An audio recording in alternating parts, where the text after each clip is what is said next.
Please, can you hear me from the back? Yeah, thank you very much. My name is Mr. Charles.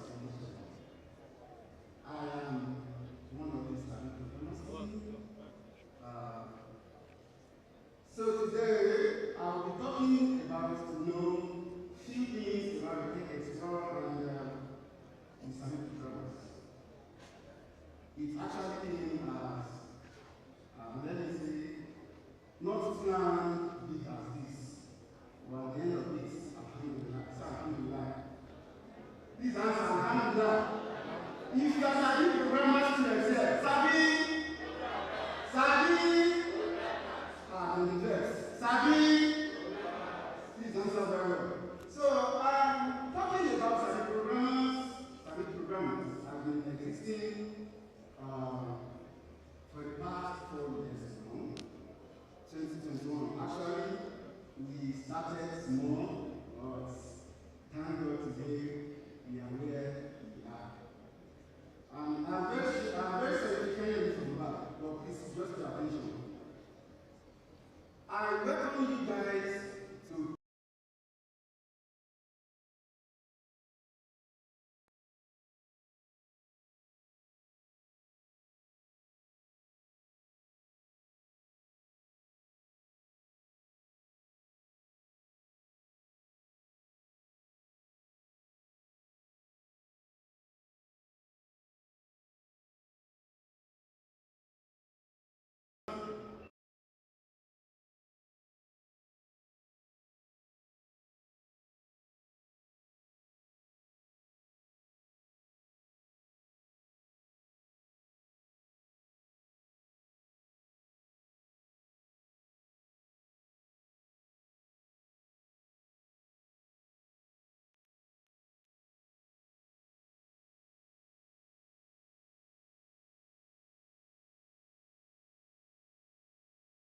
we have web development aspects. We have the cybersecurity and ethical hacking. At Akinribido programmers, we have digital marketing. We have every other tech field that you can imagine or assume from your end. And trust me, so far, I can tell you, we are the best. Abi? Sabi? Please, if you are glad, let me see your hand very well. So, thank you very much. When talking about the Tech Xplore, like I said, it came when we didn't expect it. We were just debating on how to come up with something for our students, majorly that day, not just for the people, but just for our students. But then, Mr. Sabi said and raised this and said, no, it shouldn't be like that. While we are celebrating our students, there are some other things that we need to do. We need to bring some ideas into life. We need to let people know that being in this aspect can actually earn you more than the other way around you thought. Now let me tell you this, it might be shocking or not, but trust me, I was once a student of Sabi programmers. I was once a student of Sabi programmers, and for Mr. Sabi himself to refer me to some companies, or refer some companies to me, he knows I'm happy, right? Yeah, so I can boastfully say I'm okay and doing well in those companies. In fact, they acknowledge Mr. Sabi himself. So like I said, being in this field can actually earn you more than the other way around. There is someone that said, when I posted about you coming into technology, that person said, and I will do Yahoo, when the person I will do tech. Allah, you're playing yourself. You're not in that aspect, but we know how it pays us to be in that field. So, ladies and gentlemen, I won't take much of our time because we have other things that we'll be going for today. I want you to be ready for everything that comes. Whatever you're doing, trust me, I'm very sure you won't be bored. And other things I want you to know that is that in a few minutes, you'll be set to chill yourself. Okay? And once again, I said, welcome to Tech Xplore 1.0. Tech Xplore 1.0. God bless you, Sabi. Thank you very much. Okay, please once again let us give him a round of applause. Yes, that is Mr. Charles from Orioye. There is something he forgot to mention the other time. It's very popular with his name. If you call him Charles, it's possible he's not going to answer you. But just call him one particular name. Call him Chief. Yes. And if you call him that, he's going to respond very quickly. So, I've been able to make a correction by the main convener, that is Mr. Sabi. He said that he apologized that for you to be able to win one of the giveaways.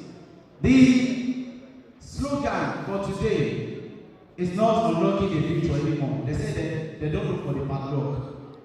They can't find it. So what they say now is that when they say Xplore 1.0, your response should be from learners to innovators. Okay? Learners to innovators. Xplore 1.0. Xplore 1.0. Very good. Okay, so please, I want to bring to your attention once again that for everybody that will be coming here to say one or two things, either the keynote speaker, either during the panel session, or maybe during one of the talks, please be attentive. Why am I saying that? This is not a class, neither is it a lecture. But for everything they say, you will be asked, and there is something for you to win. Trust me. If you are not winning anything, no problem. I'll pay for that. Okay, so we'll be moving straight to the introduction of our guests and speakers. Like I said the other time, though some of them are not around here, but when they are here, we'll still pay cognizance to their presence. Yes, everybody seated here, like I said the other time, the fact that you are looking good, you are looking very, very classic, very, very dignified. Oh my God. Please once again clap for yourselves. Clap for yourselves. Thank you for coming. Okay, God, permit me to invite these people to the special seats that is not so high. If they are here, please, the ushers should do the needful by inviting them to this place. If they are not, when the time comes, we will have to introduce them. In no particular order, permit me to invite, as we recognize the presence of Mrs. Anteyi Grace, and then that is the owner, that is the Oga, the owner, the CEO. Mention any company you can give them off. Ageless agency. In case you don't know, Mrs. Grace Anteyi is also a computer scientist by grade, and with 15 years of modeling, ushering, and pageantry consultancy experience. So you should know that either through business or through whatever, everybody related to this event today is related to tech. Okay, so the second person I would like you to give your hands together for is the CEO of Super East Nigeria Group and person of Mrs. Odunayo. Akinribido, please let us give a round of applause as well. Yes, they told me she would be here, but maybe one or two things. Okay? The next person I would like us to give our hands together. This one is a life coach and a counselor in person of Mrs. Bukola Olanike Oladeji. Please give her a round of applause. Please go on to bring that to our space. And also another person I would like to invite to this place is one of the few people that, if I were to be a female, I would say I'm crushing on him, but thank God for my gender. I like that. Okay, so please permit me to give special recognition to Mr. Eguaroje. Please permit me to not pronouncing that well. You know him as Crusader. Please let's give a round of applause once again. Thank you for coming. Yes, there's one particular thing I would like to gain from. Sorry, hello, please stop distracting me. Yes, there's a particular thing I would like to gain from you. As the program is going on, I would remind you. Not anything related to gadgets, but you have it there. Don't let me pass this on. Welcome once again. Okay, and he will be joining us later as the program is going on. He's the senior special assistant to the governor of Ondo State, Governor Lucky Ayedatiwa, on ICT, the person of the ever handsome Honorable Tomide Akinribido. Please let us give a round of applause as well. He will be joining us very soon.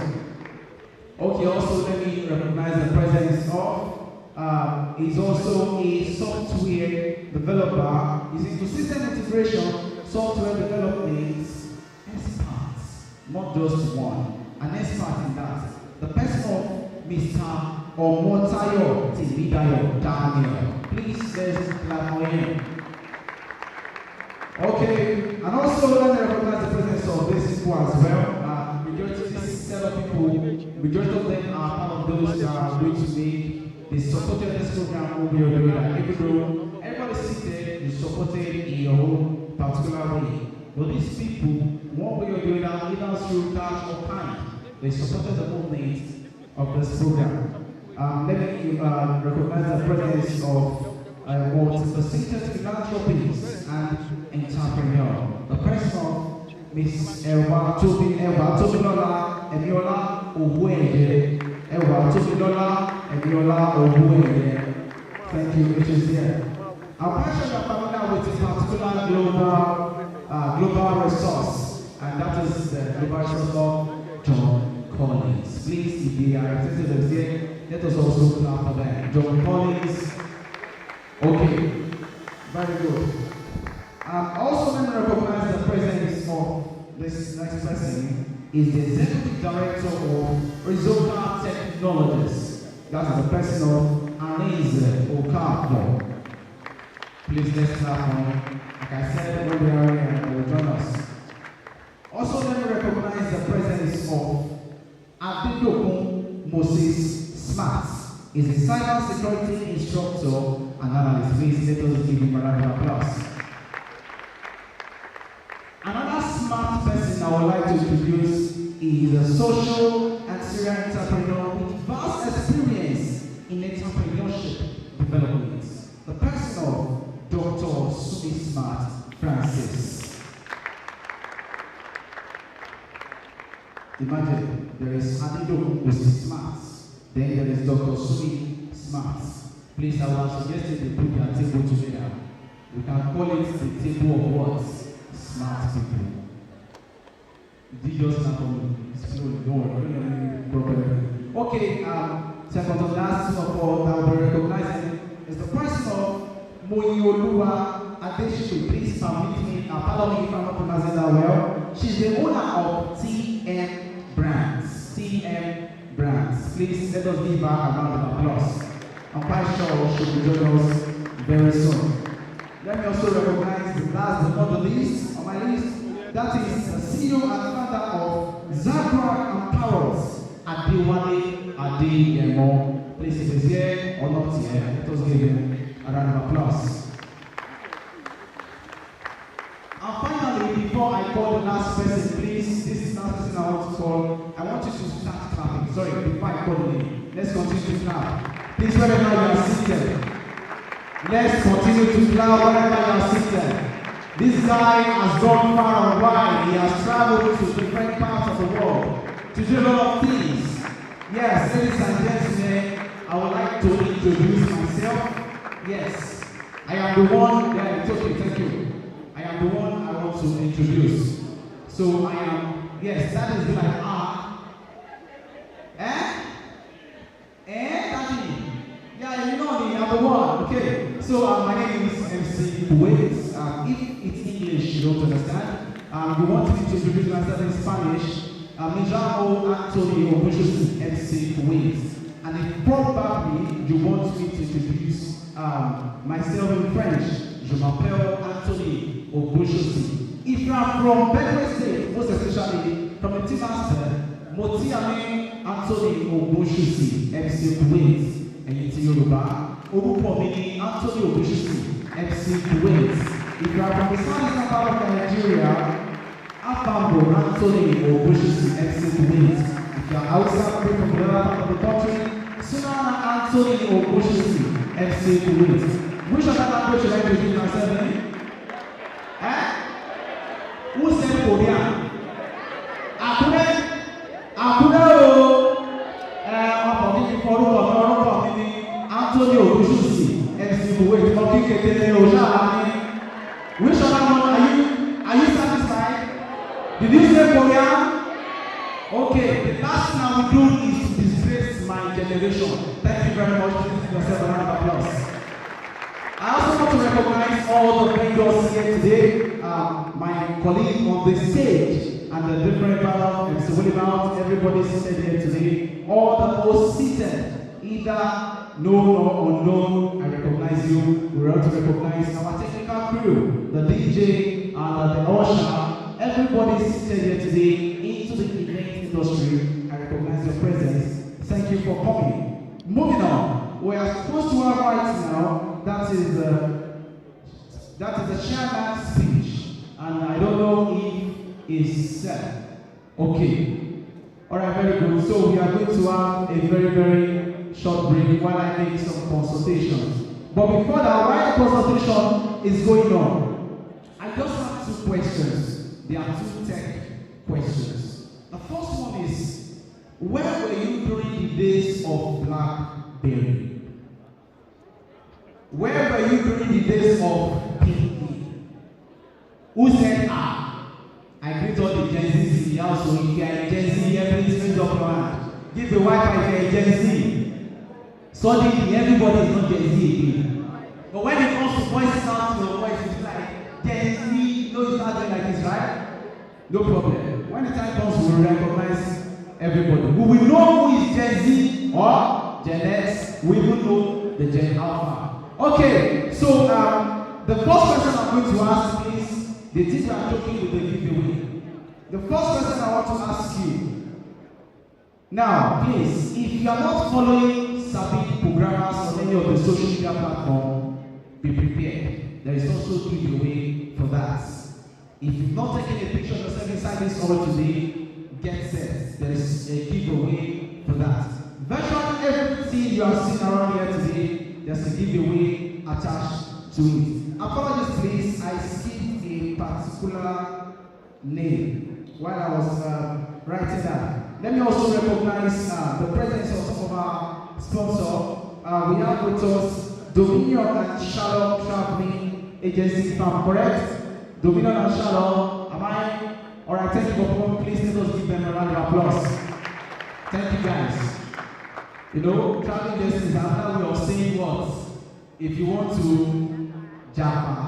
Okay. I also recognize the presence of this team, Akure Tech Hub and ECA.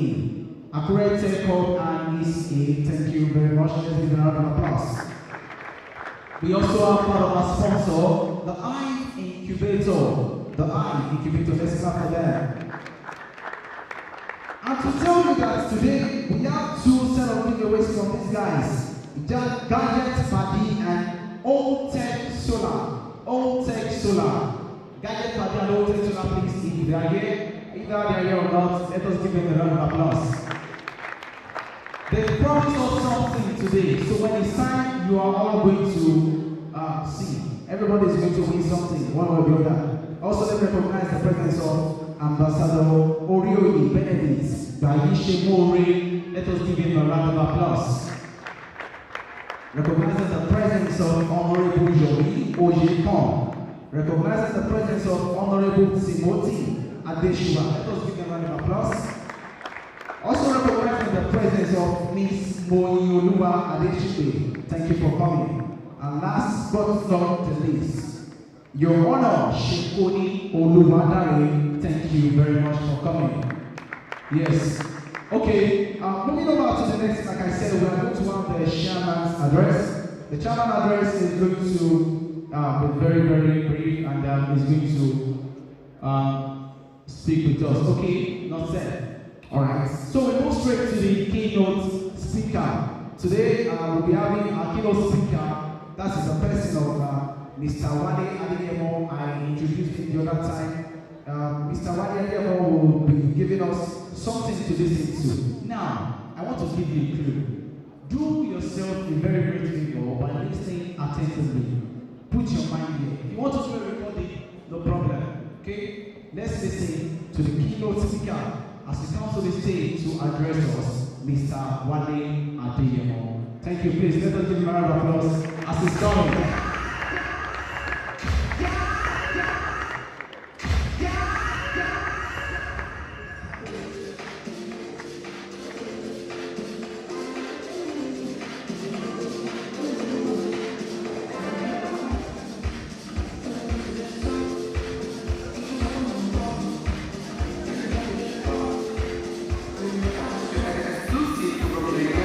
Okay, I'm asked to inform us that while the keynote speaker will be coming, the sanitation will be read. So please, let's pay attention also.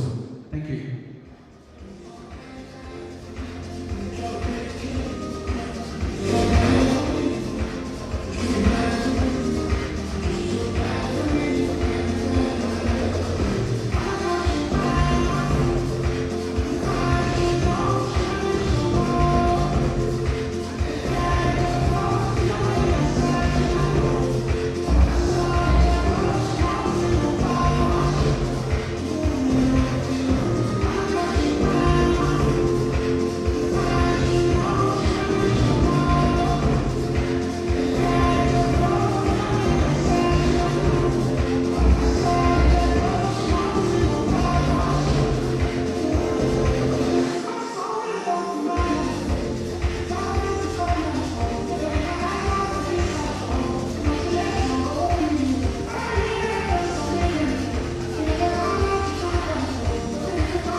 Apologies, please. We are experiencing some technical difficulties which we might not be able to control, but we are trying to sort that out.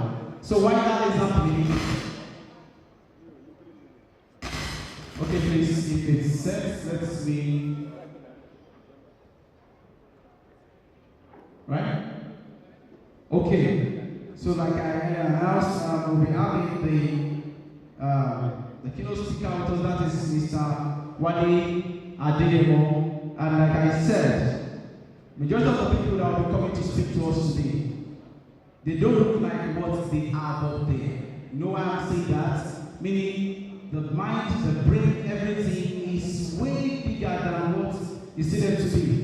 And Mr. Wale Ademo came to me the other time. I was like, really? This is a great minds, like they say most times, and not what they look like physically. Ladies and gentlemen, we'll be listening to the citation of Mr. Wale Ademo.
Let us once again welcome to this place with a smile and a round of applause, Mr. Adebiyi-Akinsunmi.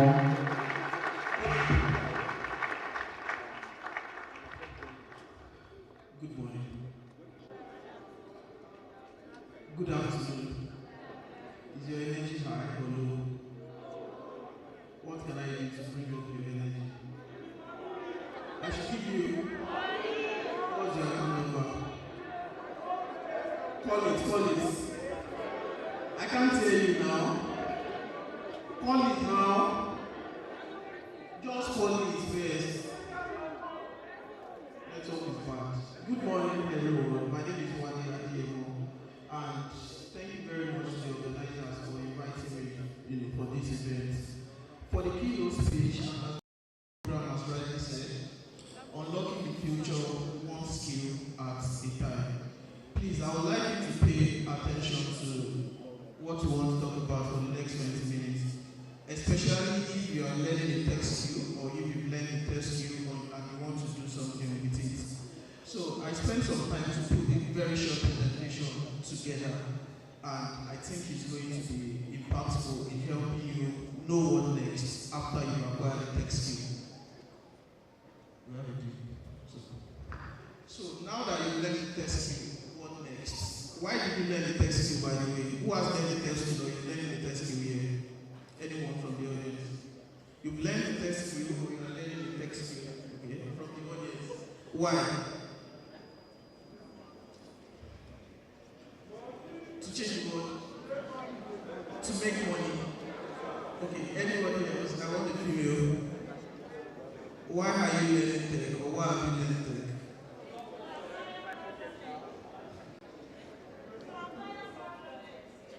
To acquire more knowledge,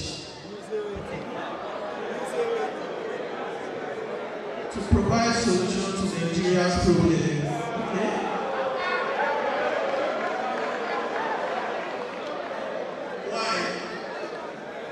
Alright, so my presentation is for those that want to get a job, make money from there, and see where that leads them. Please, go back to the previous slide. So now that you've learned the tech skill, what next? Now, this is for those that want to get a job in tech and make money. The first thing that is next after learning the tech skill is that nobody owes you a job. A lot of us are painted there, to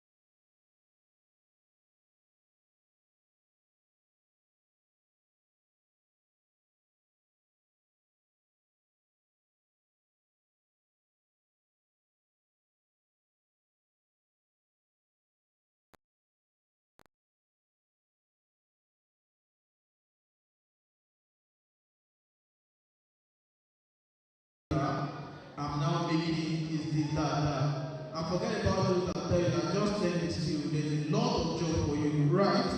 The truth of the matter is that a lot of people go into tech, they acquire a tech skill. Before they are even done, they're already feeling entitled. Entitled to the fact that, hey, tech owes me a job. Breaking news, everyone. In tech, no one owes you a job. Getting a job in tech, especially for entry-level folks, is a job on its own, and you have to treat it that way. You're not going to get a job because you've learned software engineering. No, it doesn't stop there. I noticed over time that a lot of people struggle to transition from learning a skill to getting a job. It's a very big gap, and I think this is the missing gap, right? A lot of people do not understand that getting your first job, it's a job on its own, and you have to be willing to do that job. You have to put in the work, right? Sometimes, almost equally as the effort and time you spend to learn the skill. Why is this important? People are not prepared to look for the job in tech. They just focus on, let me just get software engineering. The moment I finish like this, next week I'm resuming. It doesn't work like that. So you have to do the job of getting the job. That's your first job after learning tech. Getting your first job is a job on its own, and you have to be willing to do that job in order to get your first job. You have to prepare your arsenal to get a job in tech. Compared to other industries, I won't mention it, where they just tell you, my child has graduated, send the CV, and that's all you need to get employment, right? Tech is the opposite. Beyond having the skill, beyond having the degree, beyond having whatever, I do not advise anybody to start job hunting in tech, especially entry-level folks, when nobody is recommending you, obviously, until you have prepared your arsenal. What should you have in your arsenal? You need to have a portfolio, guys. This is very important. We know you've gone to wherever to acquire a best skill, but in order for you to transition from learning to job, you need to have a portfolio. A portfolio is something that shows what you have done. Your CV tells potential recruiters and employers what you say you can do. Portfolio shows them what you have done. So any tech skill that you're learning, products, data, content, anything at all, right? Until you have a portfolio, you're not ready for the life after learning. If you apply for any job or you reach out to anyone, with intention of that person or company hiring you, they are going to ask for this. Show me what you have done. Send me your portfolio. Let me see your sample writing. Let me see what you built. Let me see products you design. Let me see use cases of product management. You have to be able to show something, guys. So if you want to go into tech or you're learning tech, right, to make money, to get a job, to get gigs, whatever, anyhow you want to make money, either through full-time jobs or gigs, you need to have a portfolio. And I think this is where a lot of entry-level folks, they get stuck because they feel like tech is that easy, soft career path that once I just enter, I don't have to do any of these very serious things, right? Maybe before or during COVID, or post-COVID, tech is a ghetto.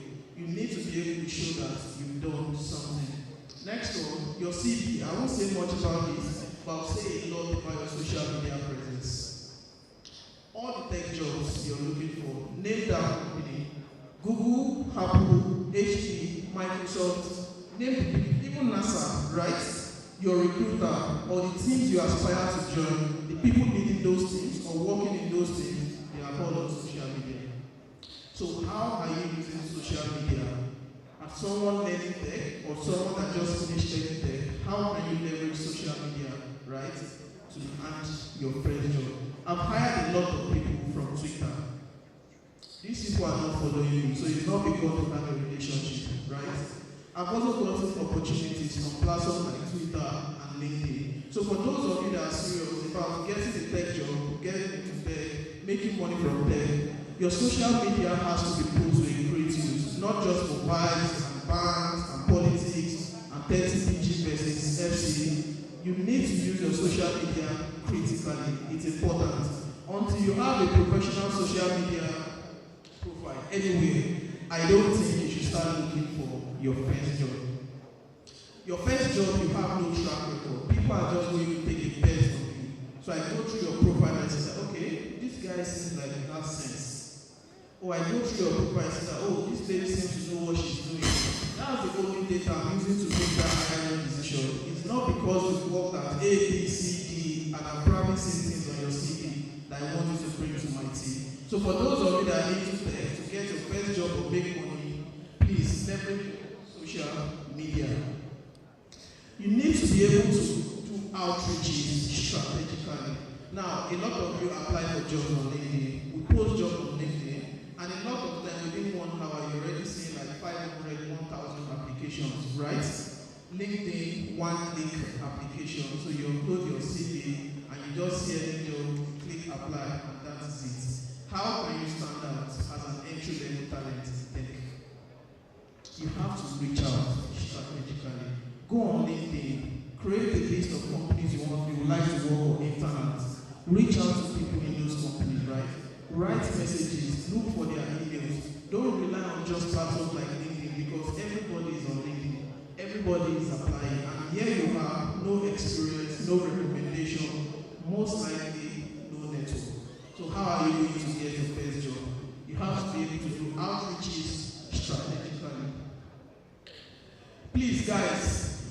time and be patient. Forget about everything you get about it. Just forget about it. It's a lie. It's very possible for you to learn a skill today and in 1 month you have a job. But you will be an outlier. That's not the norm. This thing, just like any other thing that is real, takes time, takes patience. If you just finish learning products today and 2 months after you're already complaining, where are the jobs? I can understand your frustration, right? But guys, if you truly want to make the money in tech, you need to give it time and you need to be patient. While you're giving it time, while you're being patient, please be doing certain things like volunteering, pick personal projects, work on personal projects, have portfolio, right? Know how to make it up, publish, write on Medium, write on LinkedIn, write on Twitter, anywhere. So by just telling you, your dream job is very unlikely to land on your lap almost immediately. So you've got to give it time. Does it make sense? Is this something you like to hear? Not exactly. Next. Foreign job is scarcer than you think. Everybody wants to earn in dollar, right? Who does it? You don't want to earn in dollars. Who wants to earn in dollars? Or pounds? Euros or Bitcoin? Everybody. But sorry to just break the news to you. Foreign jobs are scarce. The beauty of the internet is globalization, so which means I can be in Nigeria and applying for a job with a Canadian company, right? Seems good. But on the flip side, it also means there is more competition. But the same way I'm applying, people in India, people in Japan, people in Korea, Ukraine, Poland, everybody is vying for that job in Canada, right? So please just understand this. Don't be too mad at yourself. Start your career, get a local company to hire you, get that job, get that pay, start your career gradually. Keep applying. I won't say you shouldn't apply, but just to set your expectations right. Foreign job is scarcer than most of us think. So prepare yourself. One thing I want to say about foreign job is also that when you're applying for foreign job, you're also saying that I'm globally competent. You're saying that look, you can do something with an engineering trade in Ukraine and you'll be able to deliver the same value, the same quality of work, same work ethic, same professionalism. And honestly speaking, I won't say most entry level do not have it. I will assume you have it, right? Foreign job is scarcer than you think. Please consider volunteering and internship when you're starting out. I've interviewed a lot of candidates and I've seen entry level candidates with 0 work experience asking for $3,000 for instance. It's just not realistic. Companies will pay you for delivering value. What value have you delivered? 0. So while you're waiting for that dream job, volunteer, apply for internship. Sometimes write to companies that you like to intern for free. 80% of the time they will pay you something. And after that period of internship, if you've added value to their company, they will retain you and put you on your salary. This is a hack for entry-level guys that are looking for their first job. If you do everything I've mentioned for 90 days, I guarantee you that you will get a job. If you do it, I know you're listening, nobody has written anything, maybe you will get this time. But if you do this, I think you will get a job. So let's round this up. Please, guys, what do you know about tech guys? Like tech guys generally.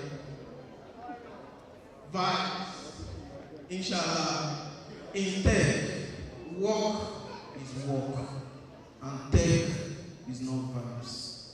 If you have the wrong mindset about tech, if the reason you want to go into tech is just because you want something that you don't really have to do your body like that, I'm sorry. Especially when you're starting out, right? You're working with a proper company, you're going to be doing something very impactful. So in tech, work is work.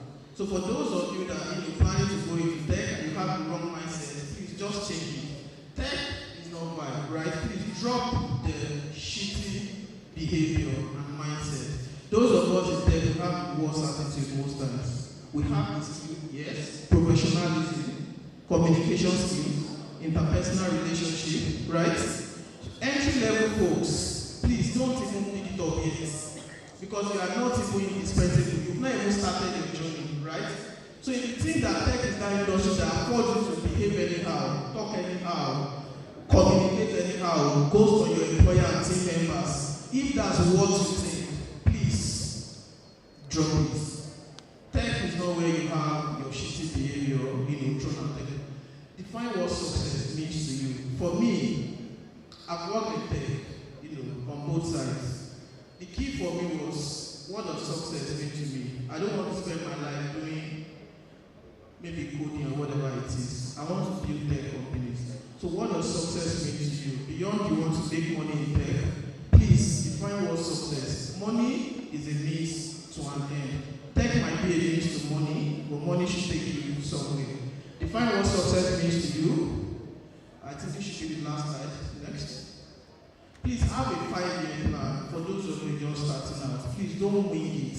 In 5 years' time, that product design you're into, what do you want to become in 5 years? Have a 5 years' time for your tech career, your tech journey, and align yourself to the demands of your 5-year plan and not where you are currently. I've worked with a lot of entry-level folks, and one of the things I asked them is, in 2 years, in 3 years, what do you want to do? And I met somebody that his dream was to become a VP of engineering. He has 7 years experience in tech today, working with a foreign company, but it's so intentional. Why is code engineers are just doing engineering, right? He's picking up books and courses, he's understanding the computing behind the code they are writing. He's learning a little bit of stakeholder management, he's learning a little bit of people money management, right? Why? Because he has a 5-year, 10-year plan. And in that plan, he wants to be a VP of engineering. So guys that want to go into tech, have a plan and start working towards a plan. So last slide, I wish you all the very best in your tech journey. And hopefully next year we'll have a lot of you making the tech money and dollars and probably sponsoring this event. So thank you very much, everyone.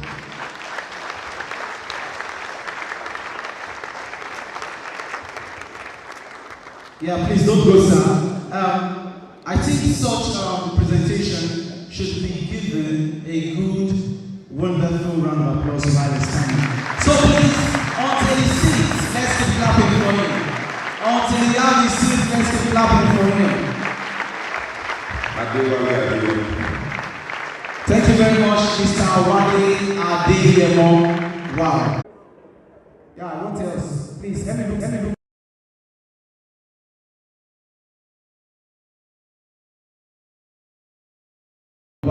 Everything. Yes.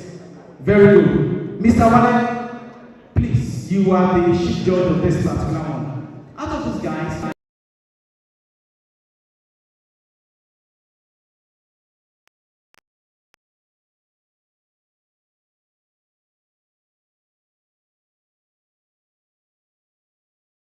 if the bag is not here, you won't leave this thing, no problem. So please, you really want to be the judge of it. Now, without repetition, what is the name of, let me see very well if his name is not part of the, very good. So, what is the name of Mr. Adebiyi-Akinsunmi's company, institute? Okay, fastest finger. I'm coming. When I say fastest finger, he raised up his hand first. Yeah, very good. Huh? Sir, he's speaking in the future. Kele Yono. Now, who remembers that program? Okay. Yeah, so as wicked as I can be, your first attempt disqualifies you. So, please let us give a round of applause as he exits the stage. I'm coming now. So, question I'm going to ask again. What is Mr. Adebiyi-Akinsunmi's company's name? First to raise up your hand. I'm seeing you, but it was faster. Sorry. Akure. It's correct. Yes, sir. Do you know him? Do you know him? Okay, very good.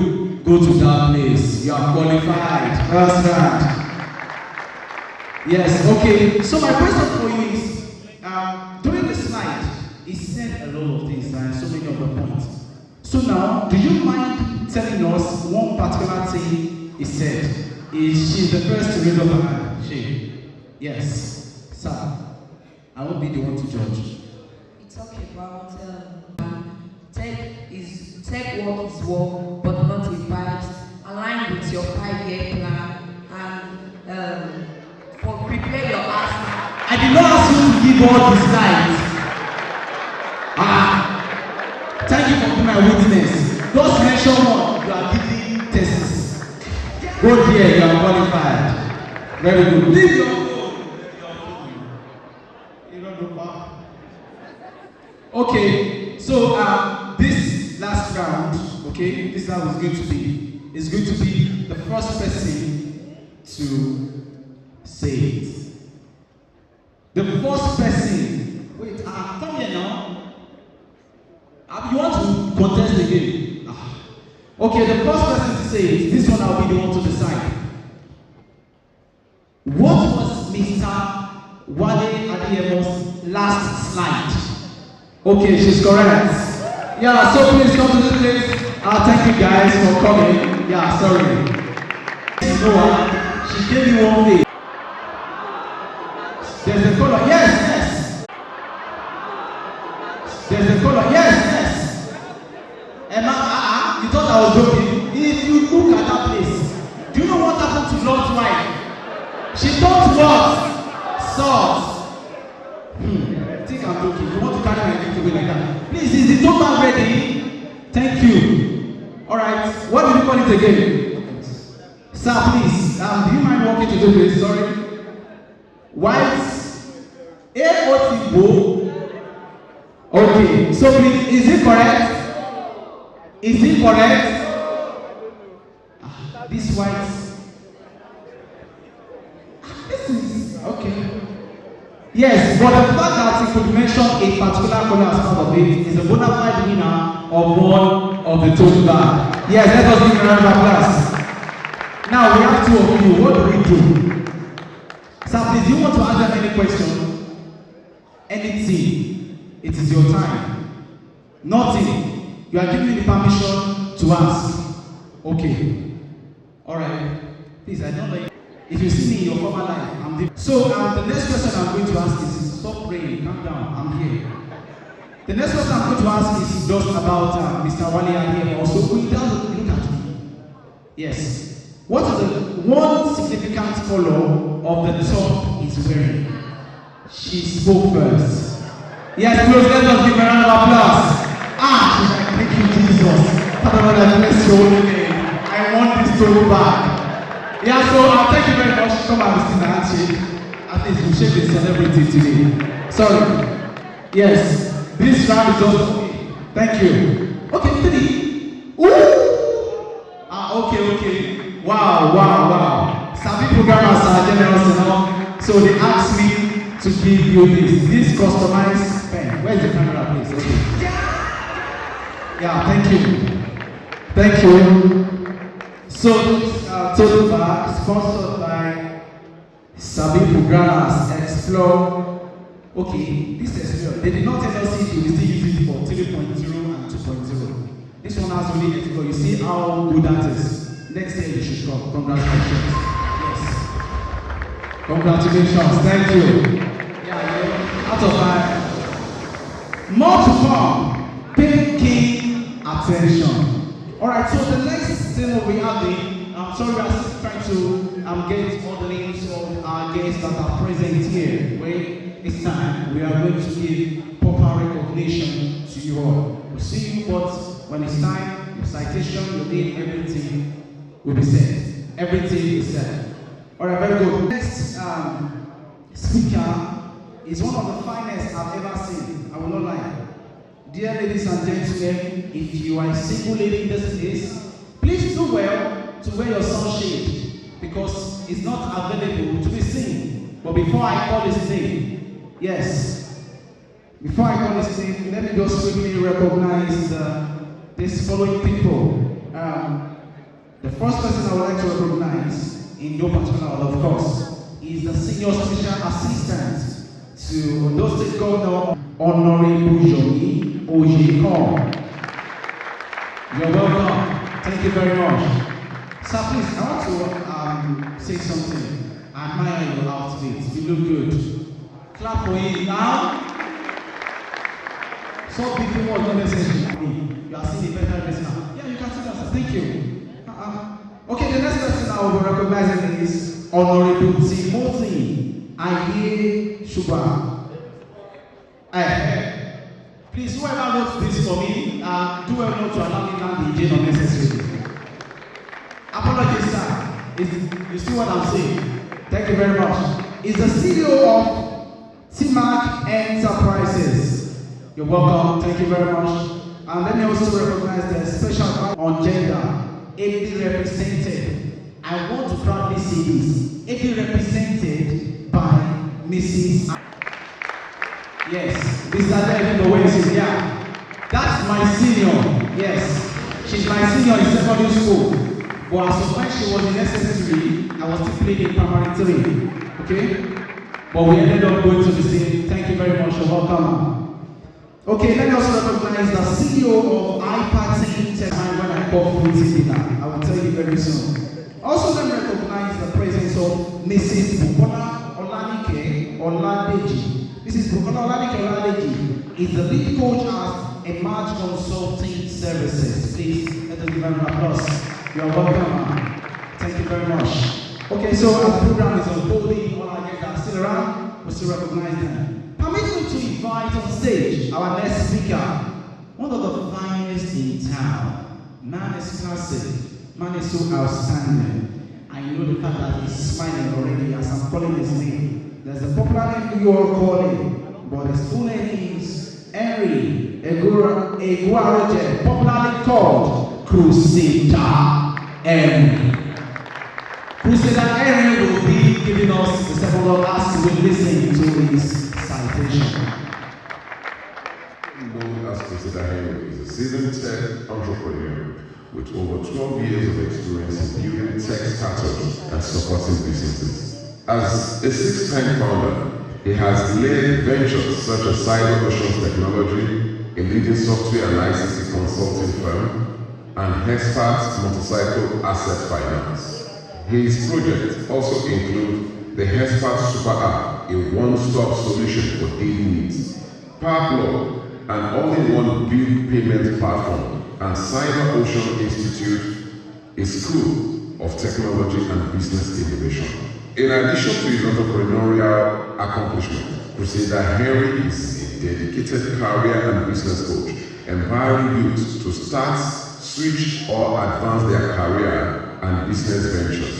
He is also a philanthropist and the president of Supernatural Gospel Crusaders, a faith-based NGO. Professionally, he excels as a product innovation manager and IT and business consultant, a passionate advocate for African innovation and the development of entrepreneurs. Crusader Henry continues to inspire and drive impactful change in the tech industry. Ladies and gentlemen, Henry Dada Eguaroje.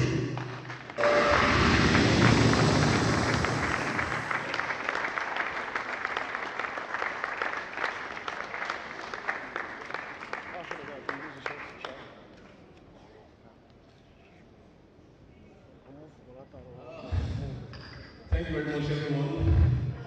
I am super excited to be here, and I want to officially say very welcome to everyone here again. Please, if you are here and you are here on your own, not that someone forces you, just clap for yourself. Clap for yourself. Clap for yourself. I've been seeing our guys in the house. I've been seeing the SSAs and the SA. I greet to my people. Okay, I know a lot of lines have been said about me, and one of the biggest lines was that picture of that guy wearing red.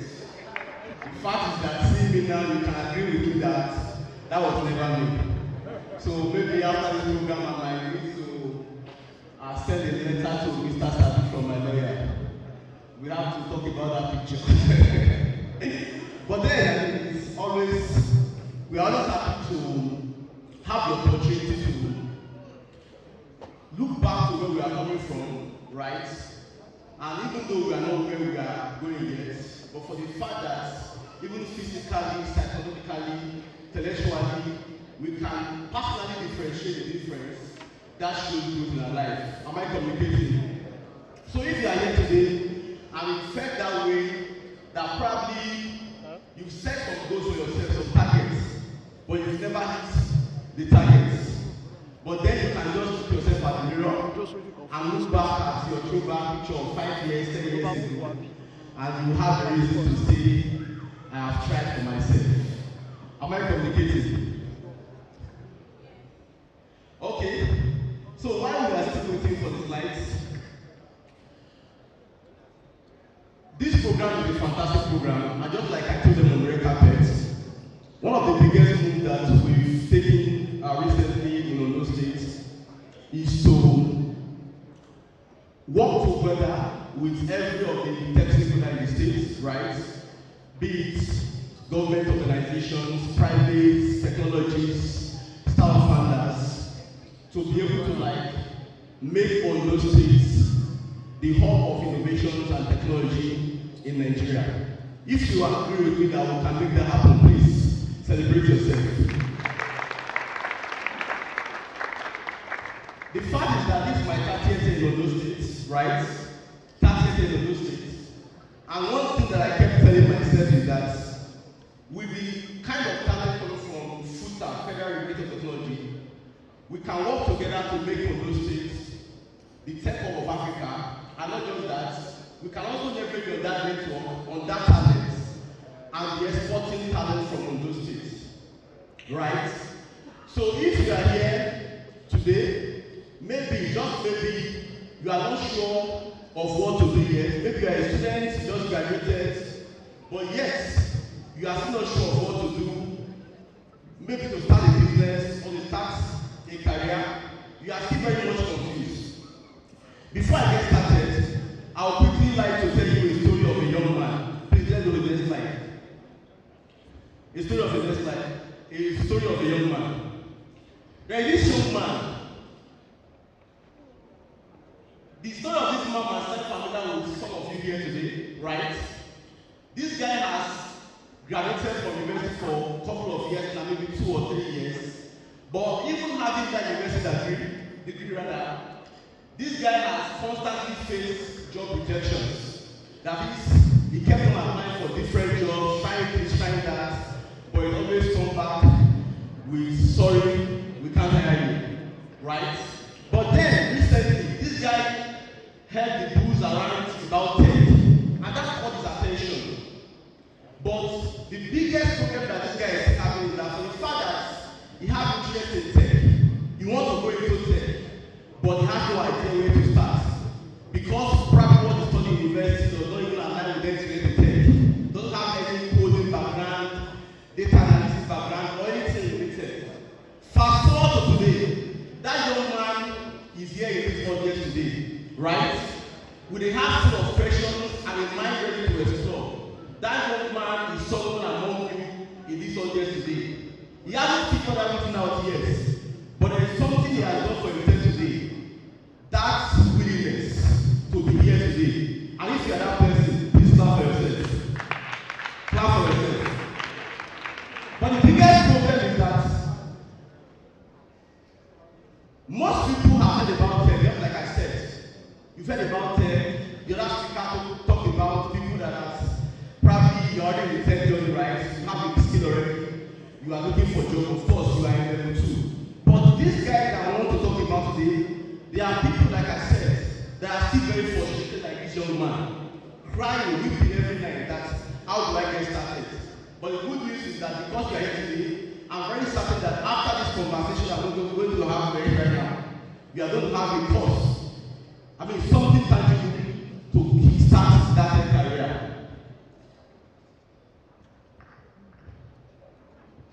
So, but before I talk about this guy, before I give this guy the tips that you need to start up that career, we have to first talk about tech. Is tech really making money, right? Don't be scared away by what the other speaker said that if you are here for the money, or just change your mind, the money will not come. But I can also show you that globally, A data analyst currently earns at least average of $60,000 per year.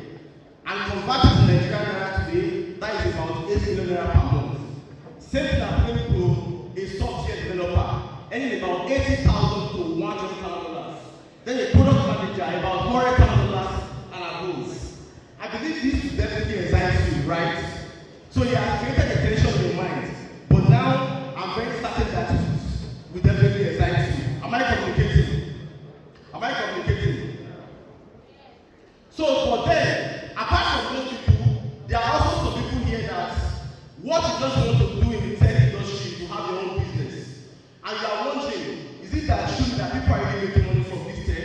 I mean, tech startup, are you really making money? Sometimes you just hear the news, this guy just got acquired by $20 million. Is it real? But the good news to you today is that it's actually real.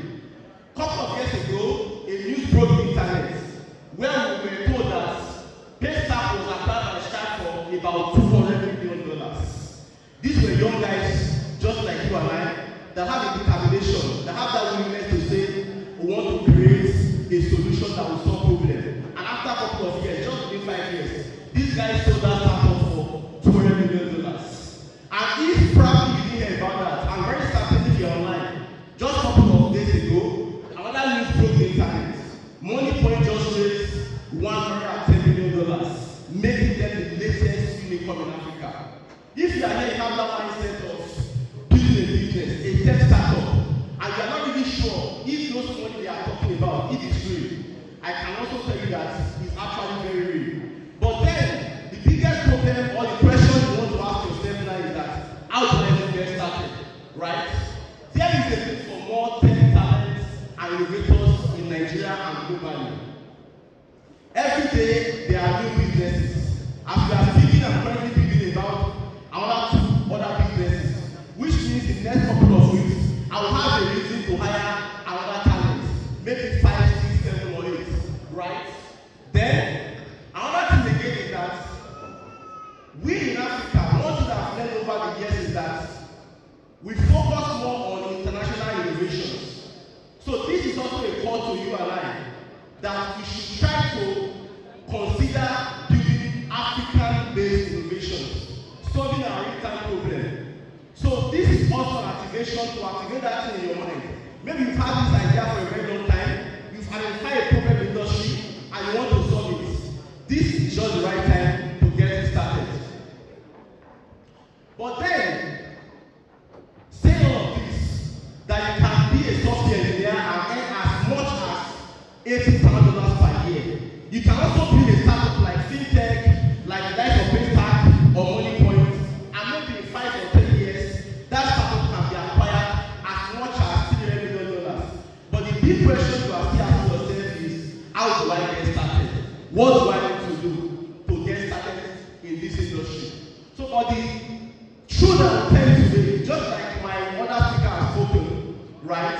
As much as there is a tech wave, everybody wants to get into the industry.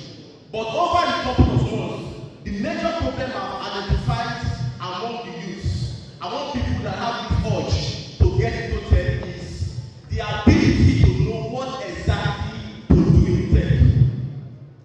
So most people, they just say about tech. Some will tell you that I register for a program 3 months, but I don't think tech is for me. I will say, why? What program did I register for? You say tech, now what is tech? You say software engineering.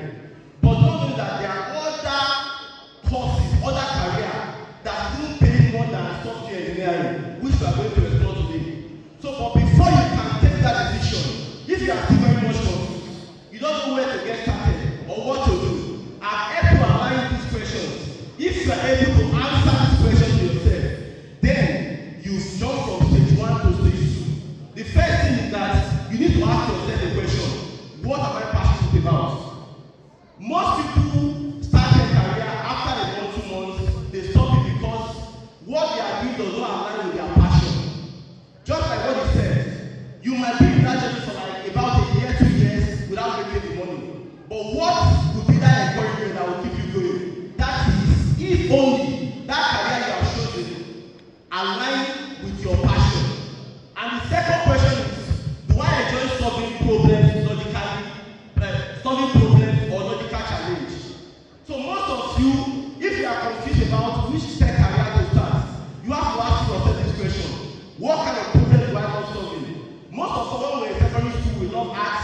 will not be painting the color. Even when you open mobile app, you are always attached to the color.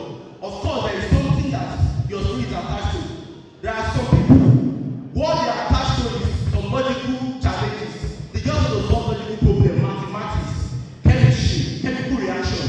So if you also have such mindset and you are able to identify the kind of challenge you are able to solve, that will also help you determine what exactly to get into there.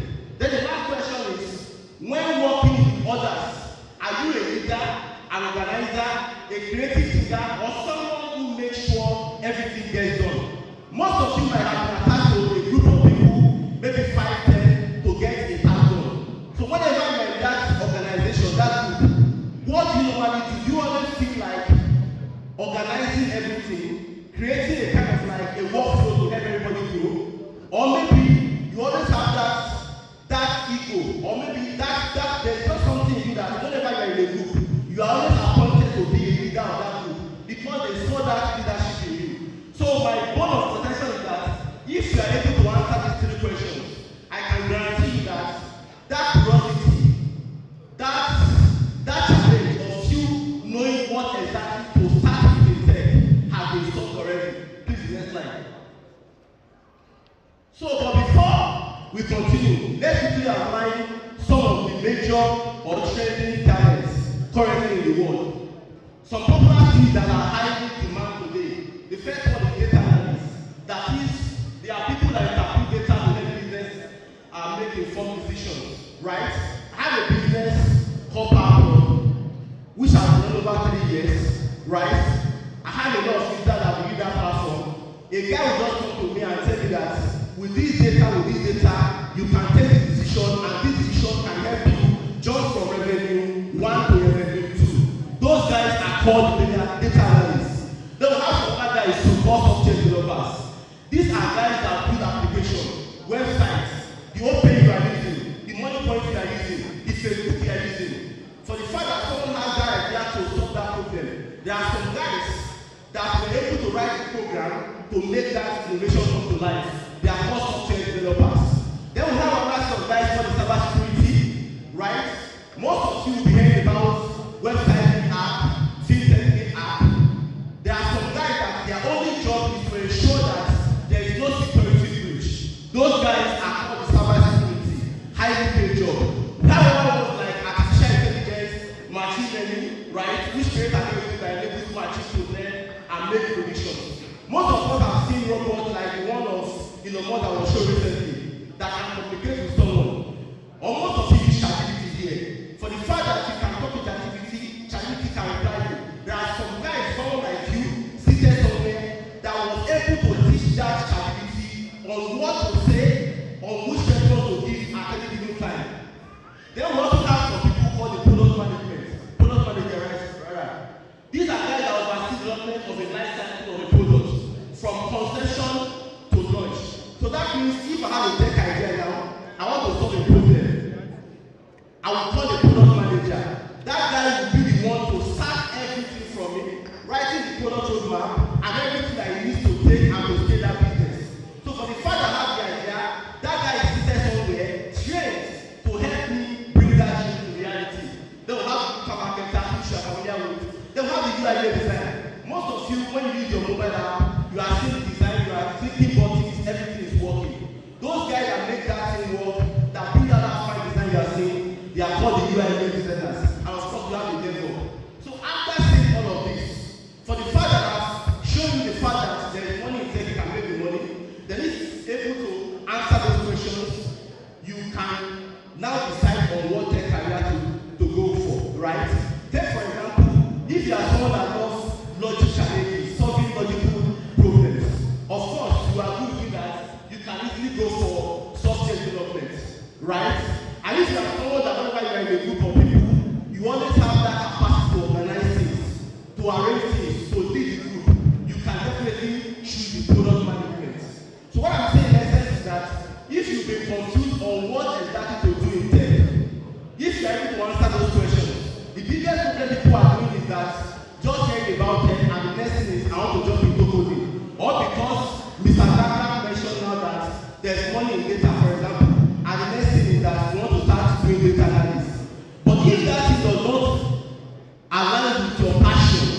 as a person, you might find it very challenging. But after saying all of this, the thing is that how can you even get these things?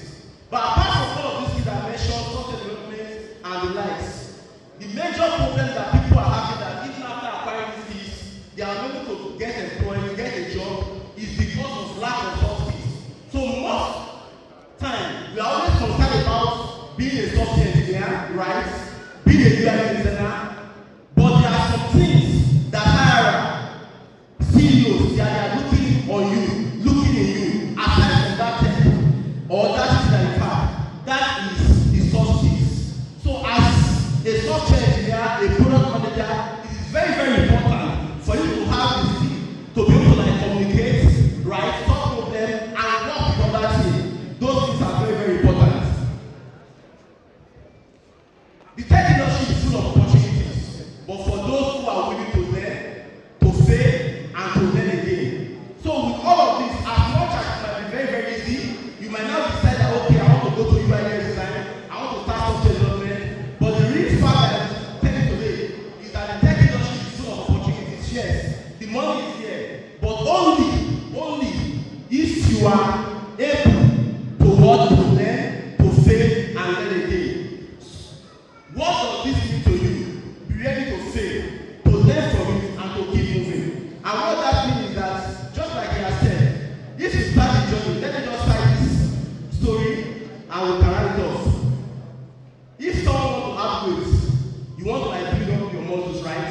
You want to gym. The next thing is that you go to gym, you start working out. But the first week it might be very, very difficult. If you have been to gym before, you definitely understand. It will be very, very difficult.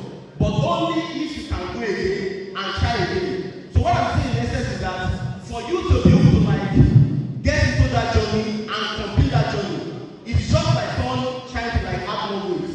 The more tension you put on yourself, the more tension you put on the muscle, that will determine the kind of muscle you build over the time.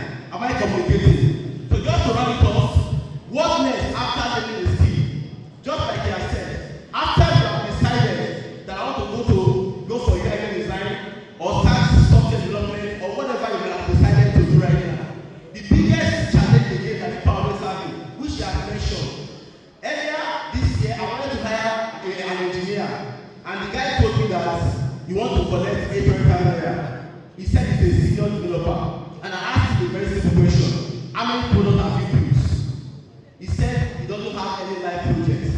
Show me your portfolio, no live projects. So it's very, very important that even after you decided on this skill to go for and you acquire that skill, the next thing for you to do is what?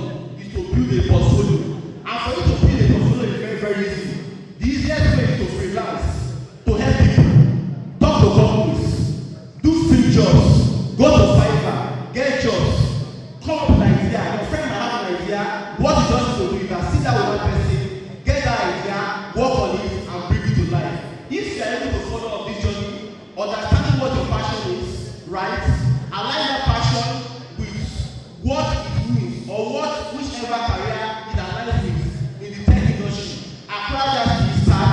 I can guarantee you that in the next 5 years, in the next 10 years, you have a chance to be among those 3 categories of people acquisition, which can be earning up to $100,000, $500,000, or even more. Thank you very much. My name is Odunayo.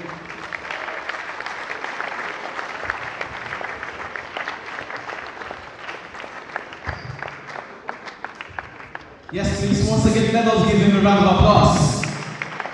You heard that? So now like this tech TV, I've been using how to just carry laptop and, once they don't give you the job and like that. So there's a reason why I'm asking you to stand beside me. Dear ladies in the house, please look at it very well like I'm saying. Yeah, you have a white handkerchief. Me too, I think I have a white handkerchief as well. I might not be sweating, but at least I need to. Now there's a disadvantage. You notice that the way he was trying to wipe his face off the sweat and all those stuff, the handkerchief keeps, moving over, starting it back. Are you seeing what I'm saying? But mine looks like when you are cleaning egg. know when you are cleaning egg or mango, you know how smooth it is. Well, it's not my fault. Once again, please let us give a round of applause. He has done well. So please, I don't know, is there access to the slide you just presented? Is it free? Okay, very good. That's what I get to ask. Thank you once again, sir. It's a privilege. Yes, thank you. All right, so you heard that probably after the program, or maybe when you're meeting somewhere, please do well to consult him, okay? But please make sure you're not meeting in a place where it's having after service. Yes, when I say after service, you understand that. I know so many of you are expecting, I need 3 people on stage. Are they? Then 7 people will now come. This one I'm going to decide myself. So, dear giveaway committee, how many people are we? 2, huh? 3. Very good. So, the generosity of staff programmers, they asked us that we're needing 3 guys on stage. Please, if you want any of the gift before, I don't want to see you. We are not here because of you. No.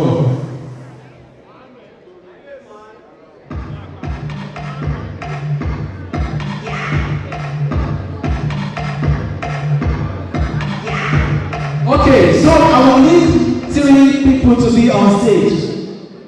Yes. I know, don't come out again. No. Personally, I disagree. With. Were you here before? Color. Crusader. No, I'm not referring to her. The other lady that wants something that time. Okay. Oh no, don't stress. Good. We go. Come to this. Okay. You see the tactics he's using. Actually, the opposite of Sodiq is what? Oh no. Okay.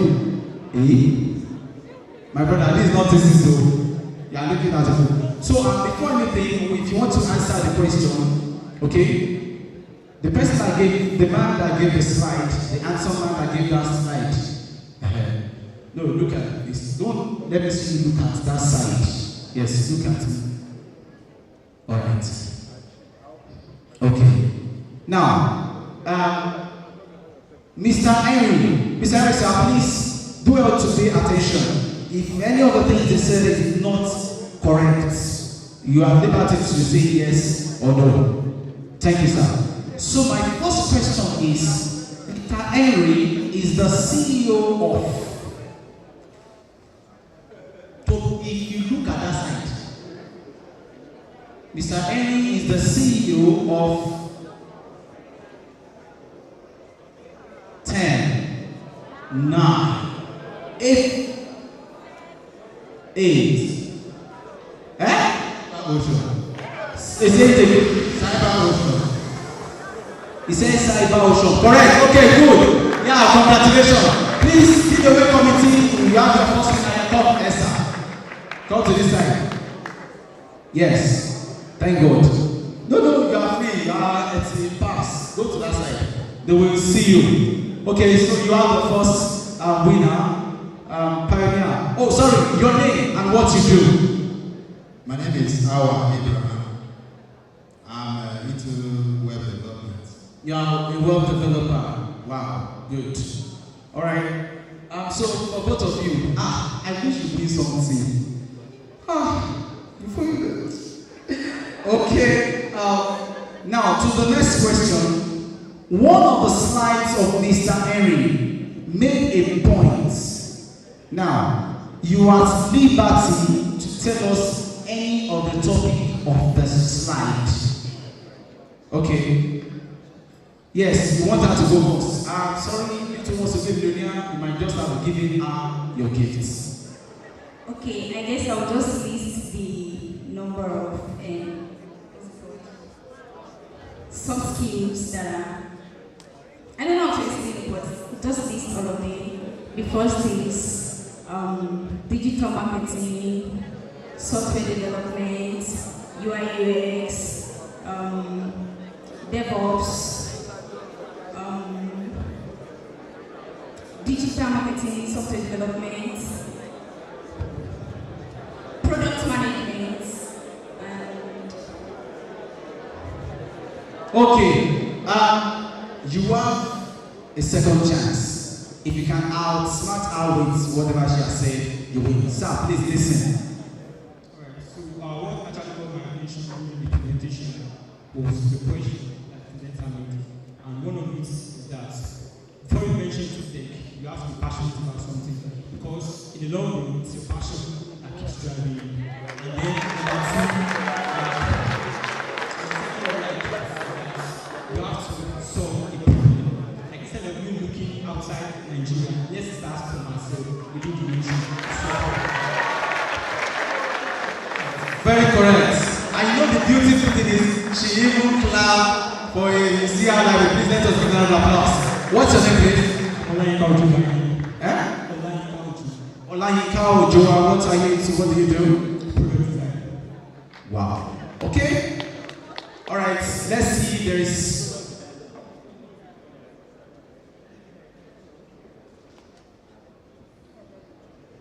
Ladies and gentlemen, well,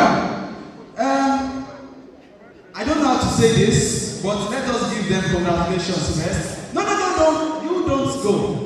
You don't go. You see, when they say fortune will smile on you, this is how they say it. See, no, please give your way from where are you? Okay, sorry. Yeah, just, you see, life can be very, very funny. Yes, just the two of you, congratulations. You have one already. You want to give her. You give, yes. Yeah, both of you can go. Thank you. Sorry, what's your name? Ruth. Okay, now it has innate me that because of our consistency of wanting to come out and also attempting the question, courtesy of Honorable Yomi Ojekon, you will be given the cash of 50,000 naira. Yes. Keep clapping. And no, it's okay, please. Yes, sorry. Please, don't go. Don't go. Our sponsors should be prepared. The Incubator and Old-Tech Solar. The Incubator and Old-Tech Solar. She's coming. Yeah. Stop crying. Oh. Yes. Do it. I'm here because of you. Even me. Well, as your manager, yes. Excuse me, please. As your manager, I would like to thank you. So that is Honorable Yomi. That's that man. Okay. So please meet him. Yeah, don't thank me. You thank him. She should wait. Ha. Who sent me from FC? Sabi? I'm not doing again. I want the answer question. How much you pay me? She should wait. My goodness. Which soap you take bath today? Okay. Sorry for the brief transmission. When I was saying something earlier, I was discussing my celebrity, and the success of any business is consistency. So I've seen as you. I said a couple of people here, they have this habit of too no offense, but you can see our consistency, and I will upgrade the 50K to 100K. Where's Akure? Someone should get me Akure. Where's Akure? Akure, what are you saying?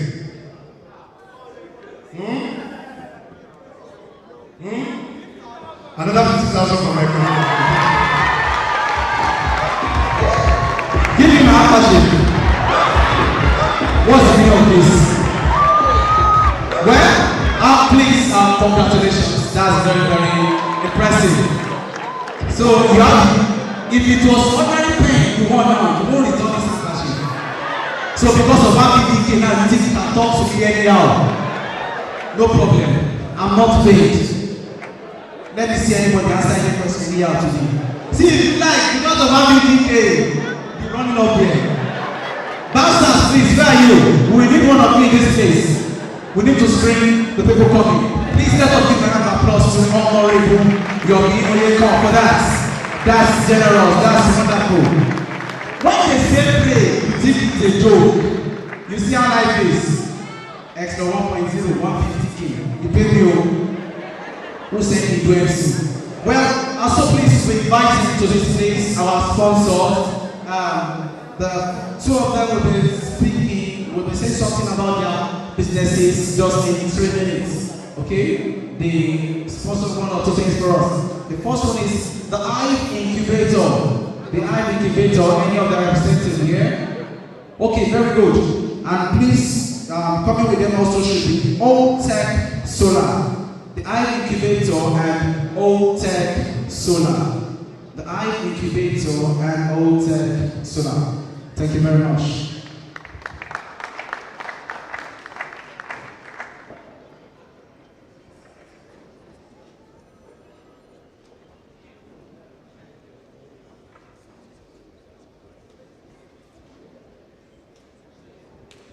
Hello everybody, good afternoon.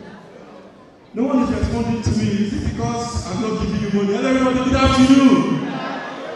Alright, so my name is Samu Eleja and I'm the representative for the Akinribido right here with my partner. So real quick, before I give the mic to my partner, I just want to ask a question.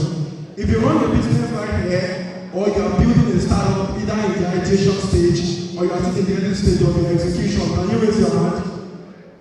Nobody is answering me. And then if you are currently building a business right here, and then, sorry, if you're currently building a business or you are building a startup, and funding is one of the problems that you're currently encountering, can you raise your hand? It's impossible.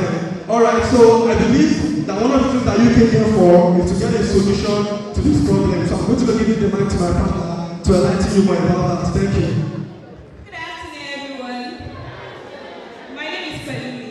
So the solution to this problem is the new ecosystem for entrepreneurs, and that's the Akinribido.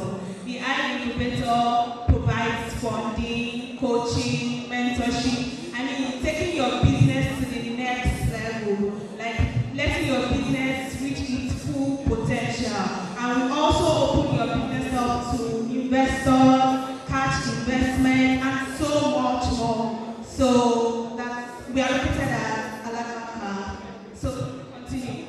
Alright, thank you so much for that, Pelumi. So just like she said, the Akinribido is that ecosystem that connects entrepreneurs to resources, to the funding that you are looking out for. So as much as possible, people that raise their hand that is interested in getting the funding to boost your business growth. So you can do well to reach out to us via Instagram or Twitter at the Akinribido, or you can come outside right there to our stand down there to get more inquiries, and I will let you know what I want you have to do to be able to access up to 3 million naira in funding for your business. Once again, up to 3 million naira in funding for your business. But before I leave here real quick, if there's anybody here who wants to quickly give this out for Willie, so if there's anybody here that is currently following the Akinribido's page, either on Twitter or X, you can run forward. Just 2 people.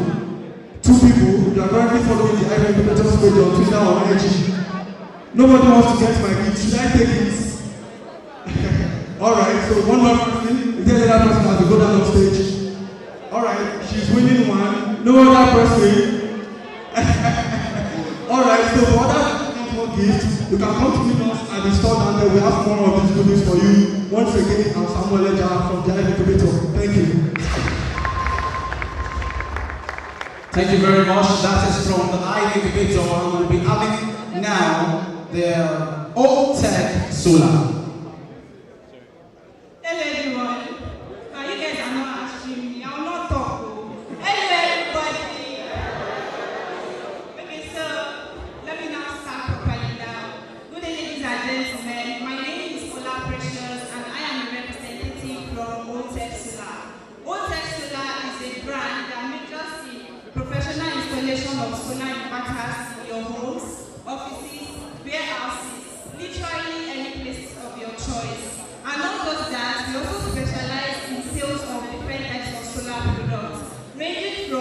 CCTV to rechargeable fan, solar batteries, solar panels, and the likes of it. So in my honest opinion, I would say the best thing anybody can do for themselves in today's economy is to go solar. Imagine wanting to cut down the cost of electricity bills and, well, why don't you just let the sun pay the bills? Elon Musk once said that the world is not using the sun's energy enough, which means that the world has been provided with enough source to generate energy, which is the sun. Why should you go solar? So we have a lot of benefits when you decide to go solar, and one of them is self-dependency. Being able to generate electricity power supply from the comfort of your home, not having to depend on the national grid that collapses every now and then.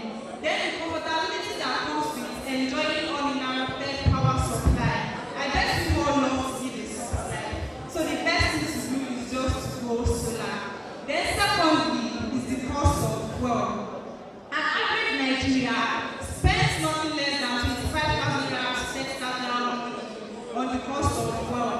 And in today's Nigeria, where things are getting more expensive, you can remove yourself from the shackles of fuel expenses by deciding to go solar. One Solar has done its assignments, and we can tell you for free that with less than ₦1 million, you can enjoy uninterrupted power supply from anywhere you are. Then lastly, which is the noise pollution. You can't imagine coming back from work every day, that is exhausted, the stress of having to drive your generator, then stop it all, you now have a noise-free sleep.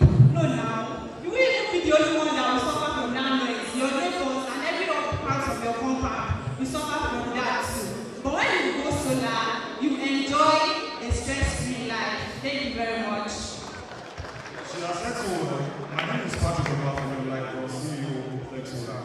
Over the past few years, we've been able to install professionally solar systems to home and business owners. So the question goes down to why entrust millions of your naira investment to roadside technicians when we have our team of installers available at our showroom here in Shoprite, Akure, and you can hold accountable when you buy your system, probably have issues or problems. So this is to let you know that we also offer instrumental payment for bigger packages. Also, we are also doing a free maintenance service for any of our customers that have organized us before. And this will also let you know that we are on promo, we are doing a bonanza, whereby if you do a system of maybe 1 kVA, 2.5 kVA, it's coming to a solar panel, 2.5 kVA upward, we have a solar farm and a solar panel for you.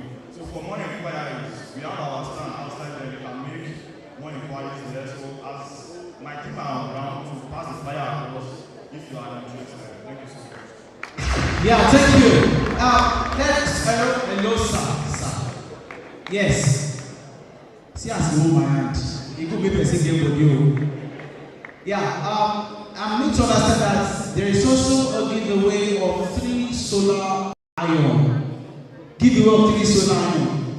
My father Lord, I came at the right time. Okay, so when it's time for the giveaway, as the host of this program, I will decide when to do that giveaway. It's time for qualities. Thank you very much. Thank you. Okay, yes. Because of our time, we're moving straight to the second speaker. When I say second speaker, we've had a keynote speaker in person of Mr. Adebiyi-Akinsunmi, apologies. And we've also had Crusader come here to talk to us. Now we are going to have a female to balance everything for today.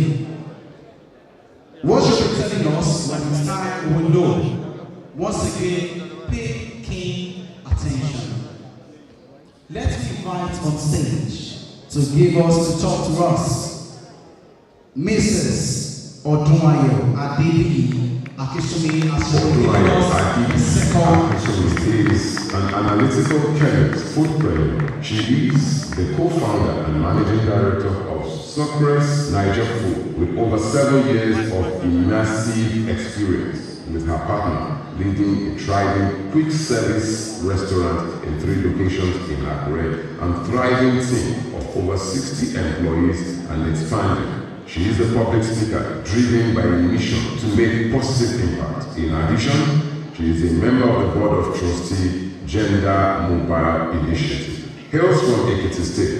Her primary education was at the Ijapo Primary School, Akure, where she was the office prefect in 1992. Fiwashaye Girls Grammar School, Akure, social prefect, and Adekunle University, Akure, where she had a bachelor's degree in science, industrial chemistry, and also the vice president, Student Chemical Society of Nigeria, AAUA chapter. She also has a master's science in analytical chemistry. Currently, a data analysis student of the Sabi Programming College. Her speaking engagement includes keynote speaker at the RCCG Ondo 9 Women Conference and many other programs. Odunayo is married to her business partner and chairman, Surprise Niger Food, Mr. Adebiyi-Akinsunmi. The story of her experience in business is a blueprint for those who dare to innovate, build and sustain businesses. Ladies and gentlemen, Odunayo Adebiyi-Akinsunmi.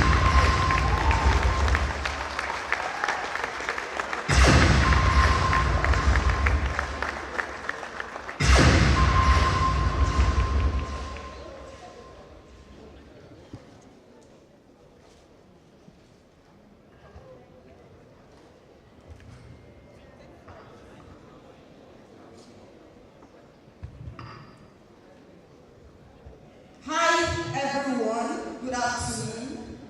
Are you excited to be here? Okay. Actually, I've been so blessed. I've gained a lot, even though I'm not a tech expert. But I think somehow both tech and business, or whatever business you're doing, there is a kind of relativity. You know, we apply tech in business. Before I go into my charge for this event, I would first of all like to announce to you that I'm also a student of Sabi Programmers. In data analysis class, to be precise, I think I spotted my trainer in the audience. Thank you. You are doing a good job. God bless you and God increase you. And the second thing I will do is to congratulate all those of our graduates that are going into the next thing to do in life. You know, you have a skill already now, and what's next is to make money. I know that is the question that is in the mind of everyone. So I congratulate you and I wish you all the best. I have a question. And I have, yes. Please pay attention to this slide. That's my question.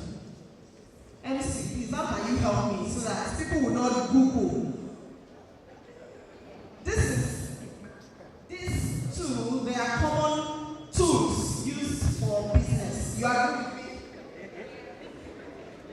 You know them very well. I'm trying to block them. You know them very well, right? Okay. I need 3 people. Okay. 3 people. Be assured of yourself.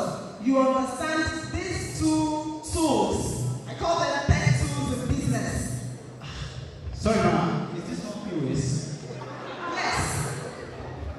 So, you get your daddy. Wow.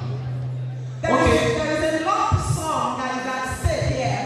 Hey. I have a token. Can I join them? No. Yes, you can.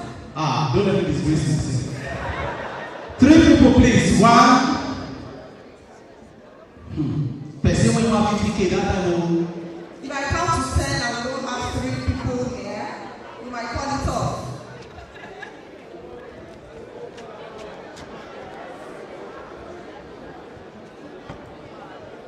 Okay, hello. Yes, come. 1, 2. It's okay from here. Bros, no vessel. Nice squad, in case you want to I get them.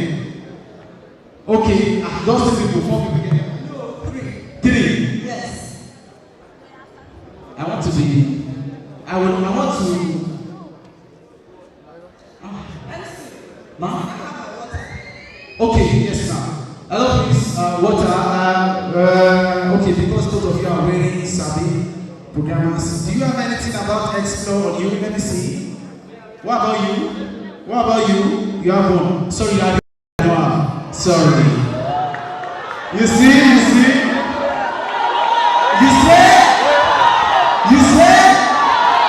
But she's not carrying anything as regards Xplore with her. It's not my fault. Sorry, eh? No, just did it. She said, sorry, he said, come to this place so you can move closer. Let's do this quickly. The question is below the diagrams. We have identified the picture, supposed to be pictures. Identify the pictures above by name. You know, when we make identification, we are talking about naming it.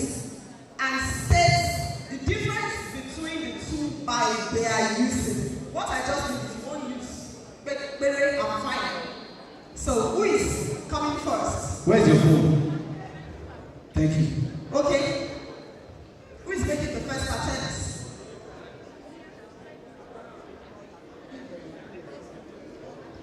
Thank you. That's point of service, experience in machine. That's point of service, experience in machine. Point of service. What? Who is going to be our penalist now? Our judge. Thank you, sir. Okay, he said MCP's echo his answer. What did he say? Point of service. Point of service. I'm not familiar with this name, but I know it's a digital machine. This is a camp scanner. Thank you for participating. Thank you. Please, let's clap for him. Thank you for participating. The next person. Okay, next person. Same question now. Yes. I can bother. Most of us know it are POS. And the meaning of POS is point of sale. This, I'm not familiar with this. What is that?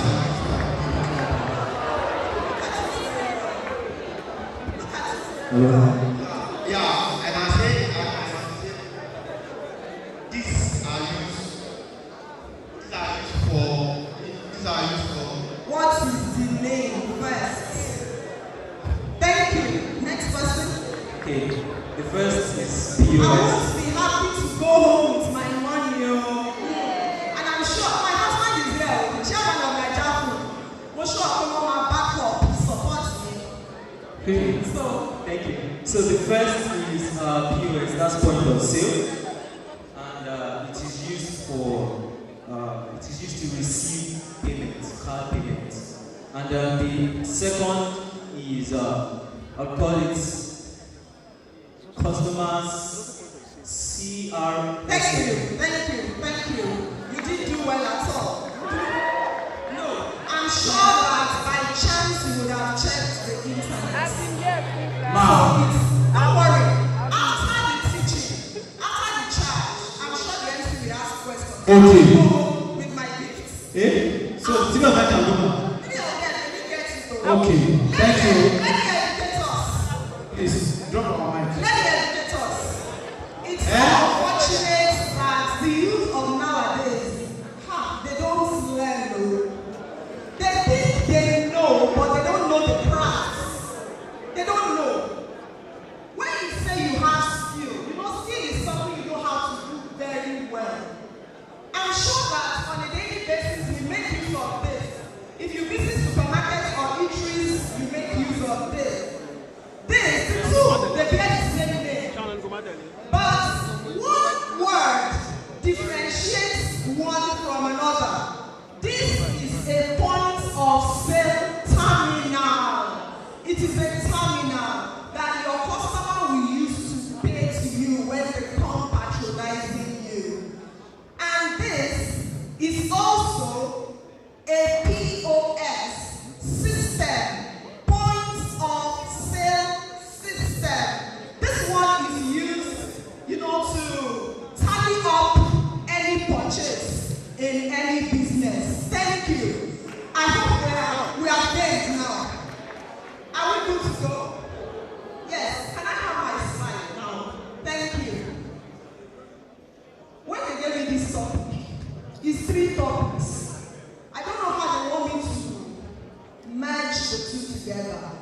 hope that with the little time allotted to me, I'll be able to match the three.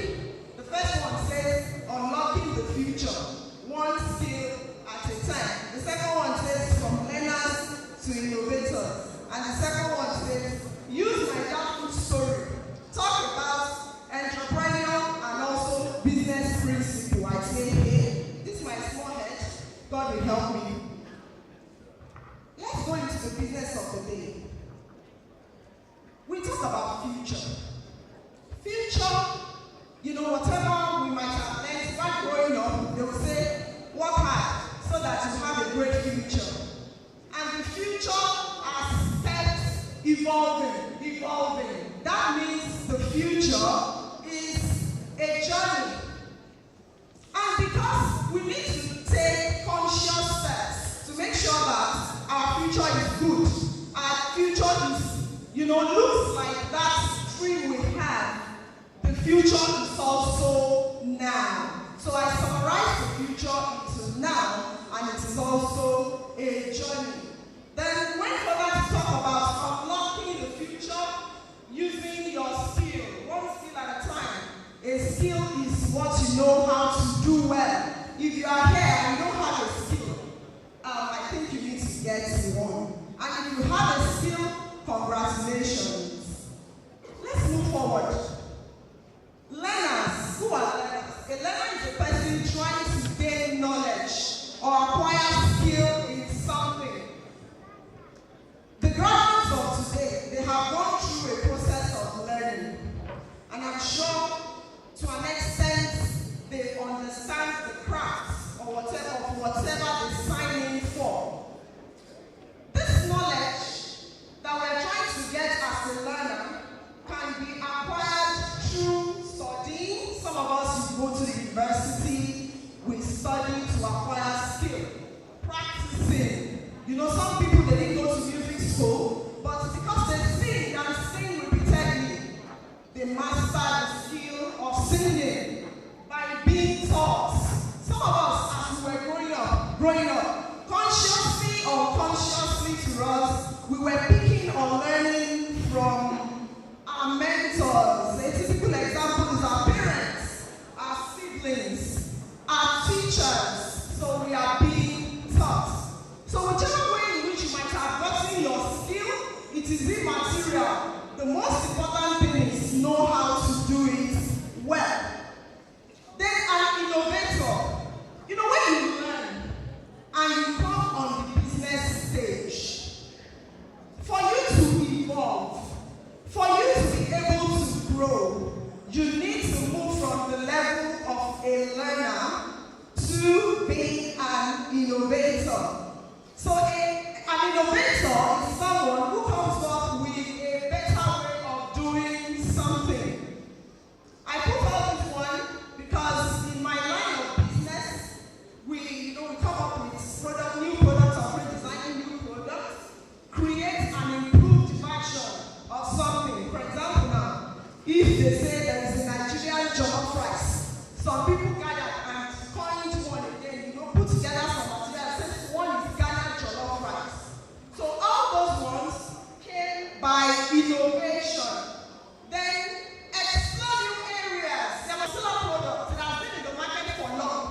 But through experimenting, somebody will just come up and say, oh, that's detergent. It will not only clean white clothes, but it can also clean colored fabrics and not wash off the colors.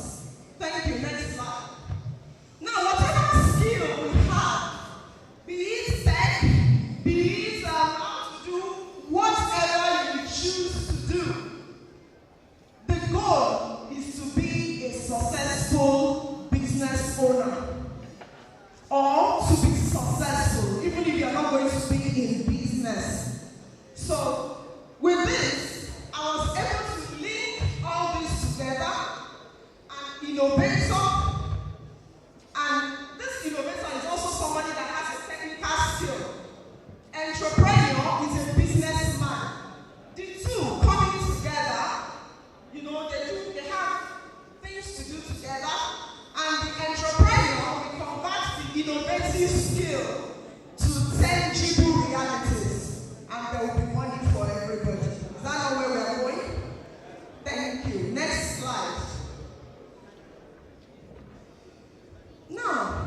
the story of Niger food.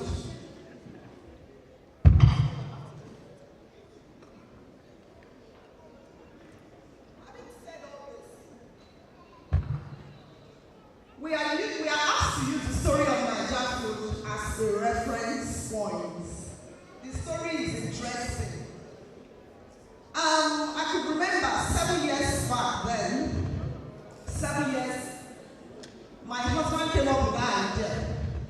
My husband, my partner, the chairman of Socrates Niger Food, an innovator par excellence. He came up with the idea. The idea was looking so raw. You know when something is raw, it's so ugly. I looked at the idea like this. I said, does this look like what we can run with? Because there was no capital. There was no space. There was no facility. It doesn't seem like it. But because I'm known to be somebody that dares the unbearable, I just said, okay, let me give him my support. And we came into the space. Anytime I come up to charge people like this, I always tell them that Akure, a renowned former tennis player of America, he had an inspiring quote which says, start where you are, use what you have, do what you can. And we kicked off. We gathered all the pots in our house. We didn't have anything. We removed the television in the living room. We took it to the space. We took the only refrigerator. We took it there. In fact, we stripped the house. You see, this is my boy holding camera here. He was so little then. They asked us, Mommy, what television? Daddy, what television are we going to be watching? And my husband said, I'm a phone.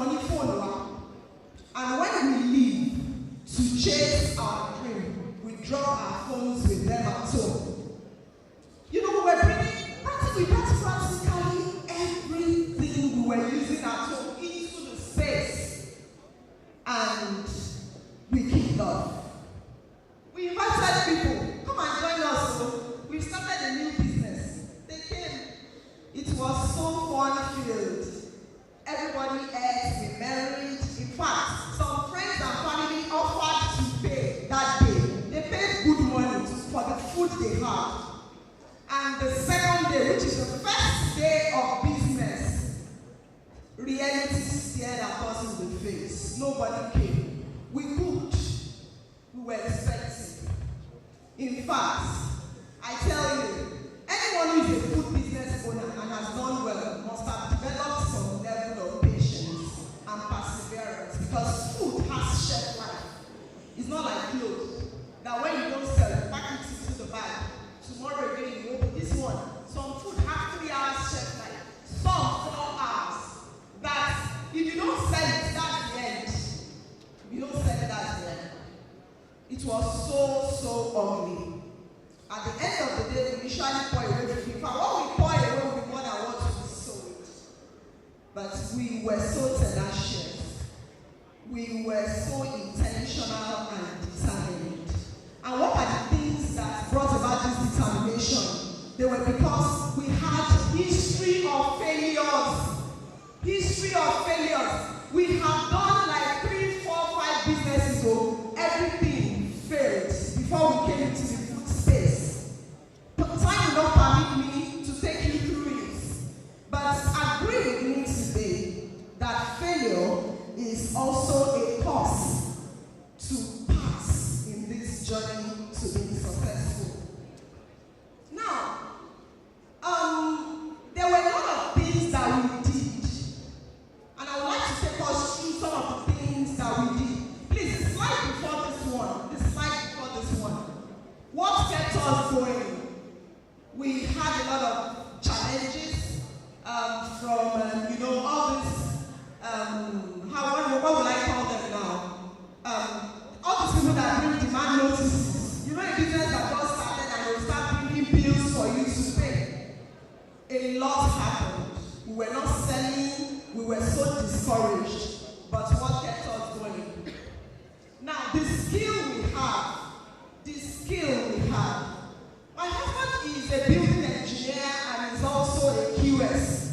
I am a scientist. So the skills we have, the education we have, we don't have culinary experience though. And yes, unconsciously to us, we didn't know we had skills. While growing up, we took interest, so much interest in cooking. Little did we know that all these things were going to pay off eventually.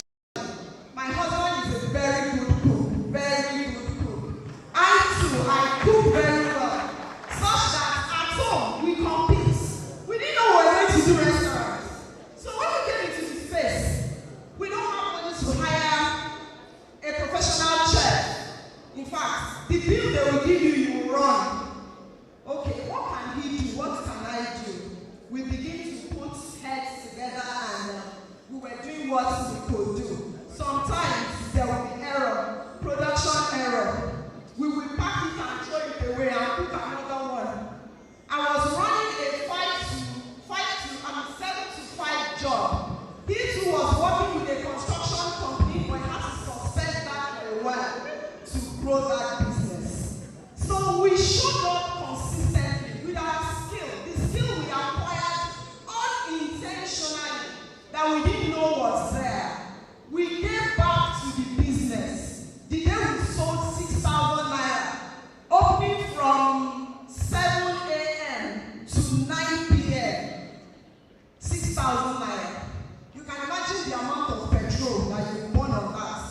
No money to buy food materials the next day. But the little we get, we were giving it back. We accepted criticism. I remember when we first of all cooked fried rice. One customer walked in, a lover of the brand. He said, I tell you, come on, change the fried rice. Chef fried rice, let's say, he buy it. Did you remember? And we didn't look at it as it's rubbish he was saying. We took to learn how to cook fried rice in a more professional way. Now, it's one of the food we sell most. Innovation, to do things differently. Do things differently. Let me tell you, there is nothing new you are bringing to the table. Every idea you have, as you're seated there, somebody has it. Somebody has it. What is it that you want to do that nobody has been doing? That thing does not exist. But what is going to stand you out among the crowd is when you dare to do things differently. Is it in your packaging? Is it in probably your advertisement? Do something differently. We were deliberate about excellent customer service. Look out for your customers. Be sure they are satisfied. We built relationship with them. Like we get their numbers. Then they were very few. We get their numbers. We call them. We do, all sorts of checking on them when we don't see them. And everything paid off. We did record keeping. This record keeping, it takes somebody who has been in business before that understands one of the advantages of record keeping in business to do it. We don't have computer. We were using pen to write as customers walking. It was so cumbersome. It was not easy. We were so disciplined. We will be looking at the food like this on our chair. We will be hungry. We will not take it. We will look at, this meat is looking so attractive. We will not take it. Instead, we will look for the one that is not really looking too attractive so that we can use it. I could even remember then, when they advertise protein like this, I want use protein to eat my food because I feel it's less than 1 to what we have in store. We changed our lifestyle. We switched from home mode to workspace. We turned our workspace radically to our home because that is where we need to be the more, to be able to think strategically. Each of us focus on what comes to us naturally. I think the speaker that spoke before me was talking about studying yourself to know what comes to you naturally, what you can do naturally. before you can pick a skill in tech. I follow what flows to me naturally. My husband follows what flows to him naturally.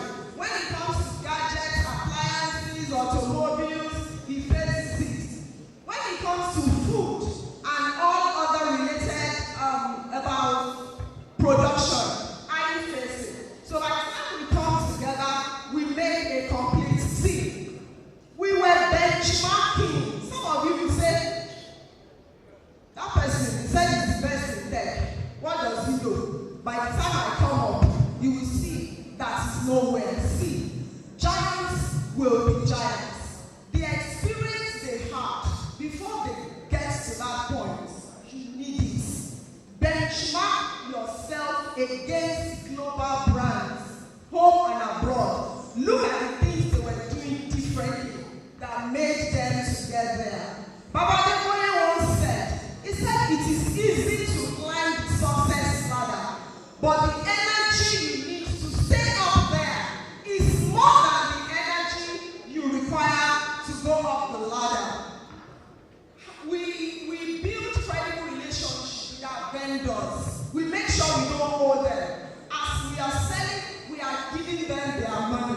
We hire unskilled staff so that we don't spend too much on salary.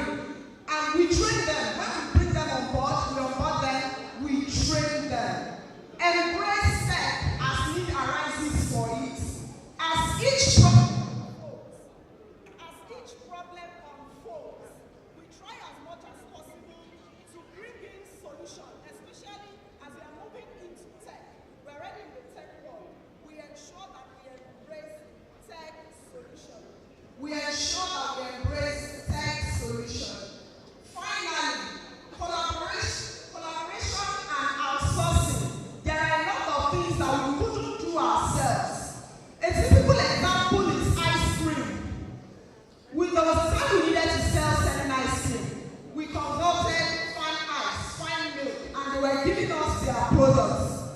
And at a point in time again, as the business was growing, we were able to start producing our own. We have our ice cream production plants now, so it is a gradual stage. The next thing is the most fundamental question. You know, as you are moving up the ladder of success, in whatever skill you choose, you achieve something. You set a goal, you achieve it. When you achieve that goal, don't rest. Make sure it's working. And if it's not working, the question should be, what is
senior.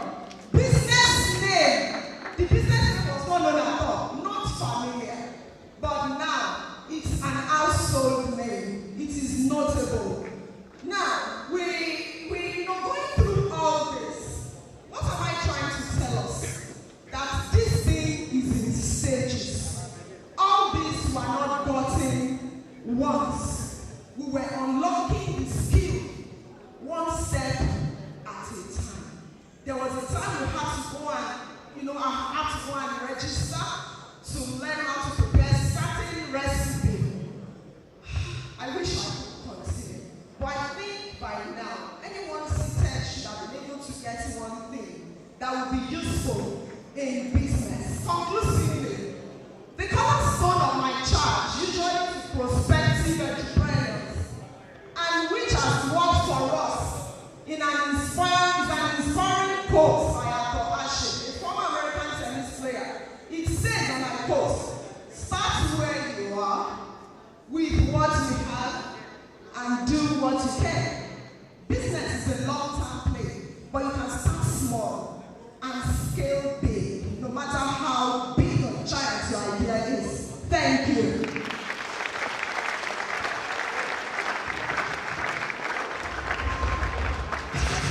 Wow.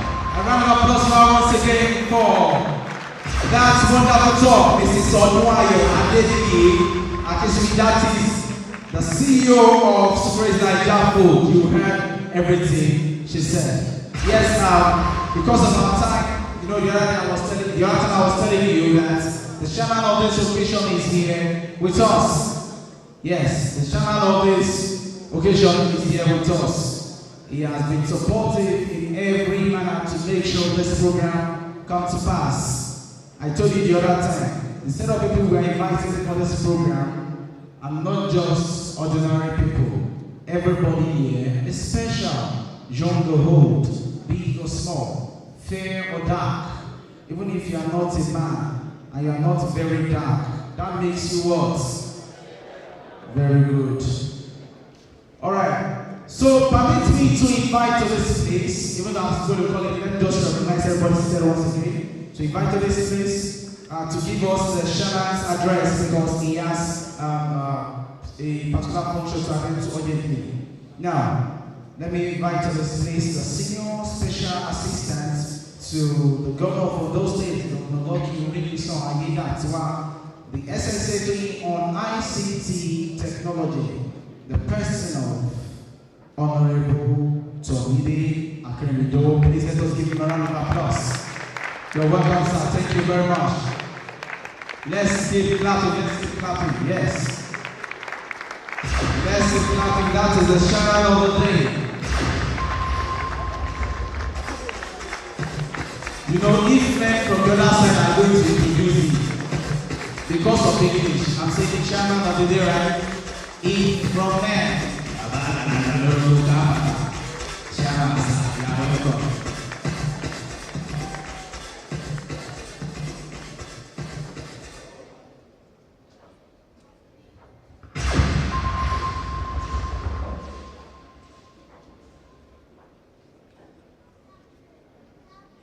Thank you very much.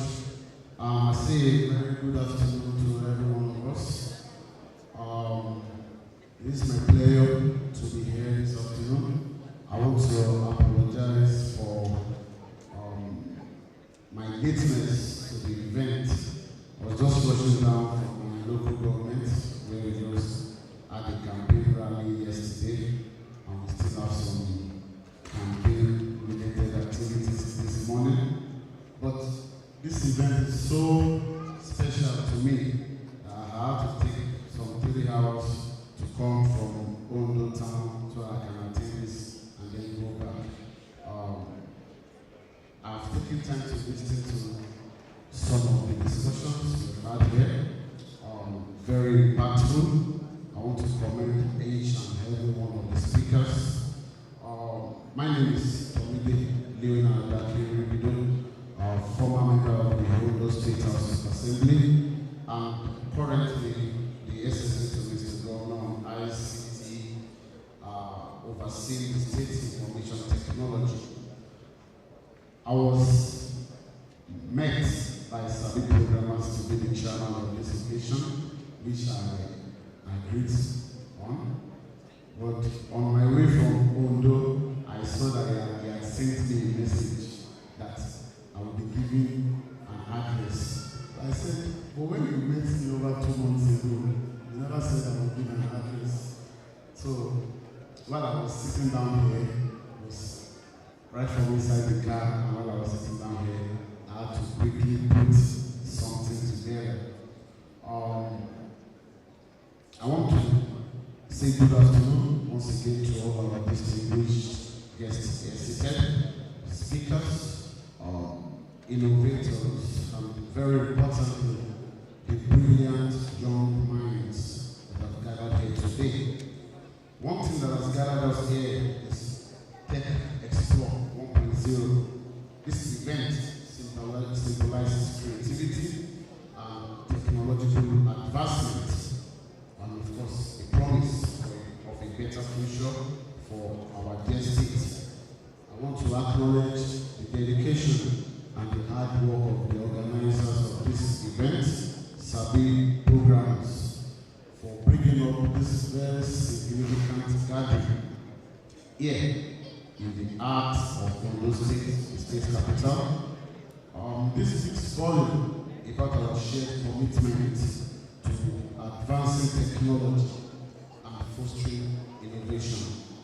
This event is not only a gathering, it is a movement towards deepening collaboration among tech enthusiasts and encouraging networking among active players within the tech ecosystem of Ondo State. The government of Ondo State, under the leadership of Governor Lucky Ayedatiwa, is firmly committed to the digital transformation of our state. At the Ondo State Information Technology Agency, we are ahead. A couple of months upon my assumption of office, we have been able to bring up some what I would terms of radical activities that announces the revival of the ICT sector of the state. We hosted the first ever Build a Team program, which has been holding in some states of the federation, bringing together hundreds of secondary school students and introducing them into the world of technology, equipping them with digital skills. We set up an ICT technical working group, which encompasses innovators who within the tech ecosystem, telecom experts, and of course, government officials, academicians, put everybody together under a roof to form a committee. And the task is that we want them to enact an ICT policy for the state, which will focus especially on promoting tech startups. One very major area that we're looking at is partnering and collaborating with young people like you, full of ideas and creativity, but we understand that funding some of the innovations in your mind, bringing them to reality, will be a bit challenging due to lack of funds. So we are, for the 2025 budget, we are setting up what we have termed as the Ondo State Tech Development Fund Enterprise. Thank you very much. For if the state just put something similar together for about 100 million, but for Ondo State, I am suggesting the sum of 250 million to the state government. This is very important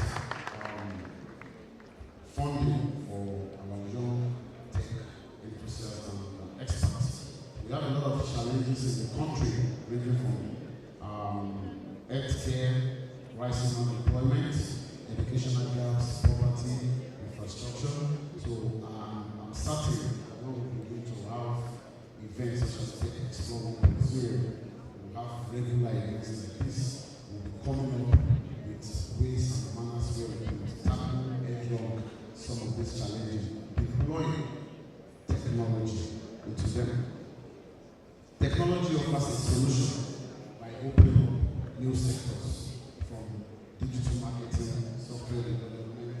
e-commerce, artificial intelligence. So with the right skills, we understand that our people, our young people can become entrepreneurs, just like the last speaker enumerated the impact of technology.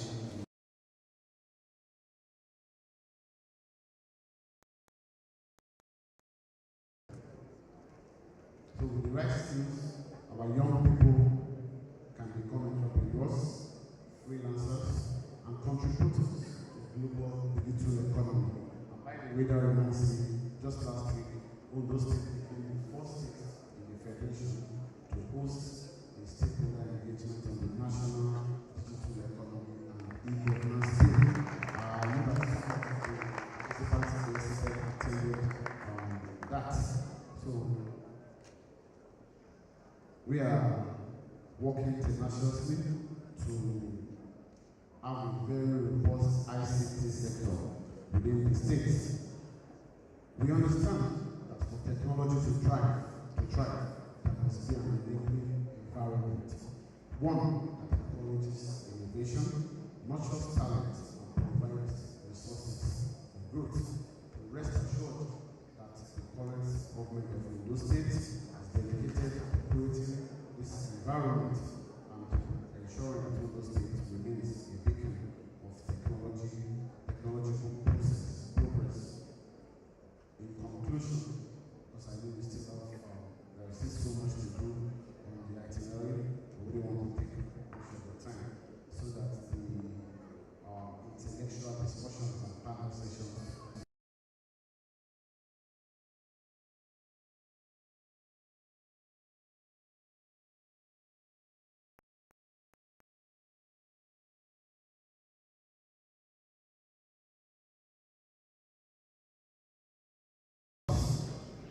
knowledge that you gain here, the skills that you acquire, and the connections that you make are all part of a larger vision, a vision that can leapfrog Ondo State in technological innovation, a place and a society where young people are empowered, and a society that is resilient in the face of technological challenges.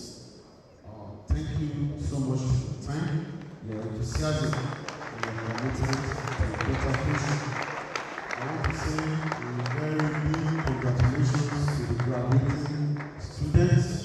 I do not know if there is a yardstick of grading them, so but I want to implore the organizers to liaise with me after the event if there is what we can term as best overall graduating students. We would like to provide a gift to such students on behalf of the government of Ondo State. Thank you for listening and listening today in the memorable impact experience. Yeah, thank you very much once again, sir. Sir, please, before you go, sir, please give me that smile again. Well, I've made to remind you that you are supposed to give a particular award to the assistant to the governor on digital media. That's to Honorable Yomi Oyeko. Yes, that you want to, he has an award to give. So we will request your permission to please give that award. Please, if we can have the award right now. Yes, this award of recognition will be given to Honorable, yes, please come. Yes, say to the governor of digital. Okay, yes, digital media. Hey.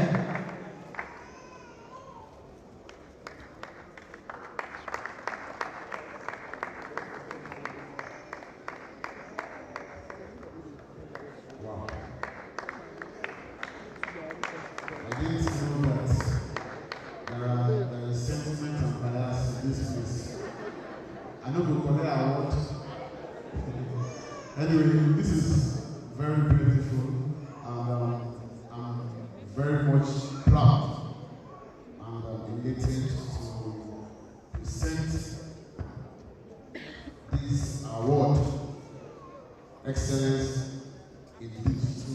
transformation to Yomi Oyekon, Special Assistant to Mr. Governor of Digital Media, a friend, a brother, and a partner in the technological advancement of Ondo State. In recognition of your transformation of traditional industries through digital economies, this day, 9th November 2024. Congratulations.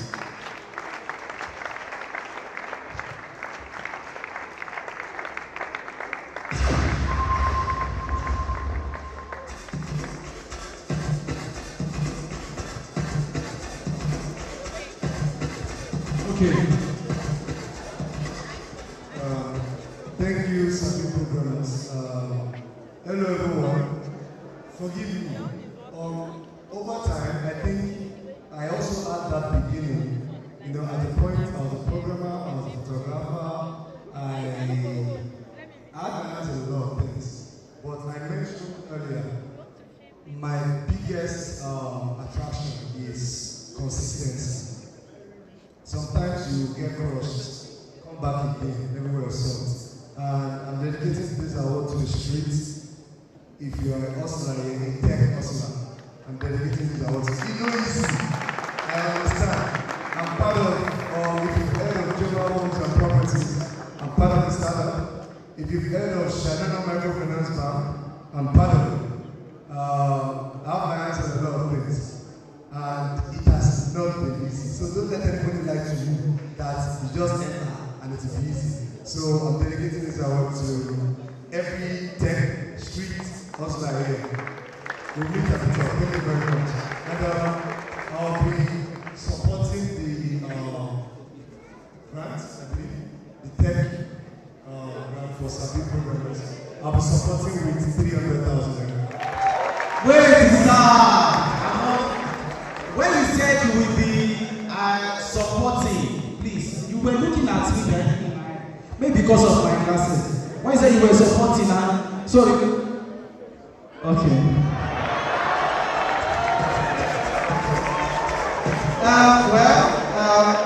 We are moving to the next program, right? I should talk. Please, where is my PA?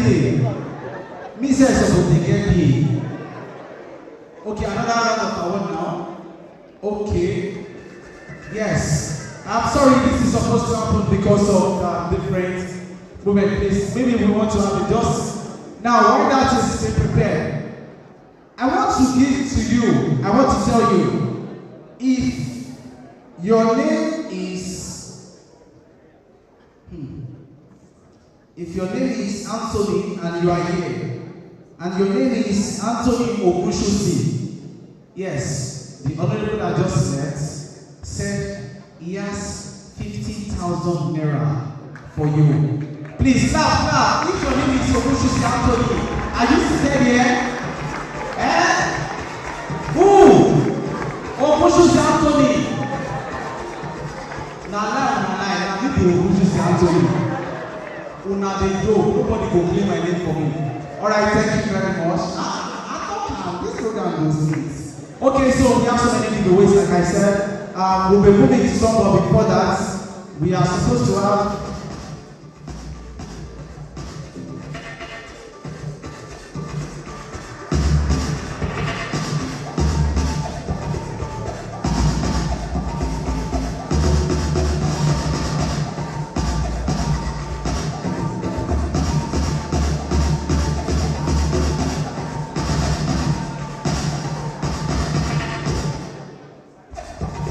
so why that is happening, we have some set of giveaway. Yes. Mommy Naija food, she wants to know. Is she there? Okay. That the giveaway you said the other time, I'm quite sure it's still on ground, right? You are sticking to your word. Now, ladies and gentlemen, in case you don't know, if you are just joining us, this is Xplore 1.0, one of the biggest tech events in Akure, Ondo State, Nigeria.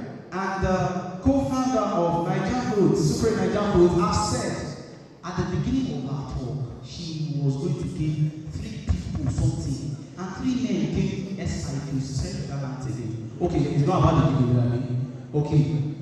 Don't. Okay. I thought it was about video. 10 people came and none of them won it now. Are you giving permission for another 3 people again? Let's give it a shot. Hey, God. Father Lord, Jesus, I pray. Even if I'm the MC, God, maybe they should just see MC, join me away.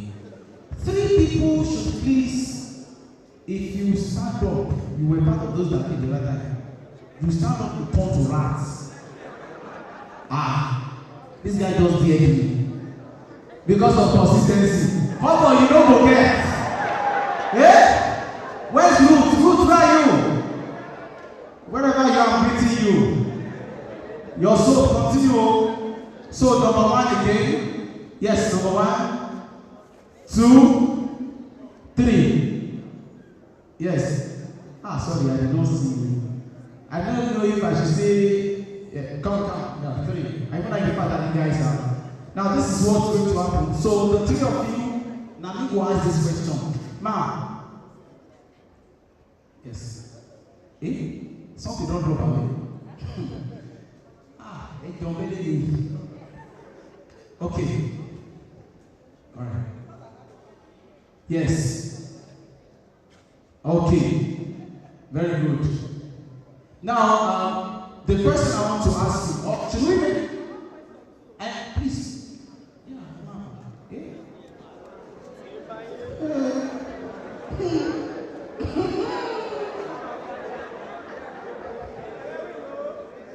This question goes for 100,000. Courtesy the chairman of Nigeria. Please, when you are giving me the answer, be specific. Nigeria Food, Socrates Nigeria Food has how many branches? Wait.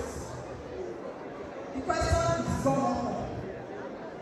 Has how many branches and what are their various locations?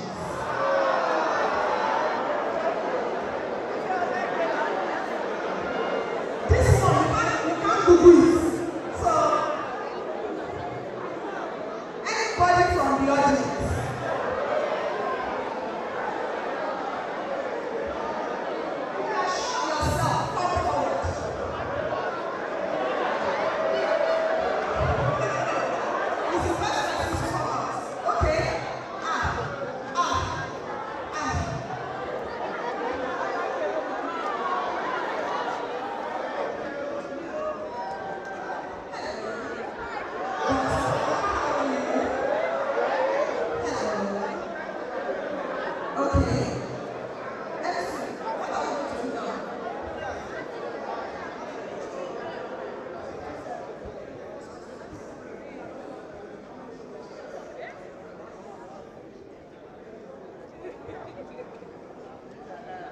Hey!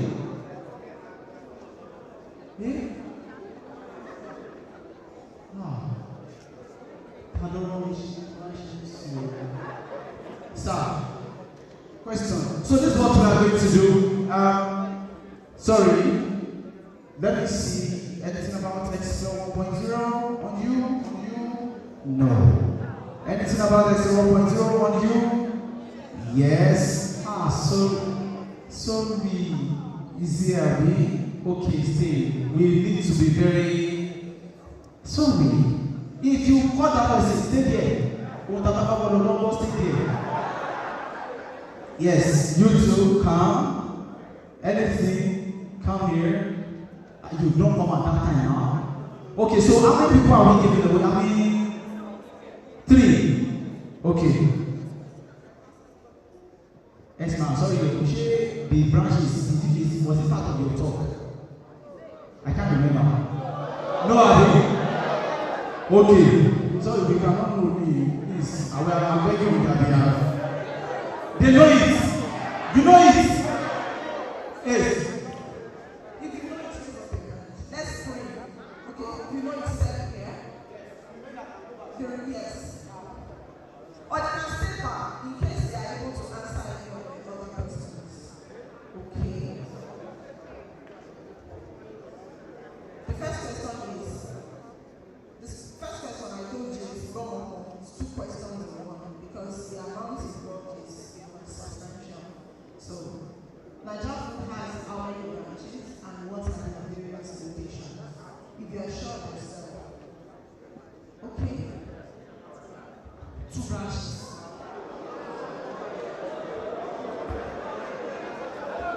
He has failed, Daddy.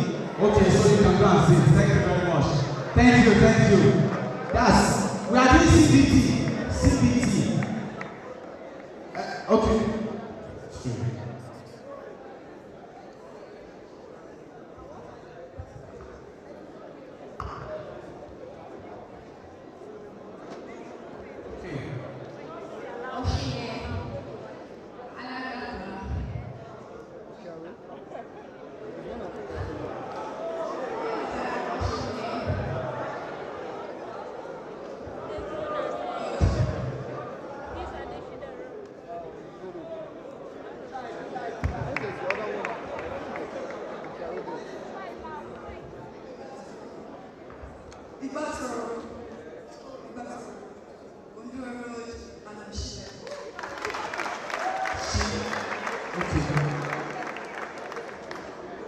We have two people diagnosed the question.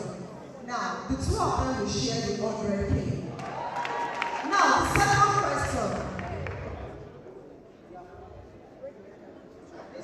They are qualified, yes. Which of these branches is the first? The first. And the year it was founded.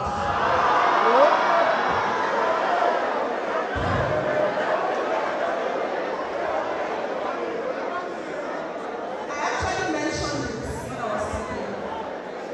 So, but let's leave that. The first branch.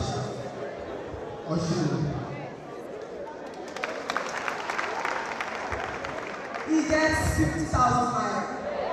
So that's all now. Just one. Go for that 50,000. 50,000 you still. The last question. Now, please, I want you to, from the teaching, okay. The first person to say it, because there are 4 of them there. Don't give up, oh. Don't give up.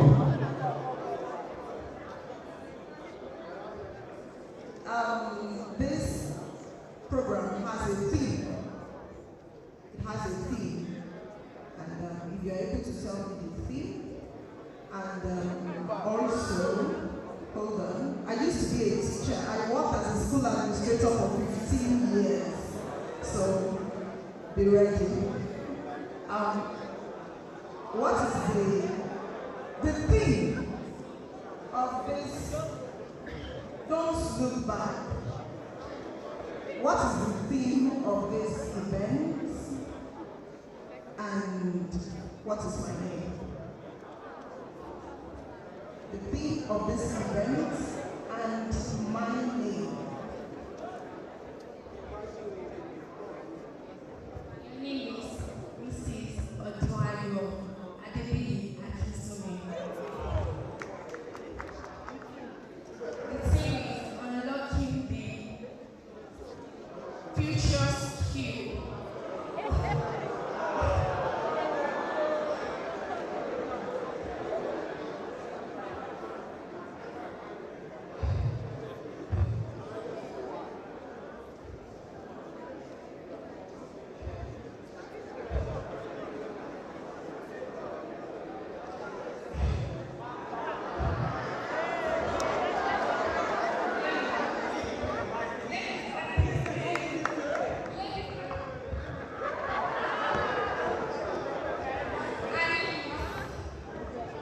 Okay, brothers, thank you for coming.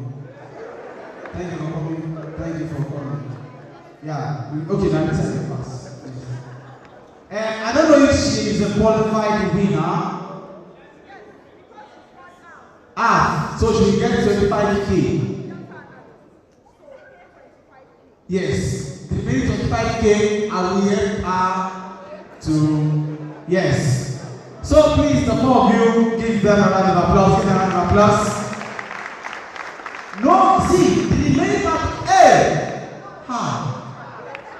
which village are you from?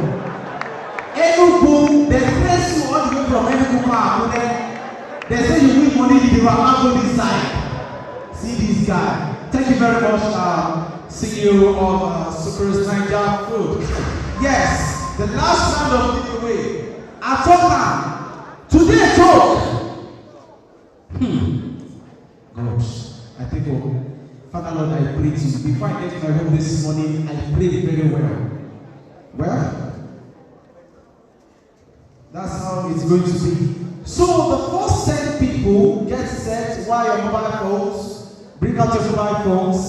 If it says your mobile phones, your internet, all set.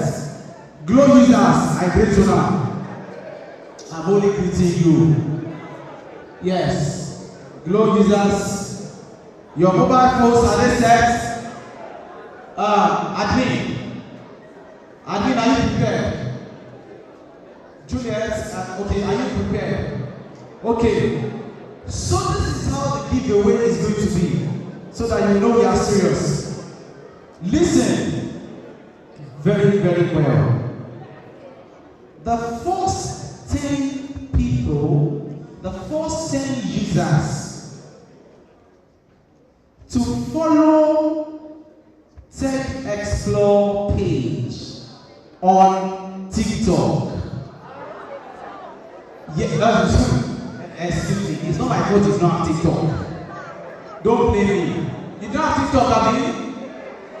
You did not have TikTok, please. If you have the results, you can tell me. The first 10 people, you think that it's not me, I did not know. How would I know? You want 50K that time? You don't win any money. Please just give me the results. The first, yes. First 10. Done. Is that all? Yes. Bring it to this. Off your internet. Off your internet. Now like that one you go. Off your internet. Very good. So if you are following after this one, we are sorry. Bring it to. Please, somebody should help me. One of the ushers help me with the remainder of the Jotas there. Yes, please after this one, we'll be having another set of award and the bouncer said follow. Now that don't hard. Bouncer said they also for giveaway.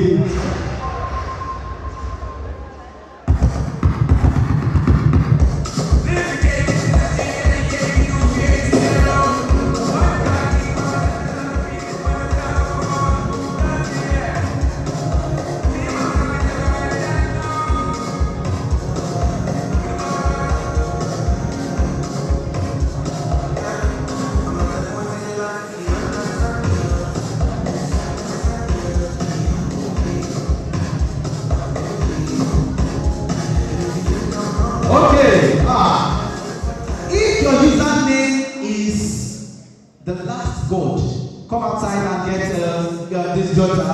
The last God, where are you? I hope none of these followers are getting us from Facebook. Imagine we need a giveaway from Facebook. The last God, where are you? Please come. The last God, tell me spell as T-E-N-N-I-E. Tell me. Hey. Tell me. 3, is it okay? Abiodun. Thank you. Yes. Abiodun. 3, 2, 1. Wait. Una confirm this thing? Okay. Abiodun. All right. Gone. You are the one. Where were you sitting? Okay. Who is Providence City? Providence City. Amara. Amara. A-M-I-O-K-O. Amara.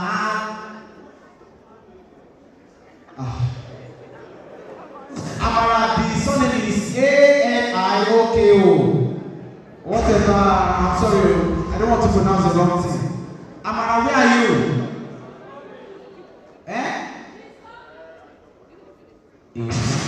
Okay. He is freshing. He freshie. He is freshie. Fresh boy. Are you Amara? This person here is not looking at you. Oshebi. Abiashebi. What's so? Providence City. Okay. Amara. Is freshie. Oshebi. Osebi.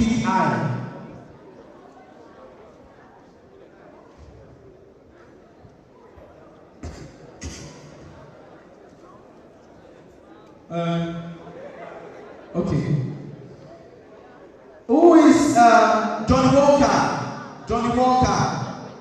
Big of Walker should be Johnny Walker. Then there is a Korean form of Michael with a cross and the logo of an Halloween. Michael. Anuoluwapo Abigail. Anuoluwapo Abigail. Who is that? Anuoluwapo Abigail.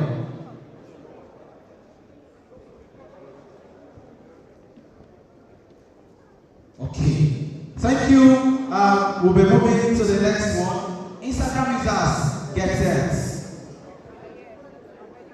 Yes. They win everything. No way. When? So when it's time, there's another set of giveaway that you are supposed to.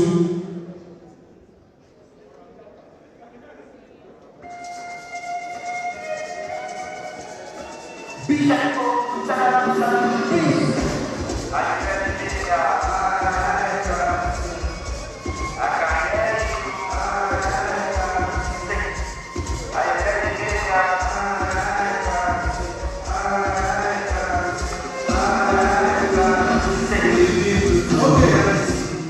Yeah, sorry. Please, when it's time, we'll soon go to that session.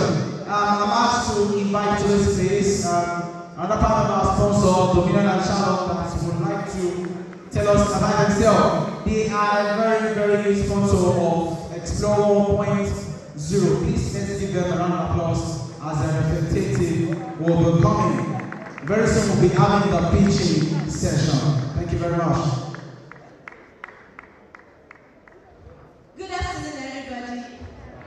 Good afternoon, everybody. My name is Tomide, and I am a representative of Dominion and Shalom LLC. And what we do basically is we are an immigration and travel agency. I'm sure you're all familiar with that. As far Japa is one of the things that is currently trending in our country today. So we're here to give you an amazing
Okay, so you heard that. In case you want to, yes, some of us have been there, and you know, I've been there, so I've seen how it's like the love for my country is the reason why I'm back home. They know the bottom, no think about it. Okay, so I was supposed to introduce certain people the other time. Permit me to recognize the presence of Magistrate Shekoni, Magistrate at Ondo State High Court. Thank you very much. Thank you very much for coming. Also, I've introduced her again the other time, but physically she's here now. She's the CEO of Ageless Agency. I call her a friend, I call her an auntie, I call her a party. You know, people will be saying that, okay, let me stop there. Permit you to recognize the presence of Mrs. Anteyi, Grace, yeah, don't just wait to me now. Please let us give a round of applause. Yes. Ageless. And also let me recognize the presence of the Senior Special Assistant to Ondo State Governor on Research and Documentation. Tomidola Emidola, that is Eguaroje. Thank you for coming.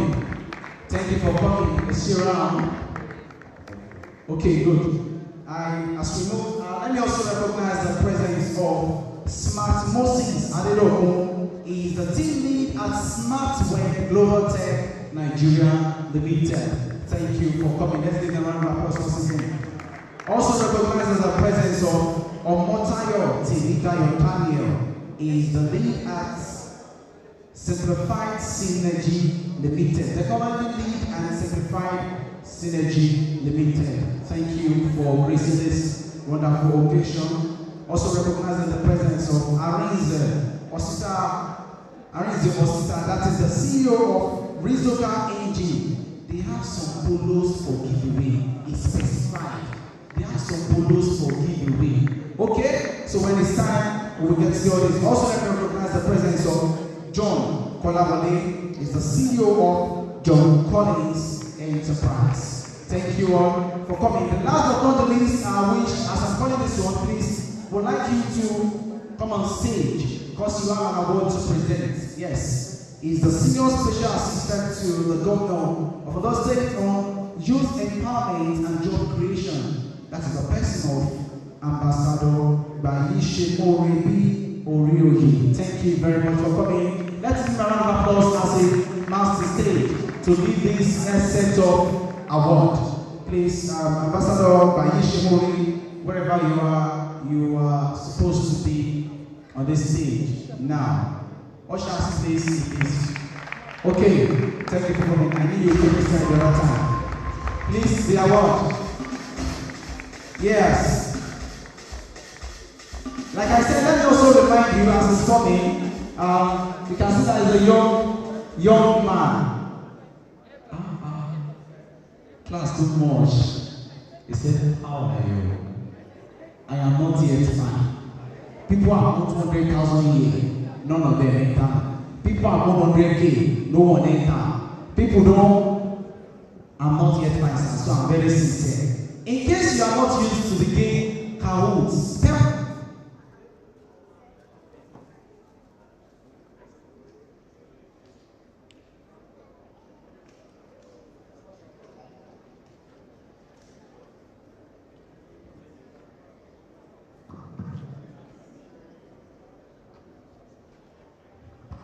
alright, so as I was saying, in case I'm not familiar with the game, get your mobile phones ready.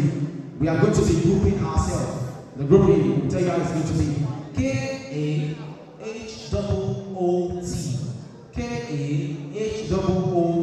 When it's time, something will display on the screen. Everybody will participate. Everybody participating in the game has something to win. Just make sure you get yourself off. Okay, so over to you, sir. This award will be presented to Timothy Ayeshua. Timothy Ayeshua. Please, wherever you are, there's this special award that will be given to you. Yes. Please, let's give him a round of applause. Timothy Ayeshua will be collecting this award that were presented by the Special Assistant to the Governor on Youth Empowerment and Job Creation, Ambassador Gbayisemore Orioye. Over to you, sir.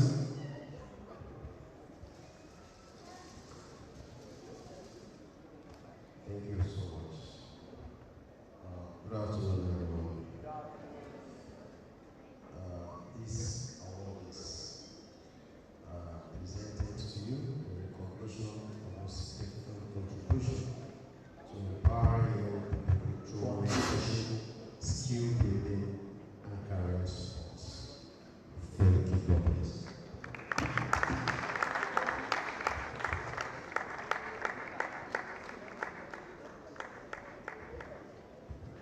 Yes, thank you very much. Okay. Maybe you have any word of appreciation or something, or you too, you want to ask how I am. I'm very fine. Yeah, good afternoon. Point of correction. Honorable Timothy Ayeshua. Tobias Kolobaboti. Contest. Even if I lost, I did not fail. Anyway, I am very impressed seeing this kind of program that Sabi programmers bring together. Last year, I was in one of their programs, I think graduation program of some of their students. They were minimal in numbers, but I'm so impressed now that they are so broad and vast due to their consistency and endurance, and that is what tech really requires. Anyways, I want to really tell you the reason why I so much have interest in tech and who I will be dedicating this special award to. And anyway, I got any award about tech. The only person I will be dedicating it to is a very good friend of mine that I partnered with. He really introduced me to technology so much. I am a bricklayer.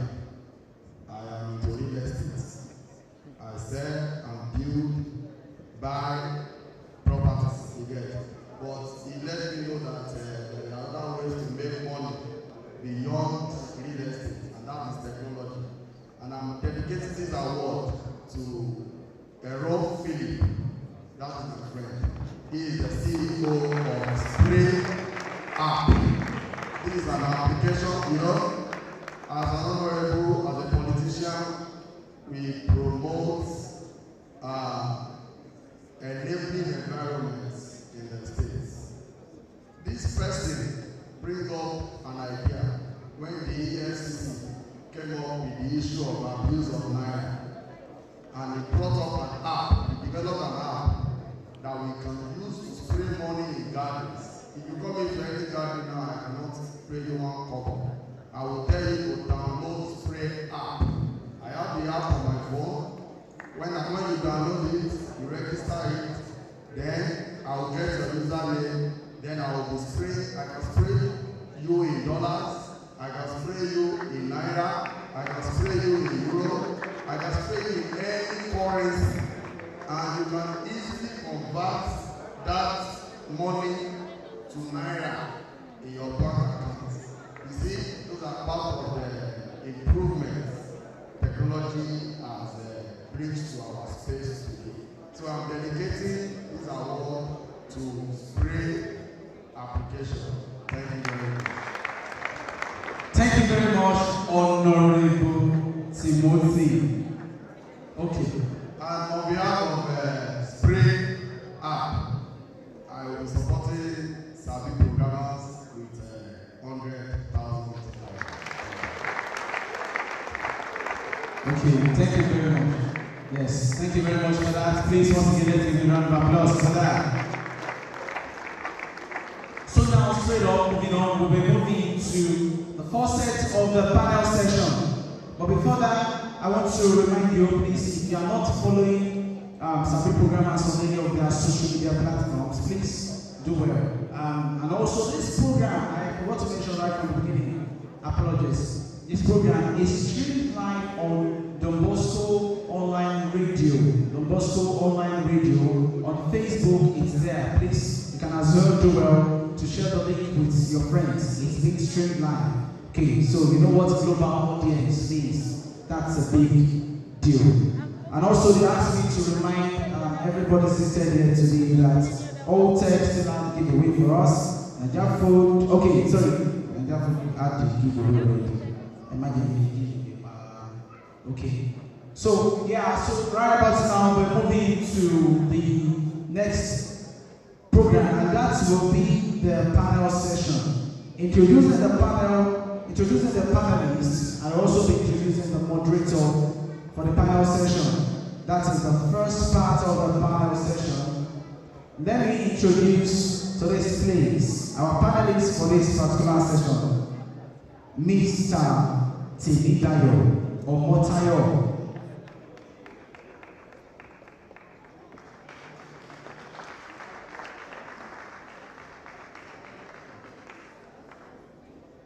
Okay, so let me introduce the moderator for the panel session for this particular piano in person of Mr. Sheyi David. Please let's give him a round of applause. Sheyi David will be the moderator for the first panel session. Thank you very much.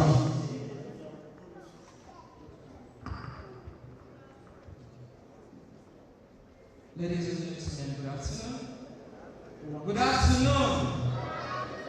Do I have energy in the house? Good afternoon. All right. What is the first thing that you do when you wake up in the morning? Do I have a mic? Please. Somebody want to answer. What is the first thing you do when you wake up in the morning? You pray. Oh, okay. Where do you use? You read your Bible and you pray, right? The Bible you read is on your phone or your original, your paper Bible. If you use your phone, let us see your answer. Okay, few people. What is the last thing you do when you want to go to bed? You pray and use your Bible. How many of us, this is the device that we carry when we wake up in the morning? This is the first thing you carry. Even when you want to pray, use your Bible on your phone. And when you want to go to bed, what happens? Almost the same thing. After you pray, then you go to Instagram. Or you play music so that you can sleep. Right? So, why are we here today? What's this panel session about? Before we continue, I would like to play a video. And then after that, we'll have our panelists on board for a short period of time. So, can the video be on now?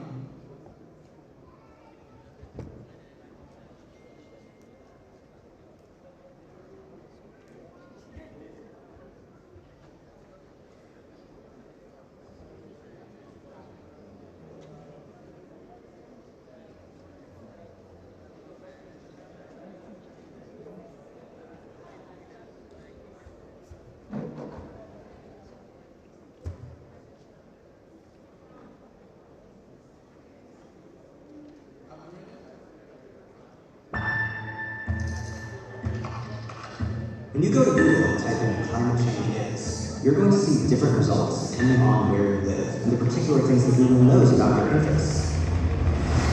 That's not by accident, it's a design technique. What I want people to know is that everything they're doing online is being watched, is being tracked. Every single action you take is carefully monitored and recorded. A lot of people think Google's just a search box and Facebook's just a place to see what my friends are doing. What they don't realize is there's entire teams of engineers whose job is to use your psychology against you. I was the co-inventor of the Facebook like button, was the president of Pinterest, Google, Twitter, Instagram. There were meaningful changes happening around the world because of these platforms. I think we were naive about the flip side of that coin. We get rewarded by hearts, likes, thumbs up. And we conflate that with value, and we conflate it with truth. A whole generation is more anxious, more depressed. I I always felt that fundamentally is a force for good. I don't know if I feel that way. Facebook discovered that they were able to affect real-world behavior and emotions without ever triggering the user's awareness. They are completely conscious. Fake news spreads 6 times faster than truths. We're being bombarded with rumors. If everyone's entitled to their own facts, there's really no need for people to come together. In fact, there's really no need for people to interact. We have less control over who we are and what we really believe. If you want to control the population of your country, there has never been a tool as effective as Facebook. We build these things and we have a responsibility to change it. The intention could be, how do we make the world better? If technology creates mass chaos, loneliness, more polarization, more election hacking, more inability to focus on the real issues, we're toast. This is checkmate on humanity.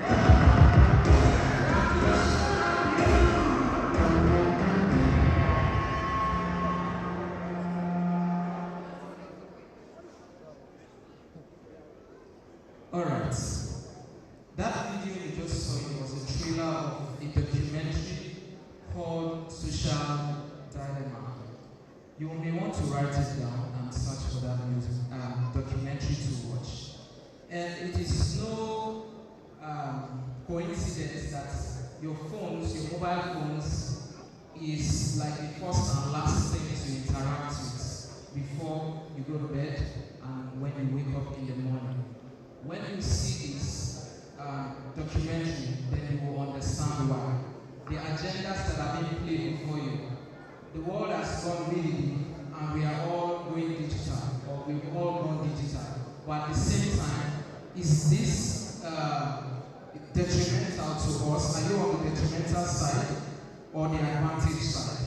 Right? So it is mind reading or data mining, and the myths and realities of targeted advertising, and how it does affect you. How do you put your digital footprints online? And how does it come back to you? How is it that when you are speaking about something to somebody, a friend, you say you are hungry, and the next thing when you went on your phone to scroll on Instagram or Facebook, the next thing you saw was food. Why do you think that happens? This is the reason for this panel session today. But before we go into that, I'd like to recognize 2 persons who walked in during this session. The first is Reverend Stephen Omokoba. Please help us to welcome Reverend Stephen Omokoba, the administrator of the cathedral. And this second person, before I welcome him, I want to openly, how do I put it now? I want to openly ask for permission, because I just praised him out of a project that I'm handling to quickly come around this panel session, and he's right here with us. Dr. Sumi Smart Francis. Please, let's appreciate Dr. Sumi Smart Francis in the house. Thank you very much, sir, for giving me permission right now, sir. Okay. So let's go back to it. So, how does data affect us? How does social media affect us? How does the digital economy affect us as humans? And when we leave our digital footprint online, what are you supposed to give out?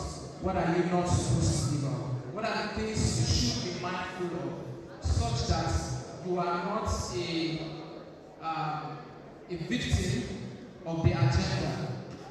Rather, you are taking advantage of what is to come. So, to join us on this panel stage are 4 wonderful panelists.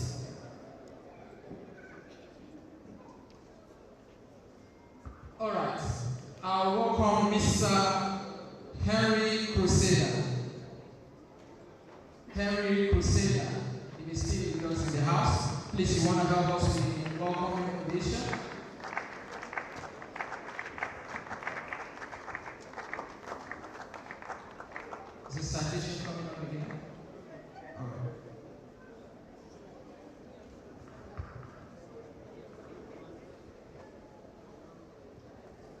Henry Eguaroje, widely known as Crusader Henry, is a seasoned tech entrepreneur with over 12 years of experience in building tech startups and supporting businesses.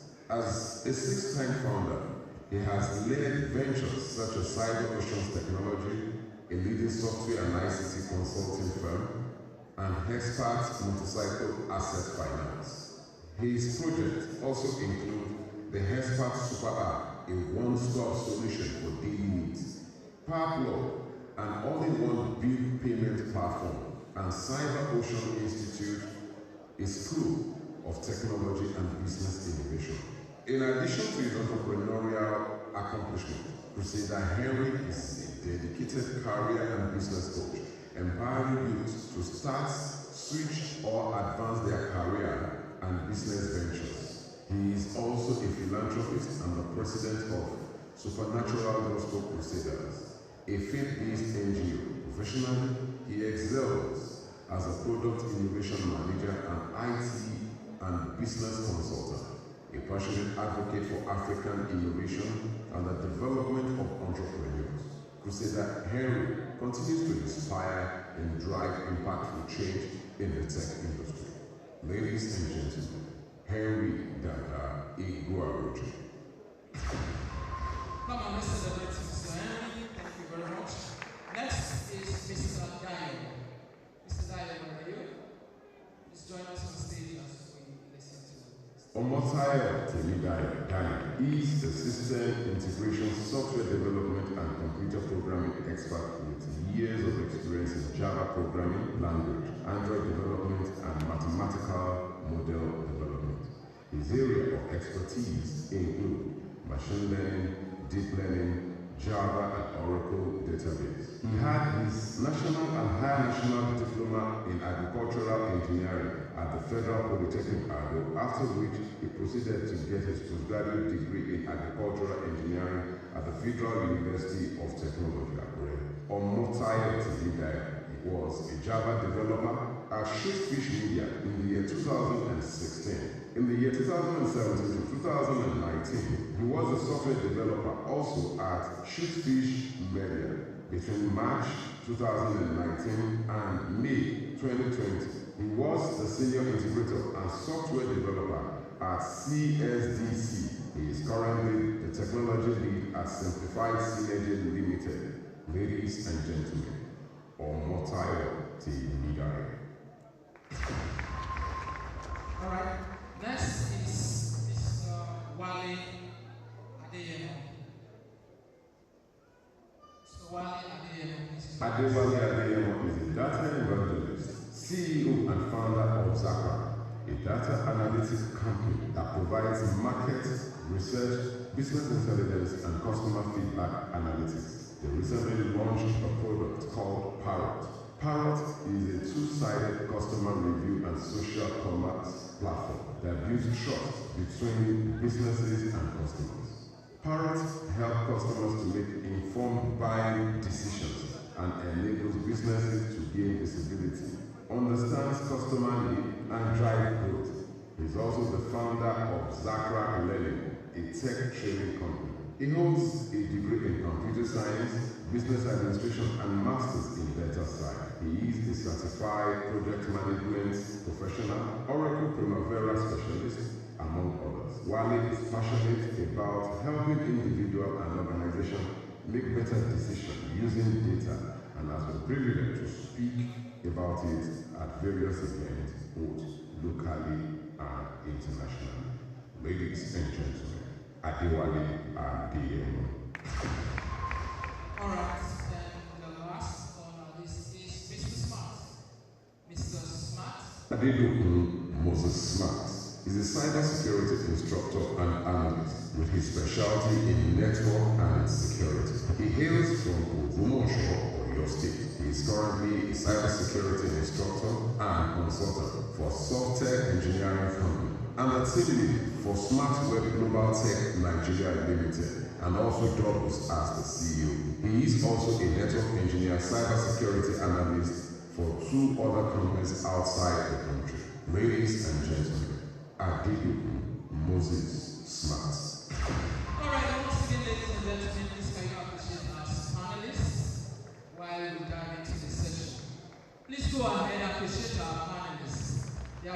of great advantage to our ecosystem, especially in the States. And we are happy to have you here. Thank you very much for joining us. As experts in the digital space, software engineering, in the tech space rather, I haven't seen the documentary that we just played, the trailer to the documentary. I'm sure we all understand the perspective from where we're coming from in this discussion. And so I'll just go right to my first question here. And I'd like us to take just 1 minute each to share our insights on that. Okay. How do add an algorithm really work? Okay. How do add an algorithm really work? And are they truly predicting what we are thinking? Okay, Mr. Henry.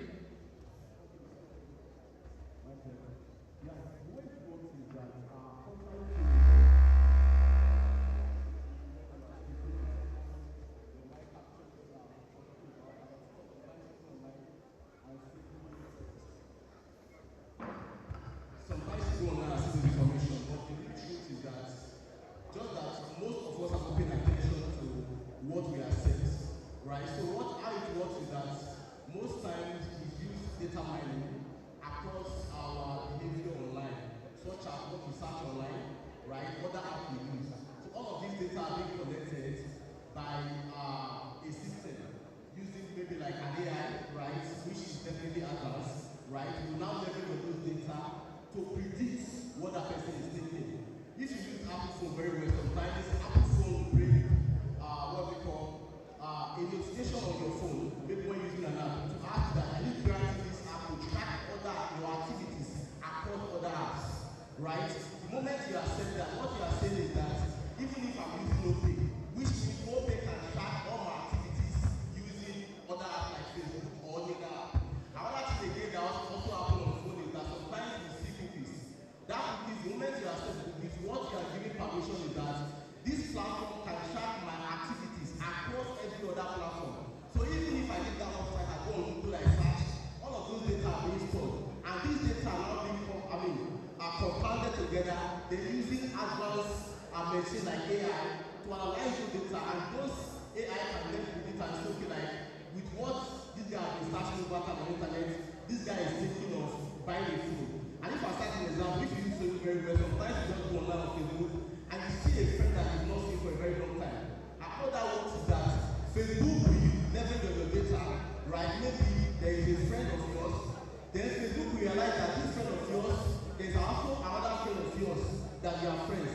So what Facebook will now do is that Facebook will now know that if Eguaroje is a friend of Dayo, and Dayo is a friend of Adebiyi, there is high chances that Henry and Adebiyi will also know. So the next time I log into Facebook, they will suggest Adebiyi to you. So that is just how it works generally.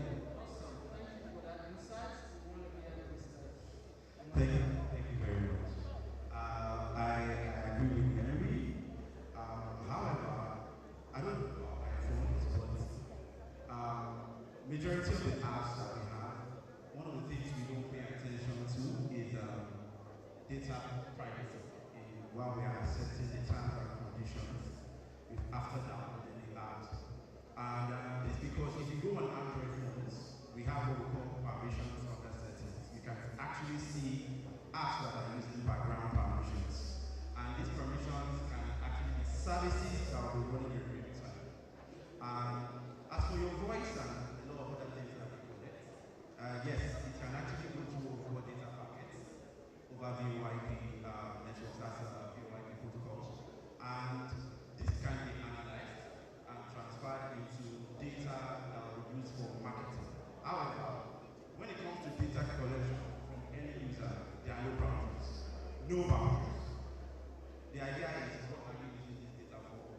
And are you a licensed entity to actually collect this data? Google, for once, has a lot of data to an extent that even Apple is collecting information via this data. So this whole thing starts from you being aware that people exist that will collect your data. All they need is user consent.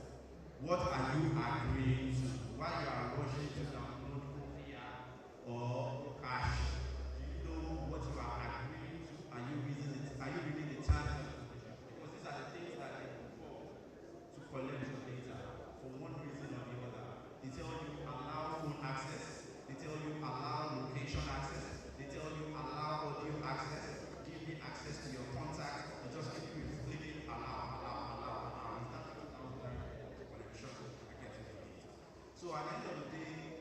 data, the world is structured in such a place that awareness, sometimes is a bit implicit, just so that the big farmers we are happy to build a very strong community. Sometimes they do it for the good purpose, which is marketing and advertising, which is something that is globally accepted now and driving change.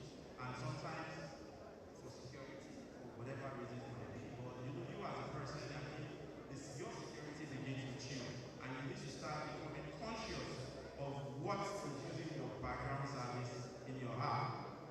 Last year, I was saying before I hand over the mic, there's a particular app, I think it's Truecaller.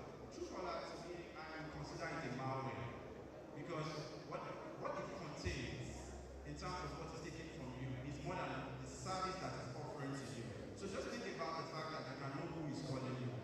I think that is just the only service it's also collecting a lot of other information that you just don't know how. But if you want to know how, you can always go to your permission. It's your device. Go to the list of the permissions that you've allowed, and you can see background services, this background, this program, and you can either revoke these permissions and stop using the app or the services, or thank you. Thank you very much. I know that a lot of us will say accept cookies, right? And we go ahead to just remove the targeted cookies. How about the other cookies that we are accepting? Okay? So, ignorance, they say, is no defense. Because you are ignorant of something does not mean you are not going to fall victim of that stuff. For example, go to Lagos and drive against traffic, saying that you don't know, even though the road was passing through the beginning. By afternoon, when you come back, it diverted the road, but because you did not know, does not mean that last man will pardon you. So that will lead me to my next question. As a data expert, Mr. Wale, what data are companies actually collecting about us? And why does it sometimes feel like they know so much?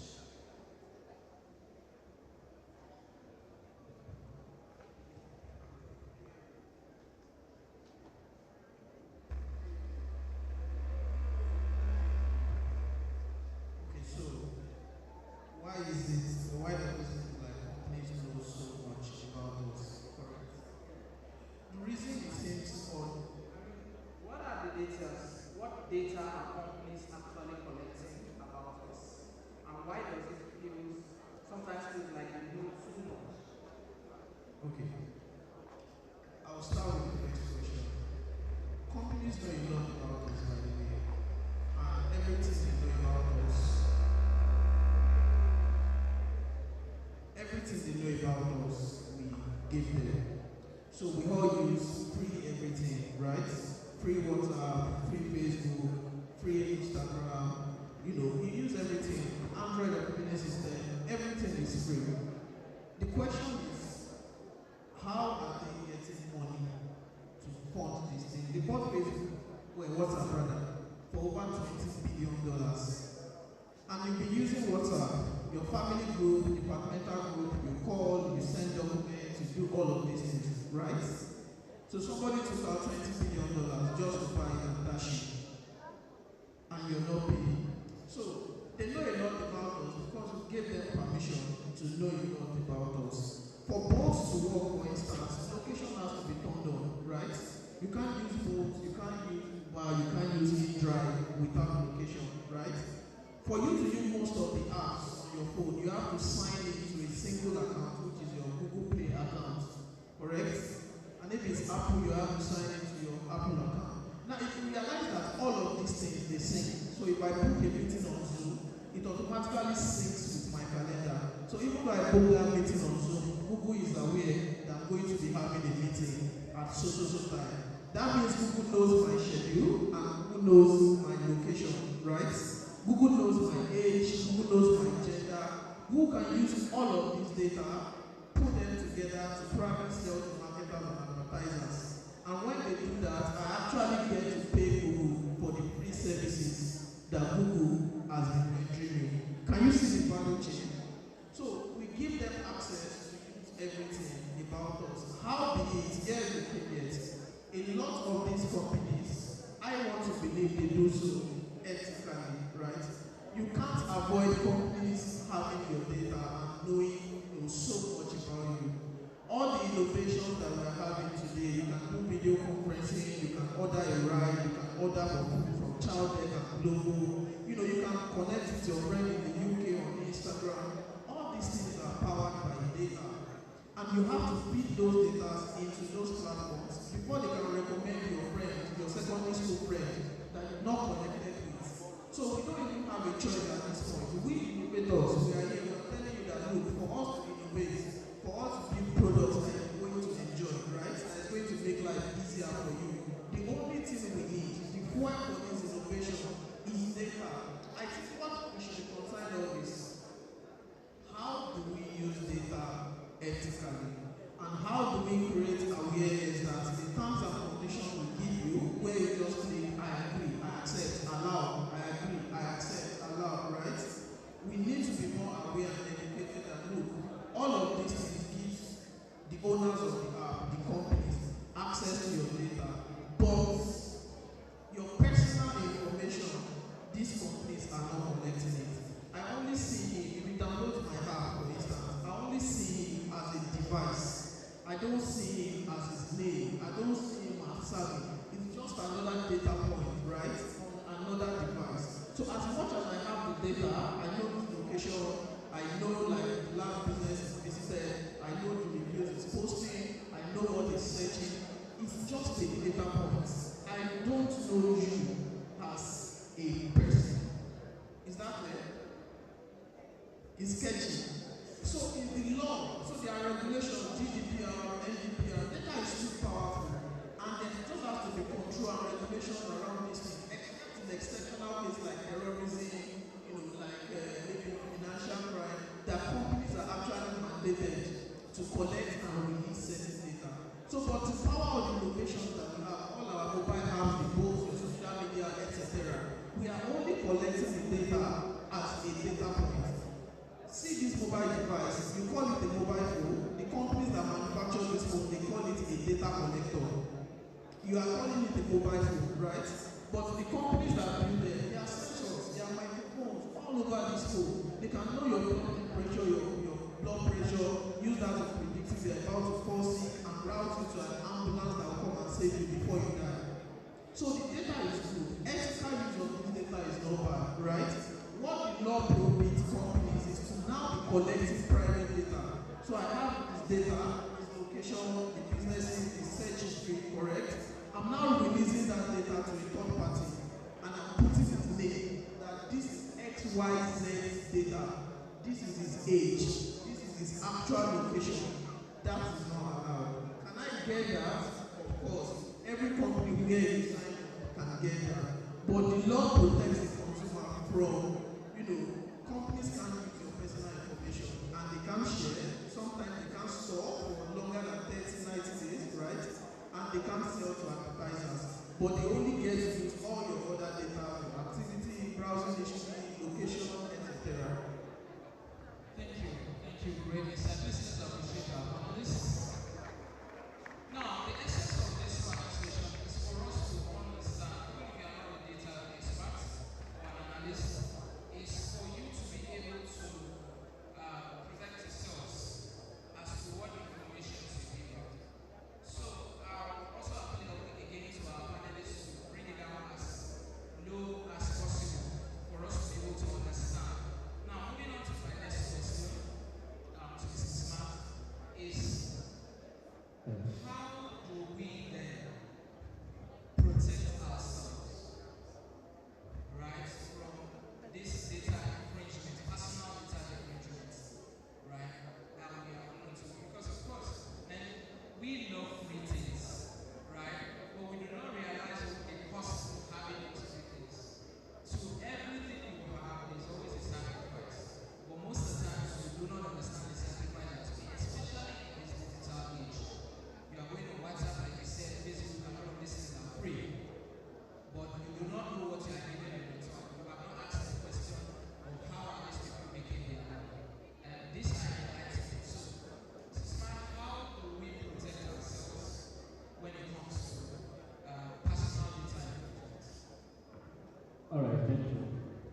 Firstly, I'd like to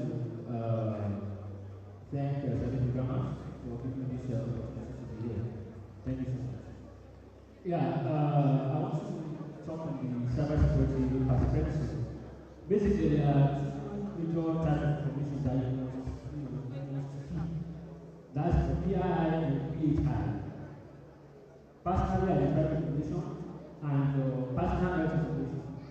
Now, the PII are anything that they can track you, like, or anything that they need to identify you, like your name, your account number, your location, blah, blah, blah. Now, the truth of the matter is that you see all these apps, Facebook, whatever it is.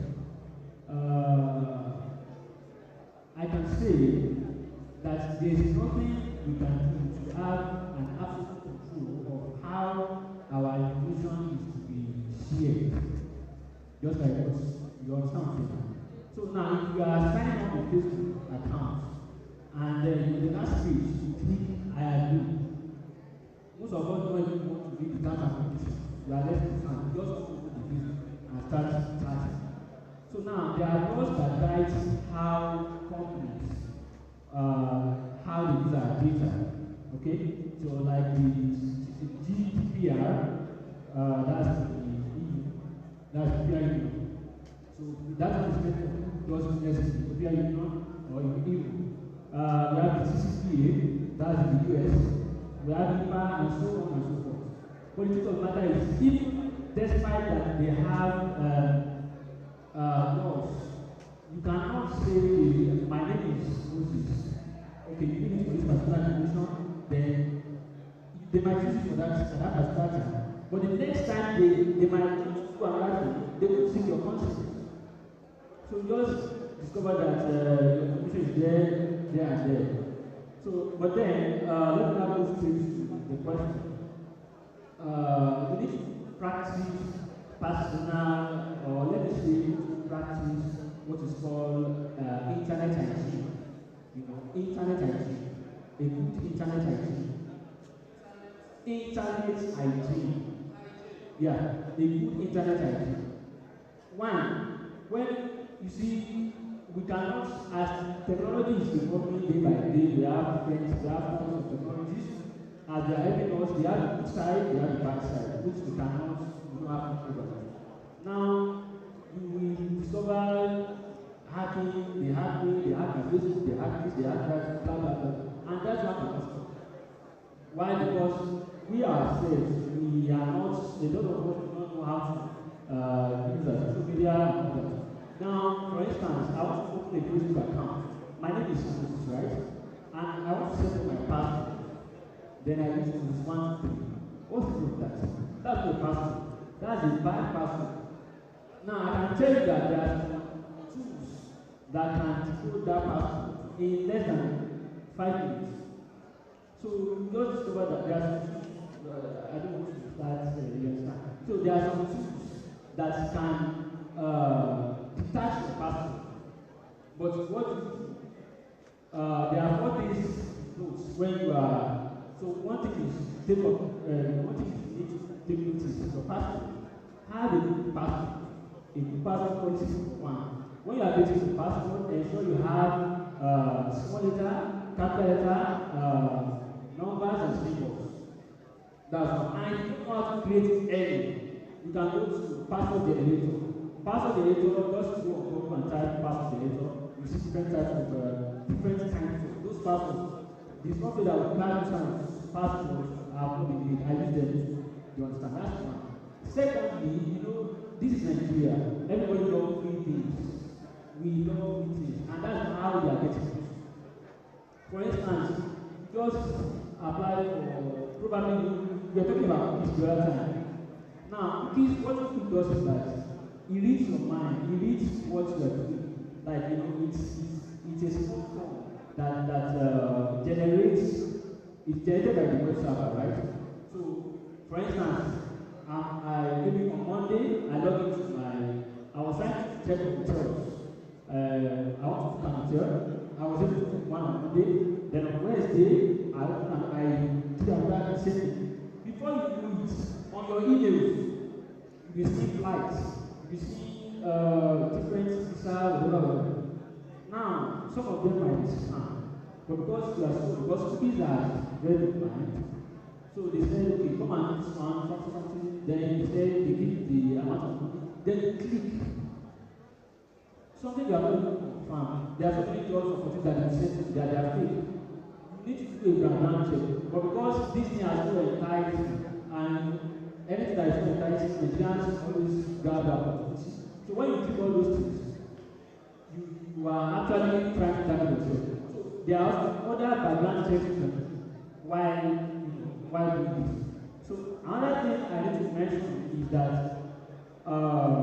this is for all of us. I used to tell my people, if my friends are here, they can give me. Sometimes when I post my picture or I try to post anything, I sometimes probably, let's say I traveled to Lagos last week and I've done everything, and today I can post my last week, my last movement. I can't get my actual vacation. Why is that? Why is that? Because sometimes some of this information you post on WhatsApp, Facebook, somebody somewhere is storing it and selling it on the dark web. There's something called dark web. So dark web is just a place where different bad things are done. If you want to buy human head, if you need an assassin, if you want to buy UK, anything is there. Now, some of this information that you are posting, everything is being stored somewhere, and it is so we need to be careful of how you want things and make your verification. So you could use password and other survival. Thank you. Online hygiene, right? Which we need to start observing how we share our data online. However, let me stability from here in just less than a second, a minute. Rather, Mr. Wale. So, I come to you. I told you that this is my data. Of course, you have powers currently on you, which is majorly about data for businesses, right? To make informed decisions. So good for businesses. However, we're talking about personal data. Now, one of it is I come to you and I say, keep this phone for me, right? And then I include the password saying that the next time I want to come and access this phone, I would have to include this password to access the phone back, such that nobody else can come to access it. Now, that password, where is it going to? Is it not to you also that it's going to? So it's such that there's a meme online that how do you put a password and it's put your ATM card into the machine and it's asking you for password. And when you put in the right password, it's telling you that it's correct. How does the machine know that your password is correct? And does it mean that it stores the password, right? That means it's accessible even by the computer of the machine, right? So how are we now sure that our data as to what we have, our key, that's your key to enter your house or your rented apartment, is safe and your landlord does not have to say You've asked a very hard question. Guys, let me pause the bubble for those of you that know about cloud computing. There's no computing in the cloud. The data you are storing in the cloud is sitting on premises somewhere. Either that premises is one office or it's inside the ocean, or maybe when Elon Musk is successful. But all I'm just telling you that look, for you to put the password somewhere, that's an authentication system. Authentication system simply do like a check and a match. So if I put my password and it tells me incorrect, that will tell you that something is responding. It's comparing my input with something that is stored somewhere, right? So passwords are always stored somewhere. There are a lot of technical explanations to how they are stored, such that even when there are data breaches, you can get people's password, but you can't biggest conversation is companies of all sizes using Bitcoin.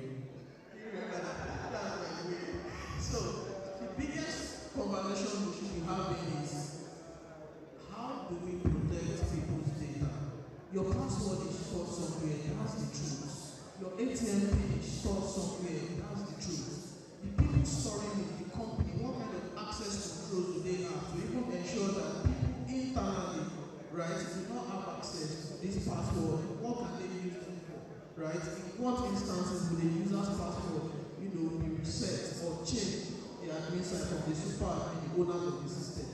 So yes, guys, your data have been stored. Just think about it. You put the password, it opens. You put another password, it says incorrect. That just shows you something is checking, right? BPN, your NIMC, when you want to verify or you want to map, they ask you to do like, take a selfie of your face, then it returns with, no, this is not you. Or it returns with, oh, there is a match you have verified. It tells that your biometric is stored somewhere. So we can't have all these innovations. The conversation is not to make you data stingy. You can't have all this innovation without data. The main thing that I advocate for is data handlers, data holders, data storers, whatever. We need to be held to a higher standard, right? To ensure that people's data, one, are used for what we told them they will be used for. Two, we store them properly. And three, we don't share them with third parties. Sometimes we have to share with third parties, that's the truth. I will give you an example. There was a day I had a connecting flight from Heathrow to Stockholm. I missed the connecting flight, by the way, just by like 15 minutes. And while I was at the counter trying to sort out, okay, what next? Who is going to get back from my hotel? I connected to the airport Wi-Fi, by the way. And the next thing I just saw is that hotels close to Heathrow that you can pay Naira. One, how do they know I miss my flight? Google has my location. My flight itinerary is synced with Google Calendar. So Google knows where I should be by that time, based on that calendar. So for me to still be at Heathrow, only one thing, either the flight has been rescheduled or cancelled, or I've missed the flight, right? Now, they know I'm coming from Nigeria, again, Google location. They also know that Nigeria has issues with people paying with foreign card. They put all, and they know I'll be leaving the hotel if I miss my flight. They put all those data points together and they brought an card. Hotels close to Metro where you can pay with your Naira card. Almost immediately. So it's really, really helped me. I love this kind of data innovation that we want, right?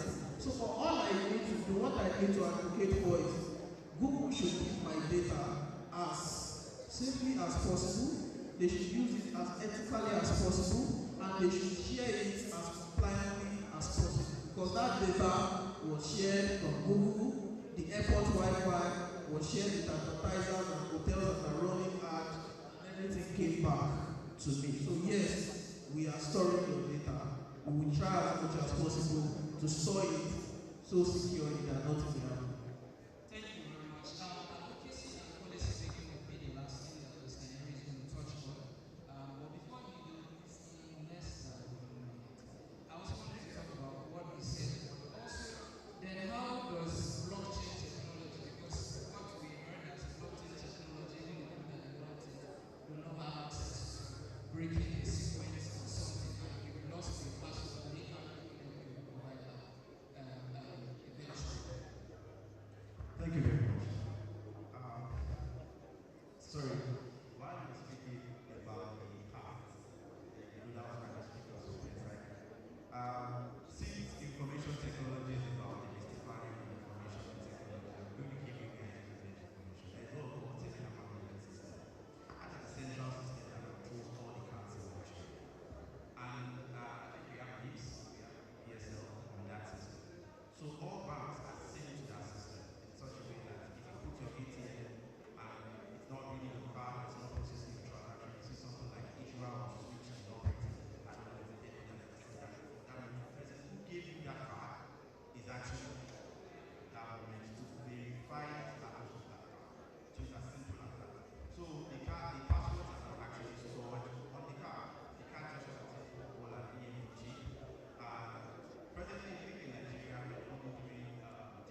so well that then it's nearly complication.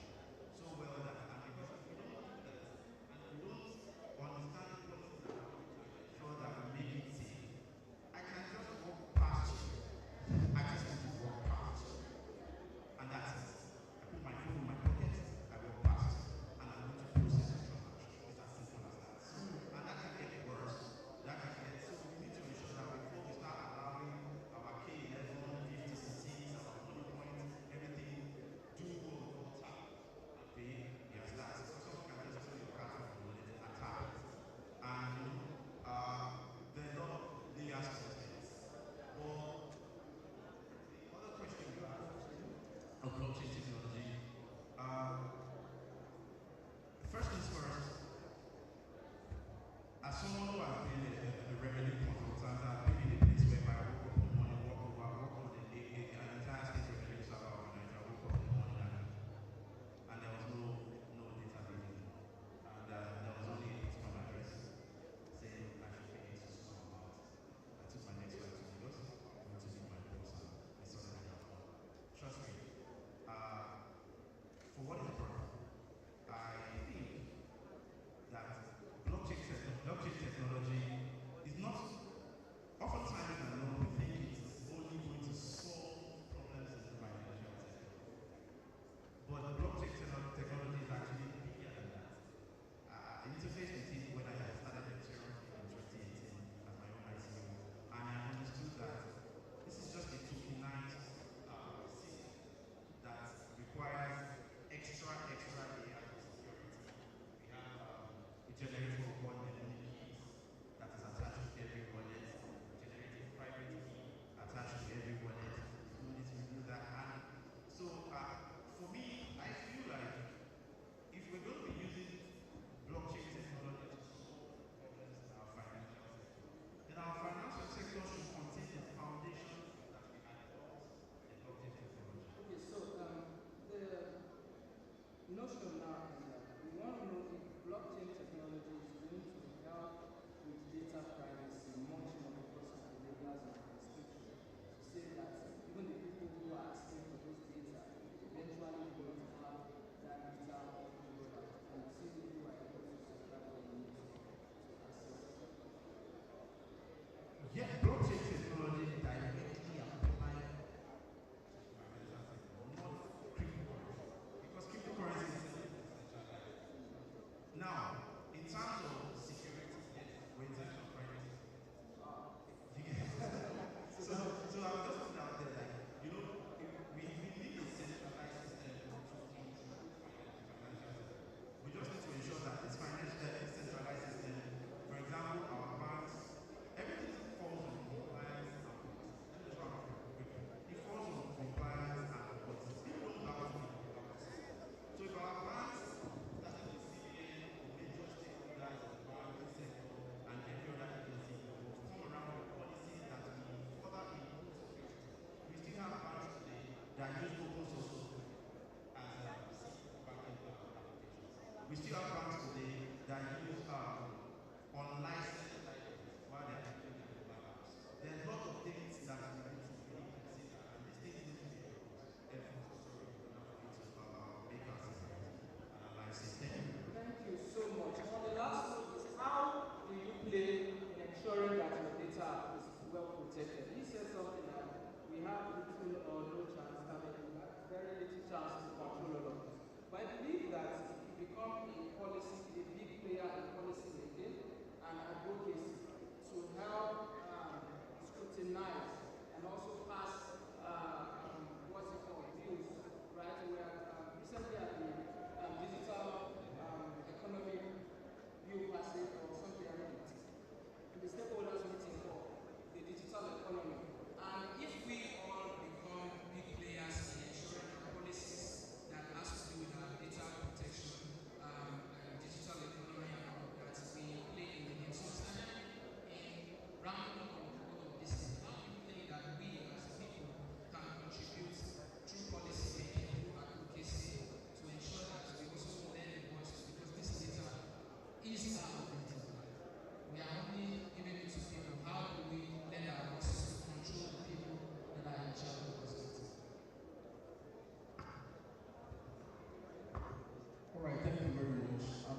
fact is that these companies are subjected to kind of like policy that you can only grant, you can only give them that assets. Take for example, as I'm sitting here, I'm not using both my application is turned on. But many of us our application is turned on, right? So, but then again, if my phone gets missing now, how do I track it? So my application is turned on, so it's a give and take. The fact is that see, if you're online, there's no way all of these things, you won't get more. I mean, our information will even make more, especially by the time the likes of the what is it called, the brain chip comes in play now, which means I can actually be thinking of something else, and a computer somewhere is interpreting my mind. So the more we are enjoying technology, the more our data, because technology we are enjoying is based on the data we are giving to the internet. Without the data, we can enjoy it. So the fact is that I would just say that if you are using an app and it's requesting for information that does not correspond to that app, take for example, I'm registering an app that has to do with, let's say, finance, I want to transfer money, and it's asking for some other information, maybe about my food. Why? I won't grant that access, I will leave that. So just be conscious of those things, know what you accept to, read those information, but the fact is that it will always be there and it will get bigger. Thank you very much. Thank you very much, Casey.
Yes, just for some 3 minutes, I'm going to leave you and the DJ to do some little music, and you know, if possible you want to shake your body where you are seated, no problem. And immediately after that, I'll be recognizing this following people, the CEO of Anteyi Systems, Mr. Anteyi, my brother Anteyi. See you today, mate. You have been very, very well.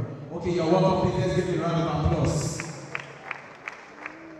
Let me also recognize the presence of Adebiyi-Akinsunmi. That is the CEO of TM Innovation. Please let us give a round of applause as well. Thank you for coming. Now,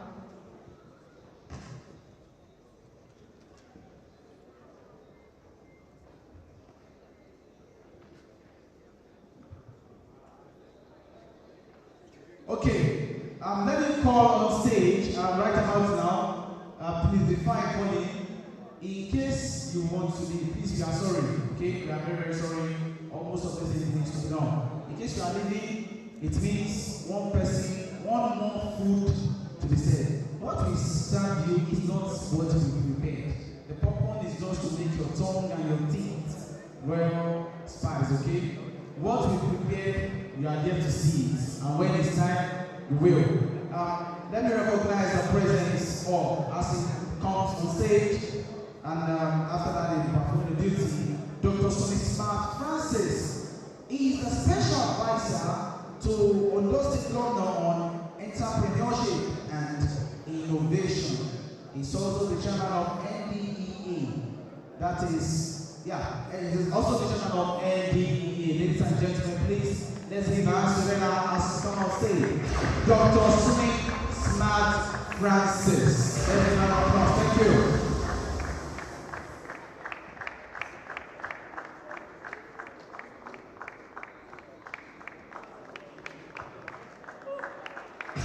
Somebody said, whoo!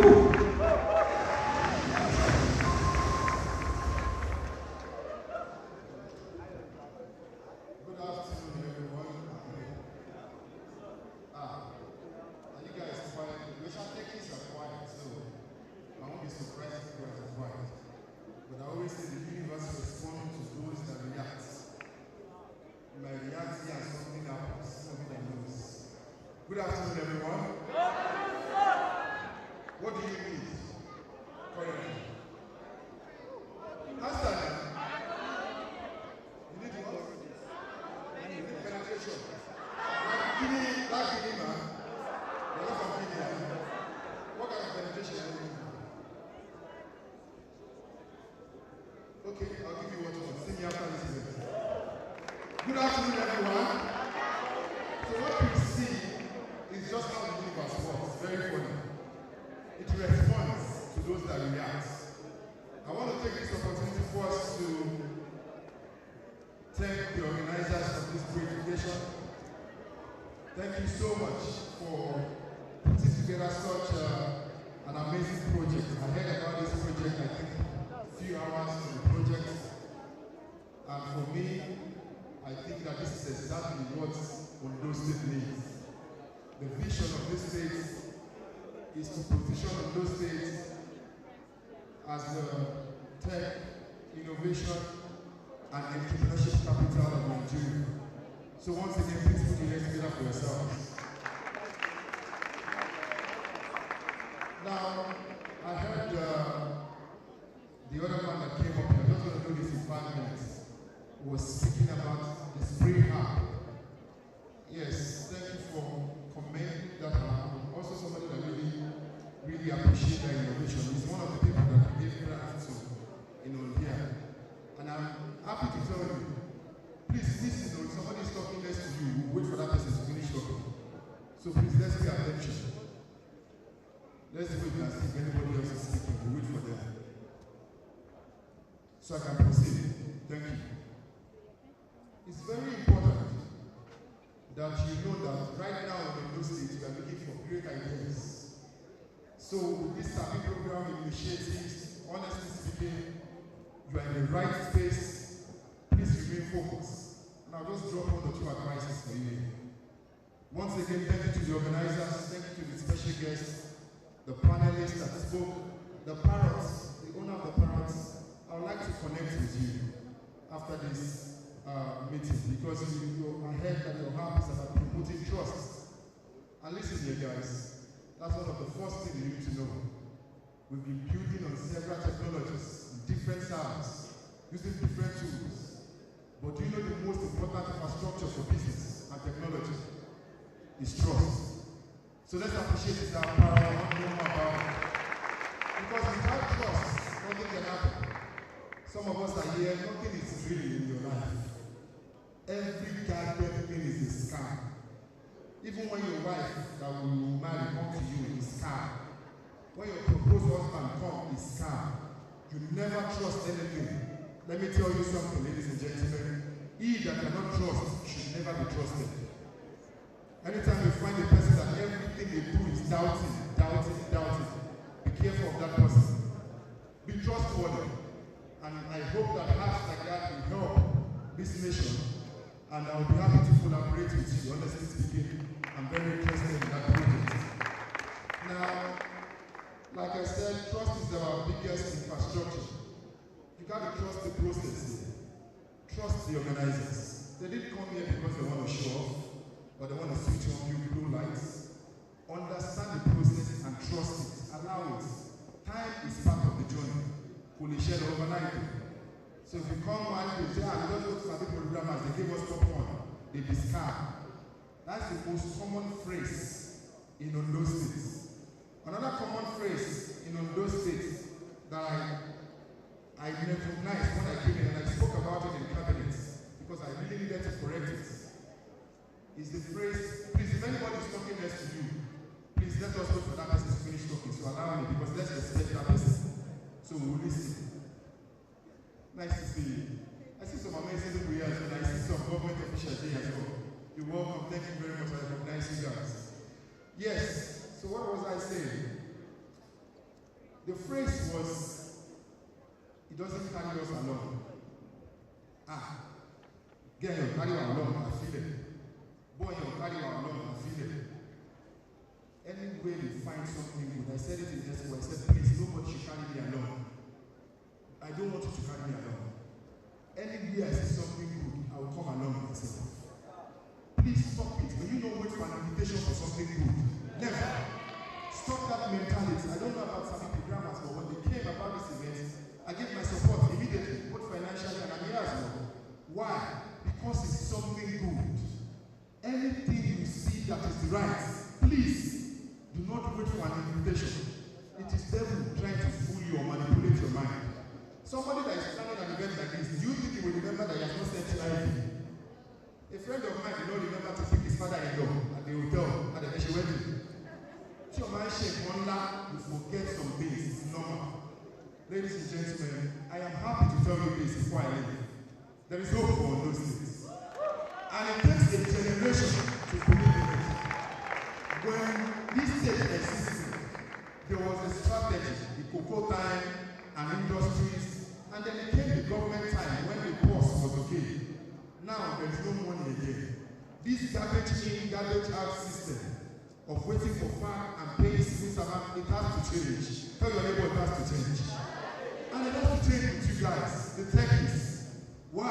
Because we are positioning Ondo State as a tech capital.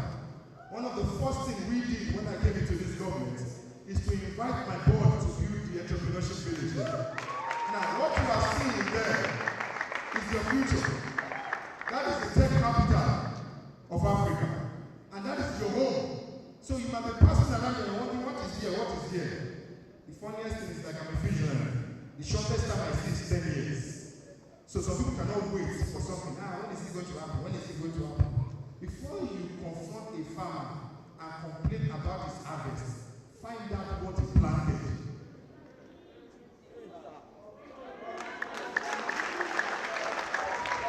If you plant tomato, it will come out in 6 months, 8 months. If you plant a cocoa tree, guess what?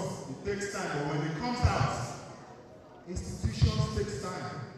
Right there, there's a nest that is a hub for you guys. There is Torah, School of Robotics and Artificial Intelligence. We brought in companies like this. You know why? Because we want to be exporting talent from Ondo State. These are the guys who want to export. And to take your innovations, your coding, and everything, you can remain here and earn in dollars. And cancel that Japa mentality. So I congratulate you. Sabi programmers, please, I will be happy to continue to collaborate with you guys, both individually, with my organization, and of course, with Odunayo. You all know about the remote job that we have started. If you're good in coding and you're looking for opportunities overseas, please go online, apply for these things. Every time you tell you say scam, now poor man mentality with that. Rich man will shout scam. Anybody that goes with that nature is dark inside. There's a bitterness from within. Focus on your own light and shine into the world. Before I finish this, I'm sure you know there's a great thing coming to Ondo State, right? The world is coming to Ondo State. I repeat, the freaking world is coming to Ondo State. Now, you will not understand what this means for you. Now, when we came in, it was like, why is it driving this? Why is it driving this? Listen carefully. An American economist said, it's a strategy to increase the GDP of our local societies, create traffic there. That's what we are doing. We are creating traffic here so that we can get see how beautiful you are, how your mind works, the culture, the rocks, the mountain. And let me tell you, when they fall in love with Ondo State, that is when they invest. You cannot invest when you don't love. So all these things that you are trying to make investors so rich, they have to first fall in love with it. Please take advantage of it. I'm sure you know that we are giving free tickets to those state indigenous. If you have not applied, go to Ondo, apply for your free tickets. If you are an exhibitor, you have a vendor, you are selling this, all the exhibition booths like a carnival is for free. Don't let anybody come and tell you anything for those states. But listen, we are seeking it. It has to be of global standard. I'm sure you understand why, right? So I look forward to seeing you there. As I said, the future is big. The future is great. We are sponsoring tickets for great minds like you to be there. And I'll see you at the Global Entrepreneurship Festival. I love you. Thank you very much, Dr. Mr. Francis. Sir, don't go. Yes, sorry if you don't mind staying here. I was staring at the picture of me. Okay. In case you don't know, he's 10 years to present two sets of awards to two set of institutions, either individual. Please, some programmers, where are you? Okay, thank you. So we'll be presenting two sets of awards. Of name, I am not going to reveal now until it calls them. I'm asked to also remind you that please do well to follow some programmers on all the social media platforms. It's very, very important. And like I said, this program is being streamed live on the Bosco Online Radio. Yes, it's being streamed live on the Bosco Online Radio. So let's have the award. And after that, something will be displayed on the screen. If you snooze, you...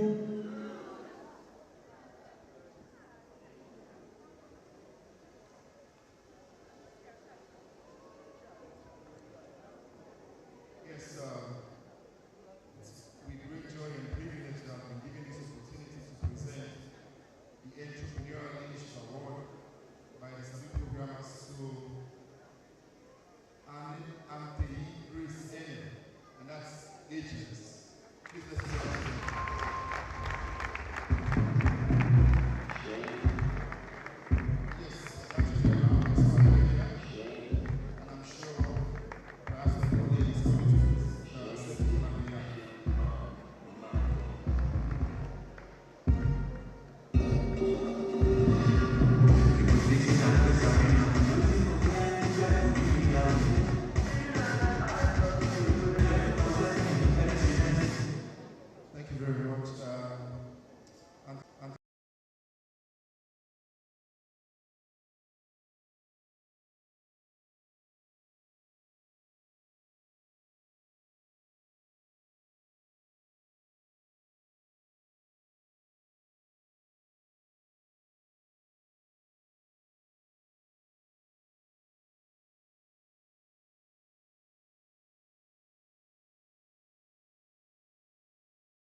So nice to be presenting this entrepreneurship award. It feels good.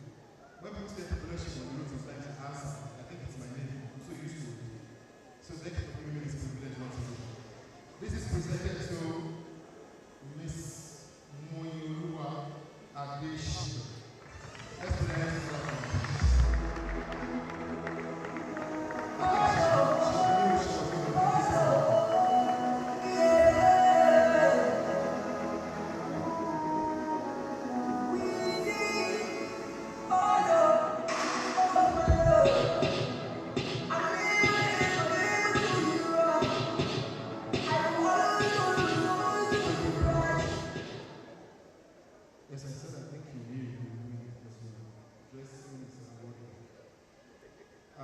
This is presented to you with the innovation concept in recognition of your outstanding entrepreneurial leadership.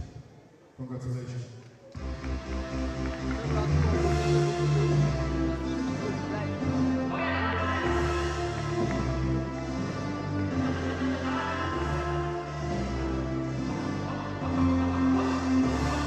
Oh, yeah.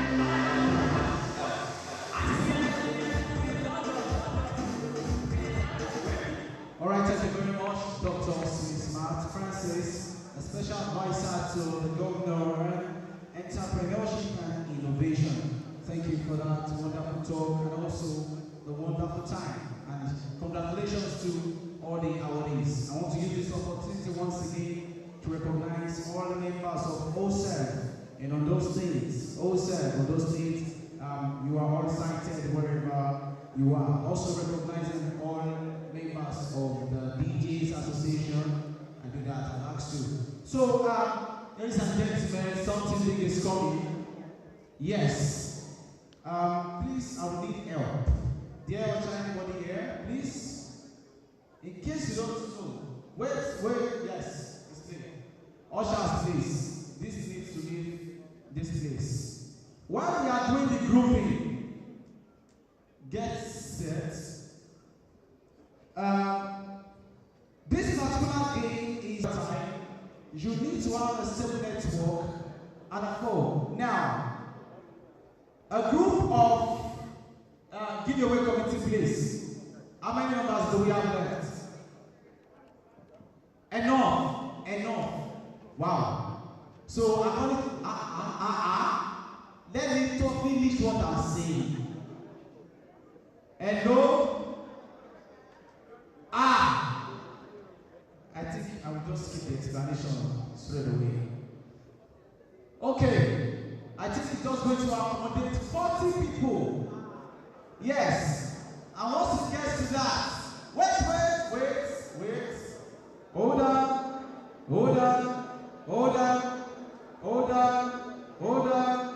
Yes. Very good. I'm loving this. Before you start, please, just before you start, once it gets to the number, case close. There is echo creating. Okay. Now, DJ. 3, 2. Now, before I start, realize the fact that once your network has a little glitch, count will do what? Kick you out. Then the next person. Now, this one will be my fault.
upload it to your IG. Inviting Sabi programmer and the handle I called out the other time, Xplore Sabi on IG. Inviting them as a collaborator. The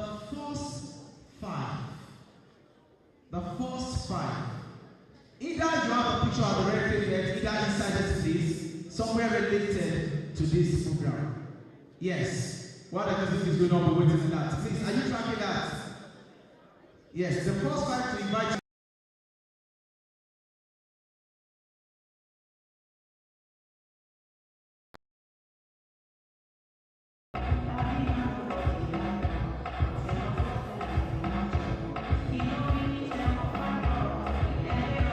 Yes, I'm quite sure you know how to do that.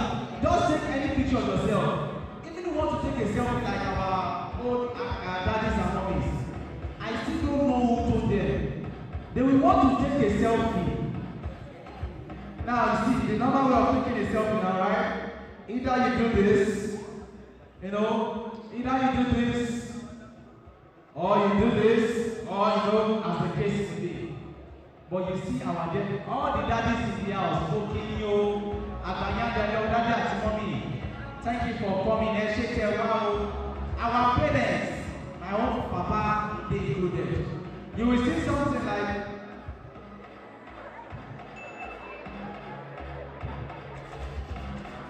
the bigger part of their nose is showing. And I want to tell you that there's no way you can compete with these people when it comes to data.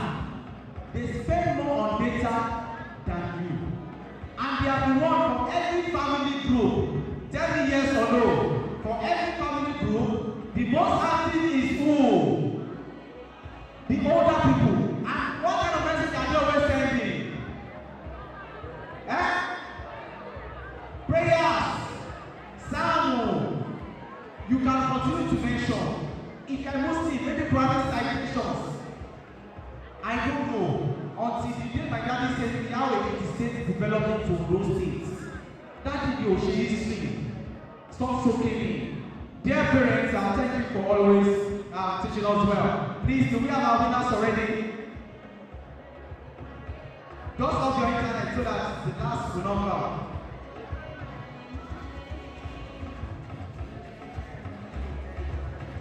Please, at the giveaway, I would like to have the judges for the giveaway.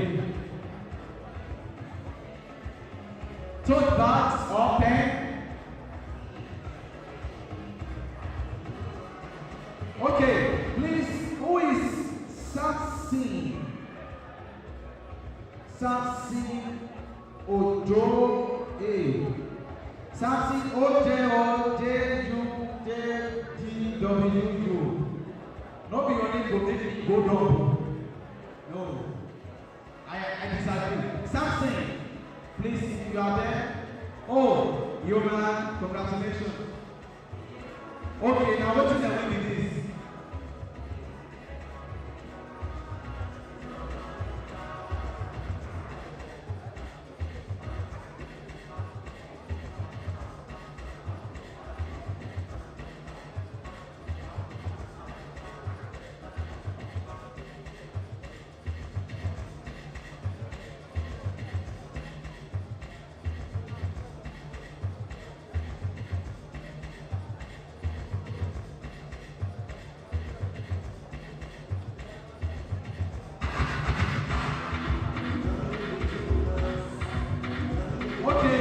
Please, Mr. Sheyilebe, if you are around, to the winners of the giveaway, yes, I have your gift already, okay?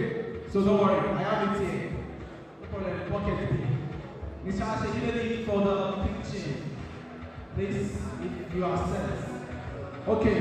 I announced the other time that 3 business owners have been verified, they've been, they've gone through series of interview and sort of.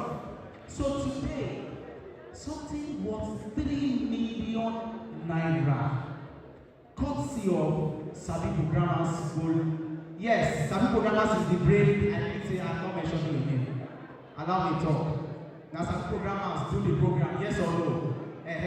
So anything that is happening today is courtesy of them, even if somebody is sponsoring it. So one of them reveal everything about this thing to you. 3 million naira. Wow. Okay, so I'll be handing over the mic to Mr. Shihidege to take over the pitch. Thank you. All right, this is an exciting moment. 3 million naira. I wish I had the opportunity while pushing. So quickly, I'll just introduce our judges who will be judging. And I'll also state our judging criteria. For every participant, you have just 5 minutes. 5 minutes for your pitch. And then you have, there's no question. So do your best to give us the best. The judges are investors. Now, please, let's listen. The 3 million naira is an investment. It is not a grant. So our judges, please take note. Is that business something that you can put your money on? So the way you are going to judge is 5 for the lowest, 10 for middle, and 15 for highest. Right? 5 lowest, 10 middle, 15 highest. We're not giving any other criteria. The criteria is because they have been screened down to these last 3. So through their screening stage, they have different criteria like innovation, like business model, and all of that, right? So we screen them down to these last 3 people who are going to be coming on stage to spend just 5 minutes to let us know. And our judges can give their mark. So are we ready for the next big business idea to receive a 3 million naira investment? Are we ready? I can't hear you. Oh, okay, great. So I want you to listen in so that you can also learn. So the first on my list is Digiteria.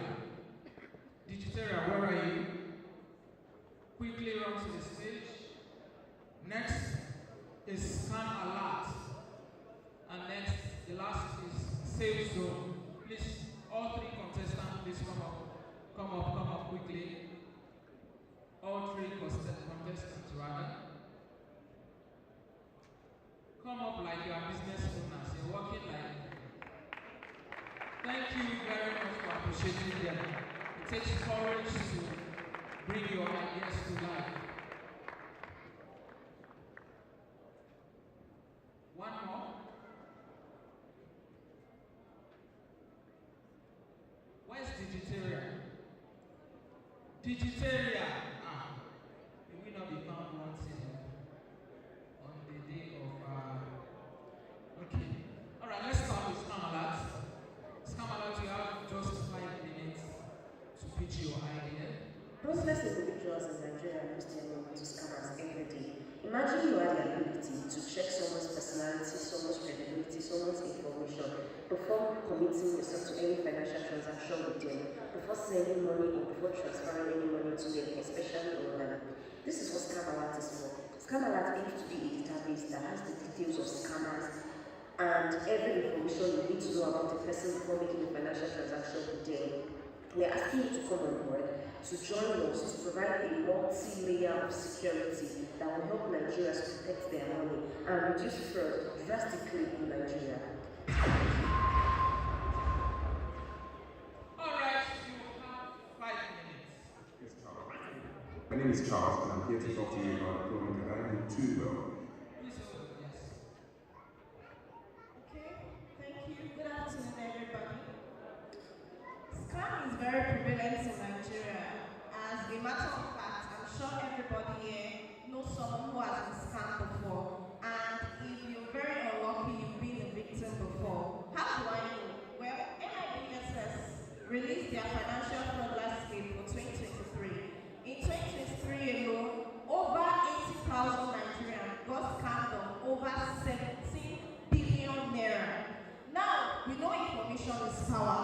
What if you had an opportunity to be able to verify someone's information, someone's personality, and everything they are telling you before you make an online transaction?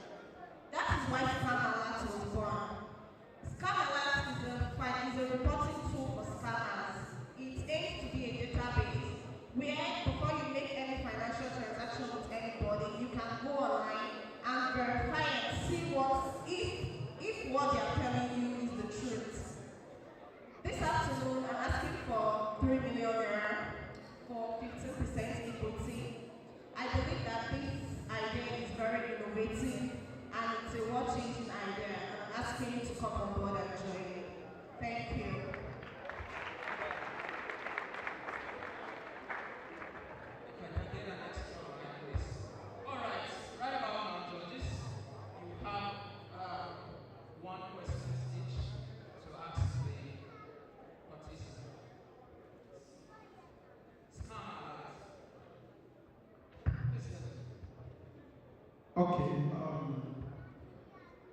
What's your name, please? You said? Your name, please. Okikijesu Adenyara. Okay.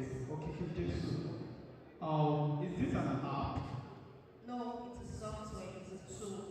Okay. It's a software. Yeah, we're going to develop an app at some point, but our minimum viable product for now is still a software.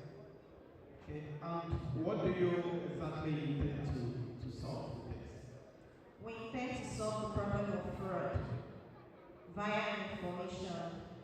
So when you go online, or let's say you have a transaction to make with somebody, or before you click on the website, before you find a job, before you do anything that involves finances, you can go there, you can check, you can verify if that person's information is true. If that person is a scammer, you're going to find the person there. All right, thank you. So how do you intend to monetize this? What are the, where do you intend to, of course, turn this to a business? What do you intend to do that? I don't get your question. How do you intend to monetize this? Is it an open page? Is it an open portal or website where I can go and just to get the identity of someone I'm trying to Yes, for now it's an open website, but with time we plan to integrate with banks and other financial institutions. So yes, that's how we plan to monetize that. Okay, so for now it's just an open source. Yes. Okay. Yes. Okay, what are your sustainability plans? Sir? Sustainability plan for this project? Okay. I would say our sustainability plan for now, that is why we're asking for 3 million for starters. So we intend to use it for marketing, we intend to use it to develop the database, we intend to use it for the software. So in the meantime, we plan to get information. So information is power. When you get scammed, you're going to be able to, you're going to be able to report them. So you're going to be able to see the number of times that person has scammed someone, the kind of scam that happened, the story, when, where, and at that particular time. So if you get scammed by chance, you will be able to report them. So that's how we need to get our data. Okay, so my question is, who are the target audience? Then, is that software available or accessible to everyone, to an average person? Yes, it's accessible to an average person, it's accessible to everybody. Our target audience are Nigerian residents. We aim to expand with time, but for now, we're dealing with Nigerians. Alright, right on time, let's appreciate some lights. Thank you very much. Next, Digitaria, where are you? Your time is now. Alright, next is Safe Zone. Please let's appreciate Safe Zone. Your time starts now. Alright, after you leave. Every day, neighborhoods everywhere face new safety challenges. But what if we could all work together to make our communities safer? Introducing Safe Zone, the app that turns everyone into a part of the solution. Safe Zone lets you report crimes, alert neighbors, and share safety tips instantly. And all reports are completely anonymous, so you can help without worry. But here's where it gets even better. Safe Zone doesn't just wait for you to press a panic button. Imagine you're in a dangerous situation and can't reach your phone. Safe Zone has built-in smart detection for life-threatening sounds like gunshots, fire alarms, or even certain safe words you can say out loud to trigger an alert. In emergencies, it kicks into action automatically, alerting local authorities and the people around you right when you need it most. Plus, Safe Zone shows you high-risk areas nearby, helping you steer clear of danger zones and navigate more safely. And with our real-time safety tips, you'll know exactly what to do when it matters most. Safe Zone is more than an app. It's a digital lifeline, bringing communities together to build safer neighborhoods, one alert at a time.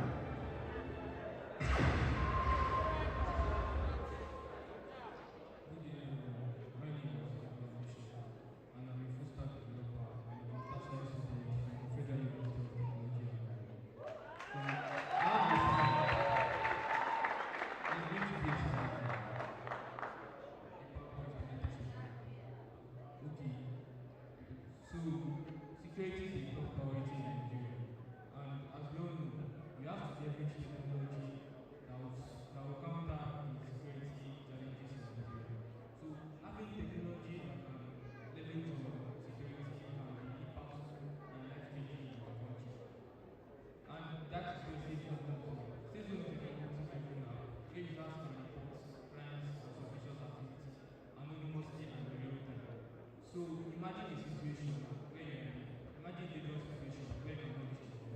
Say zone has a detecting technology which can identify motion, fire, or even certain faces that you can see, so that you trigger it and alert nearby users around you of the situation you have. So the big question is, why not call 911? Say zone is different from 911 because it is proactive. And the meaning of the proactiveness is that when we report an emergency, we don't have to describe your situation or your location for any local authority to manage. Safe zone automatically detects your location and then allows nearby users around you of the situation that is going on. And then safe zone is more than an application. It also offers more features for daily use, which is the bulletin board. That is the lost and found for the community. And also there are community event and announcements where they can make safe zone a go-to platform for local information. With safe zone, you are not just protecting yourself, you are protecting the entire community. Thank you. Great. We have questions from the judges. Judges, please, accept your question. See us in time. Alright, so my question is, in a situation where I cannot access my phone, how do I get through with safe zone? In a situation where I cannot access my phone, for example, my phone has been collected and I need to install it, how do I access it? Is it accessible without my phone? Yes, safe zone is accessible without the thing is that safe zone has is auto detection inside it. So in case you are in a situation whereby your phone is around and then you don't have full access to your phone, it can identify gunshots, certain sounds. It can identify sound whether when the very dangerous situation, and then it automatically does the reporting that it allows nearby users that something is going on.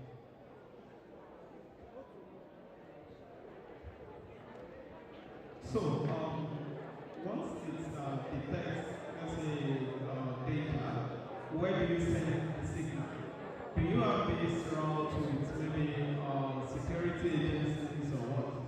Yes, same alerts to nearby users in local communities.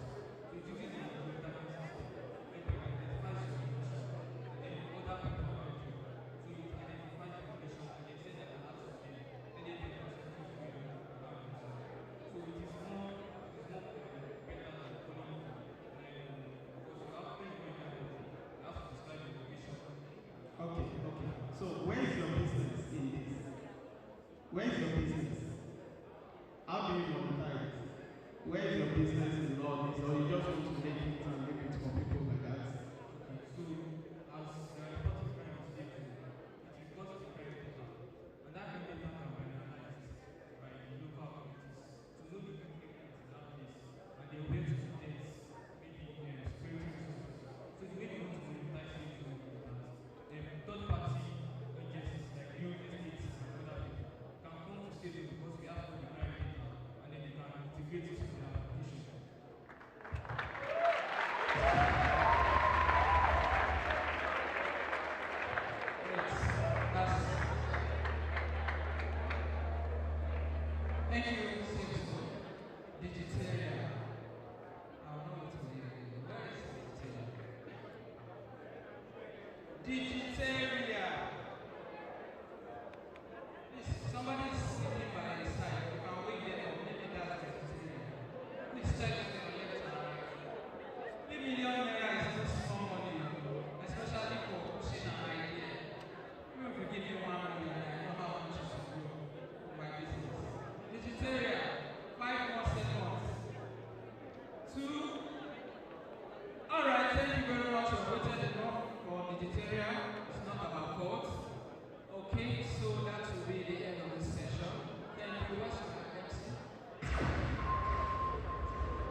Okay.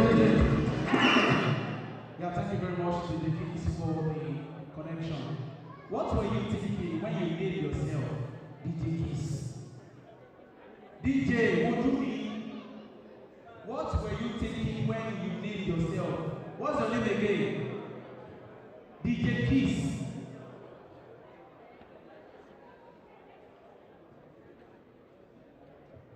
Okay.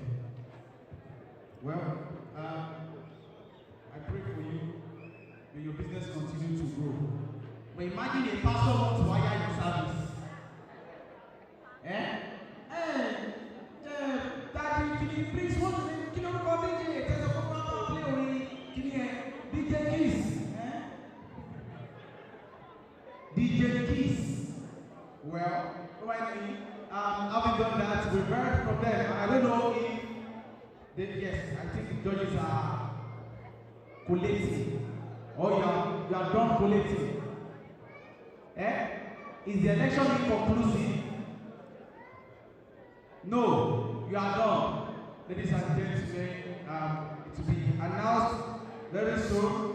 Please, somebody should contact Mr. Sabi for us that the result of the election, yes, the result of the pitching is set.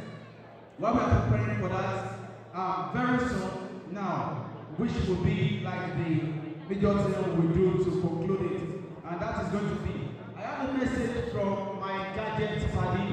They are still outside in case you want to see them. I don't know if there is still a slot. They said for now, that is if you are coming through some programmers, there is movement they are doing, which is, I think they said 3 months. You know what insurance means? If you are maybe your laptop has cable, your phone, I don't know, whatever gadget you do, just take it to gadget, but you have a way of dealing with it. It's just like you're having free surgical operation. And thank you for coming, my brother. Enter, please. My PA will see you before you go. Yes. Please, enter. Please drop your account number for my PA before you leave that. No. Just drop your account number for my PA before you leave. And it will be well, okay, so the next thing we have right about now is the panel session.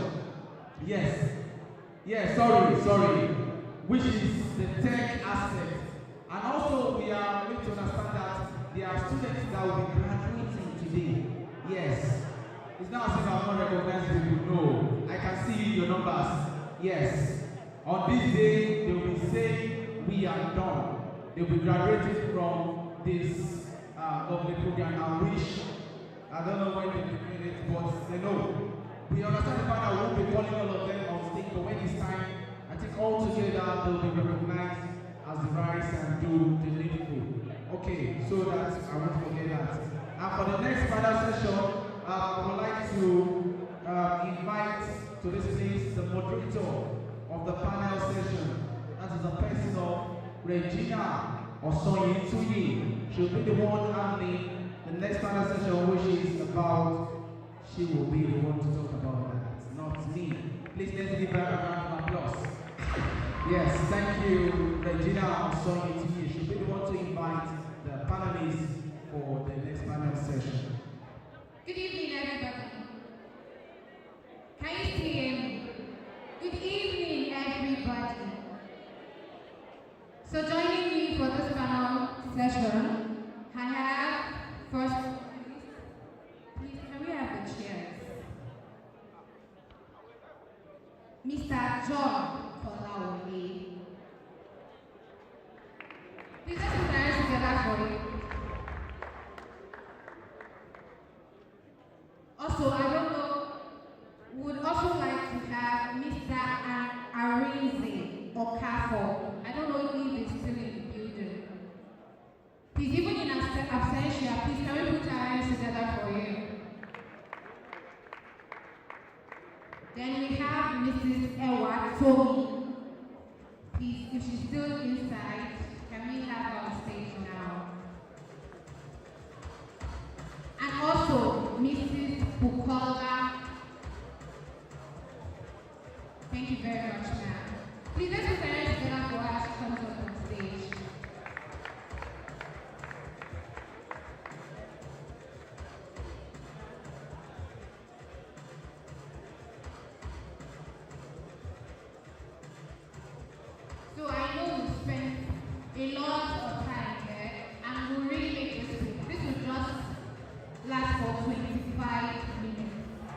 just 25 minutes.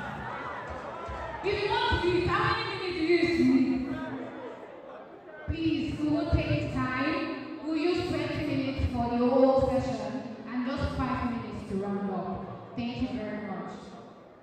Olanike Oladeji is a certified seasoned mental practitioner, counselor, life coach, and consultant. Her passion for seeing people transform from their unpleasantness to success has brought about her commitment to the development of others. Having studied mass communication at the Polytechnic Ibadan, Nigeria, she further bagged certificates in product management, project management, human resource management from Amsterdam, Netherlands. She hails from Ibadan, Oyo State, Nigeria. Her experience of almost 2 decades in the financial industry, human resource management, food and hospitality, information technology, and non-governmental organization management has given her an edge in delivering project management, project coordinator, and consultancy role. Her clients' base spans Africa, Europe, North Africa. She is featured regularly on radio and television discussing issues and topics relevant to self-development, personal growth, mental health, and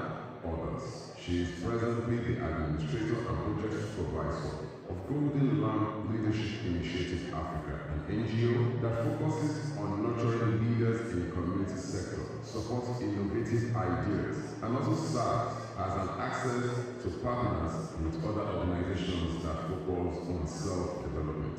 She is also the lead coach at Emerge Consulting, where services like counseling, coaching, and stop the citation because of our time. So for the very first question, so Miss Eguaroje, it takes a beautiful mind to dream.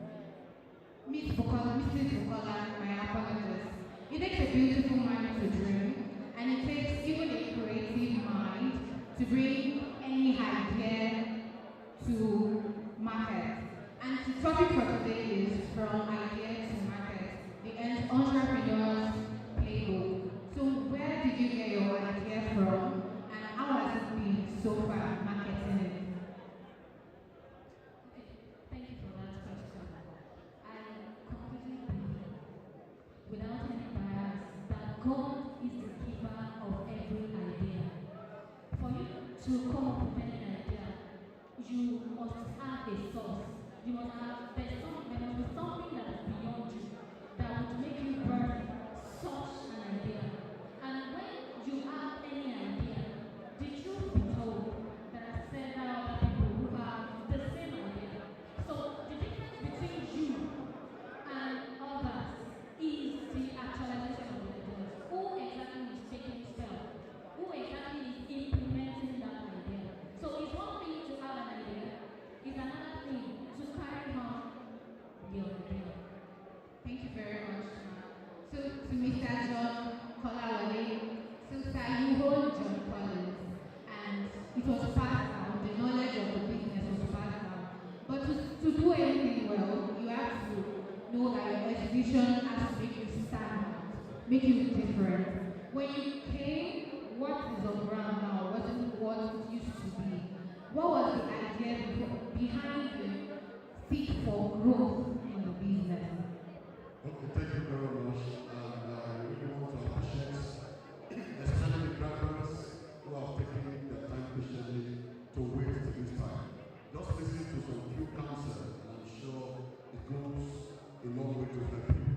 As for the quality of every individual in life, when you are coming into business, if you want to excel, you must come up with a mind of having the readiness of mind to bring the change, innovation. You can't repeat the same thing everybody is doing and you tend to get attention. Now that people have gone ahead of you, you must acknowledge them, appreciate them, learn from them. But if you are coming out to let people talk to you, why must we choose your product and your brand? There must be something different that you are bringing on the table. So this has to be your research. And fortunately, innovation is on the continual tense. You keep improving, innovating on daily basis. Otherwise, your products, services will stay. So not the money. Now I don't know, I just feel like speaking once and then leave so that we don't waste time. If I may have this to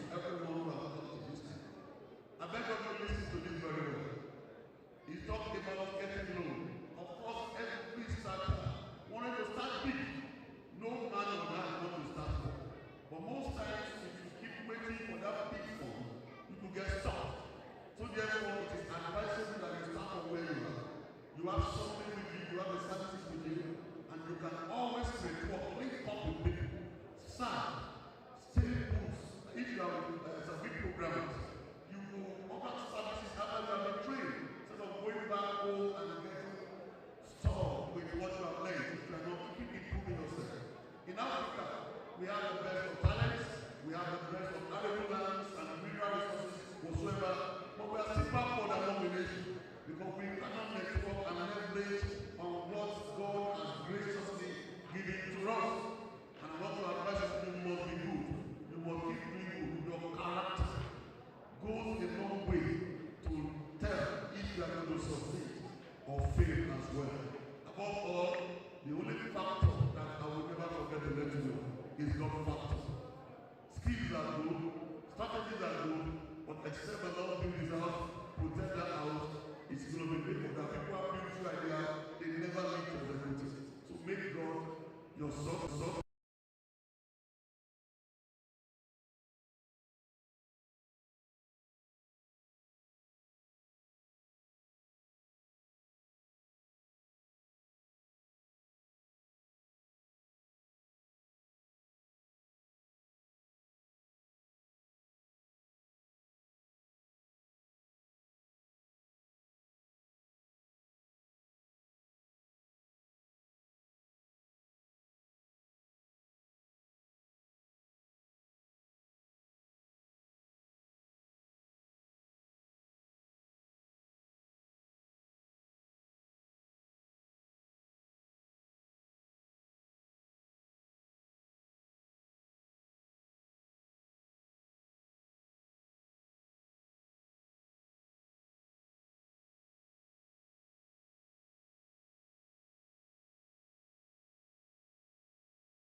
You should have started earlier. Yeah. So Mr. John Kolawole, so what advice would you also give your younger self?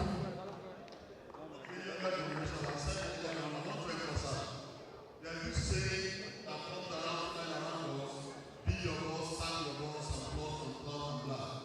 I beseech you by the mercy of the Lord, by the power of my experience, hindsight, listen.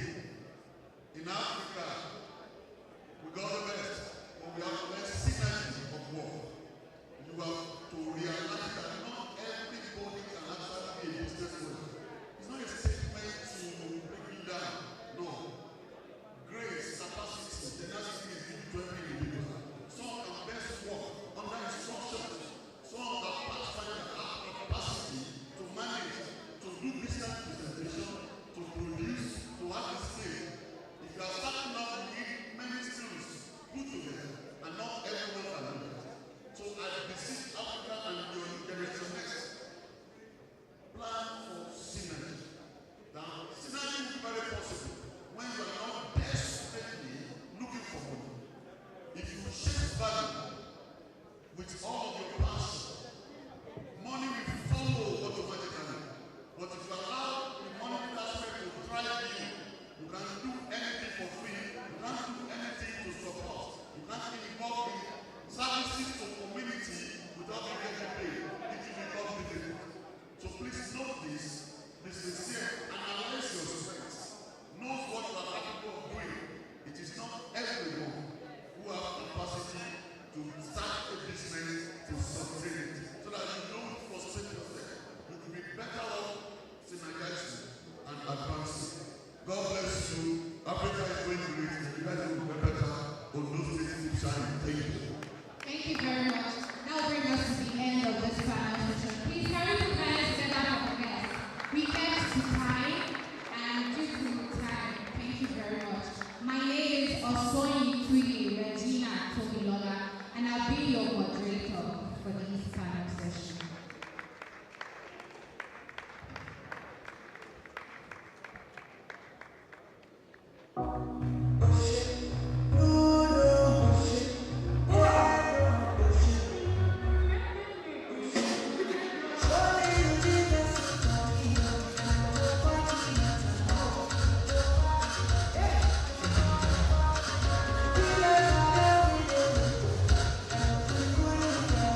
the case. Yes, thank you very much. We've had almost everything. Now, we'll be rounding up with one particular thing. Please, once again, we want to apologize for really keeping so many of us late. Okay, please, we are sorry. A lot of things that are way beyond our capacity. As you know, Xplore 1.0, yes, the first of its kind, and I think some certain hiccups are expected. So we promise you, no, we will do our best at Xplore 2.0. The upgraded version of 1.0 will be far better than what you are experiencing. And we are sure that you are really gaining and getting a lot of things for this program. Gadget Party asked me to inform us that if you'll be looking for them. Okay, yes, for Gadget Party, please, in case you want to locate them. Others, please, in case you want to locate them, I have the flyers with me. I don't know if the director has the flyer or something. Okay. Alright, so we'll be announcing the winner of the pitching. Yes, we'll be announcing the winners of the pitching very soon now, so that they can. Please, can we get Mr. John Collins back? Mr. Sabi, Orioye. Okay, right about now, it's time to announce the winner of our investment of 3 million naira from the two pitchers who pitched their business idea. Who's excited? Okay. Did they come with their plans? All right, the results. DJ, because atmosphere here. 3 million naira. And the result. We have 2 contestants here out of 3. The other one, please let the record. The other one, I don't know if it is set till this moment. So we have Scam Alert and we have Vegetarian. Let me first ask before I ask, so that I'll be sure I'll get confirmation from the audience. If you resonate with Scam Alert, let me hear you say, Scam Alert! Okay. If it was safe zone, let me hear you say safe zone. If it was Scam Alert, let me hear you say Scam Alert. DJ, tell me I want to hear you. Can you drop it? Scam Alert, let me hear you say Scam Alert. Safe zone. Since the ladies want Scam Alert and the guys want safe zone, is it because of the gender? Ladies went for the guys because I'm hearing more deep voices for safe zone. Scam Alert. Safe zone. Anyways, it is the investors that want to invest in their business. Alright, and the winner is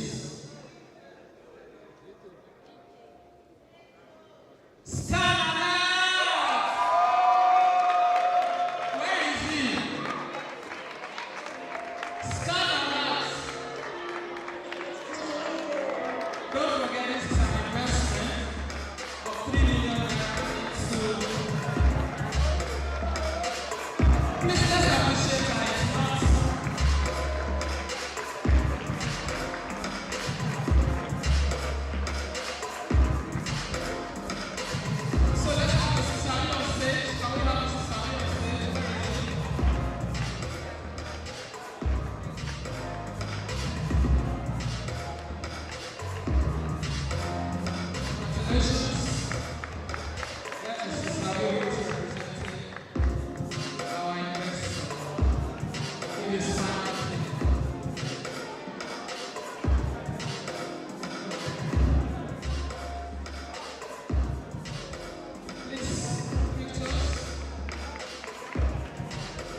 Sorry, DJ. So like this. Person don't win 3 million naira investment. Eh? And I don't shout. 3 million naira. You say you don't collect now. Who go? Oh yeah, for dancing. Oh yeah, for dancing. You don't win now. Talk about the cake, I hear you. How many? No, allow me cast you. Okay, congratulations to the winners and to the sponsor of the 3 million naira investment. If I see invest 3 million naira for your business, my brothers, my sisters, no big deals. You guys appreciate that person. Okay? That's actually a big win in this present economy. I know some of you, many people will allow you to say 3 million. Now that place is hidden. Keep writing the go. No one, I'm so pleased right about now we are going to have the last set of awards that will be done by the CEO of Fruity Villas. Yes. CEO Fruity Villa. One fine, beautiful, very, very classic. 1 step, 2 step, and she's walking. See ya. You know, are you blushing? Camera, if you like, no person is going out. Where is she? Is she here? If you don't stop that music, thank you. So, okay. So, we'll be presenting the next set of awards. Maybe you want to tell us where your place is. No need. Okay. Oh, you're not like that. Okay. See, this is my maybe see. Don't worry. Hear you. Please, who can help me say this in English? Yoruba speakers. Ethiopia.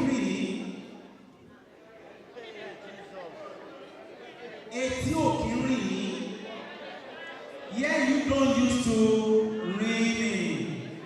Okay. It's okay. Good evening, everyone.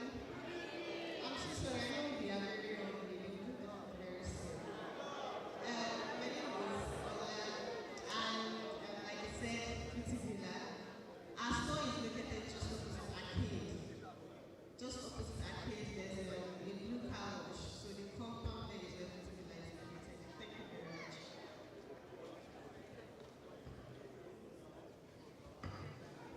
So like I announced the other time, she'll be helping us to give some awards to some set of people. And the first person will be to Peace, Orderly. Peace, Orderly. This award will be presented to Peace, Orderly. Please, wherever you are, you can come on stage to receive this. Or if there's anybody representing Peace, Orderly. Peace. Okay.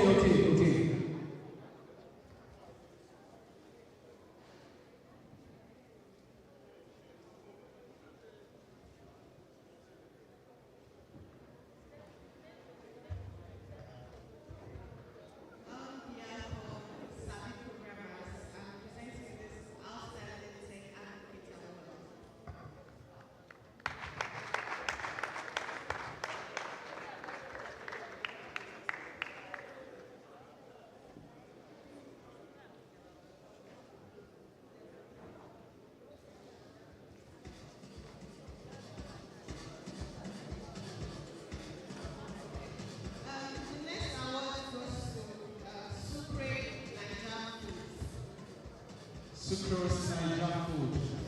Yes. If the representative is still here to be. Okay, Sadu will receive the award on their behalf. Okay. Cameraman, no slap.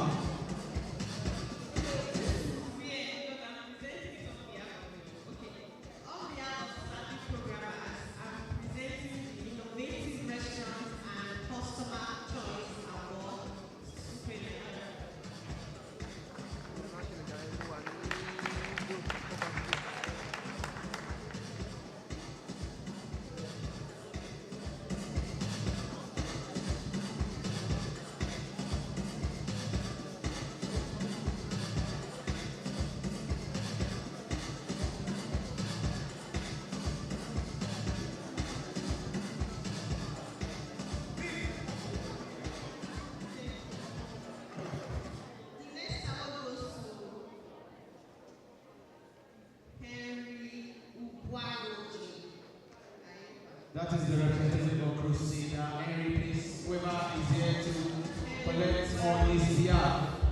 Henry, Eguaroje, Crusader, Henry. Myself. You see, as God take your own person. Yes, on behalf.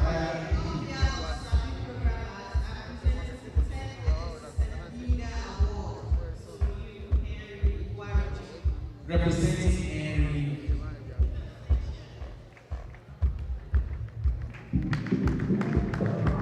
Alright, thank you very much, man. So we just listen to Peace of the very brief as he speaks to us. Thank you very much. Good evening, everyone. My name is George Adebiyi-Akinsunmi, and I'm receiving the award on behalf of Peace of the Executive Director at Imagine Communities Africa. At Imagine Communities Africa, we are concerned about catalyzing technological development across marginalized communities in Africa. And we do that by tech education, incubation for startups, and also a digital innovation hub. Akure therefore is a parent company of Imagine Communities Africa. So it is formed as a tripartite hub consisting of the Ondo State Government, Imagine Communities Africa, and the State Information and Technology Agency known as SITA. I'm also using this avenue to reach out to techies, people who work in tech, whether you work remotely, and you are in need of an innovation hub where you get access to power, data, and also a convenient working spot. You might want to work into our facility inside the Federal University of Technology, Akure, where we will give all of these services. Thank you very much.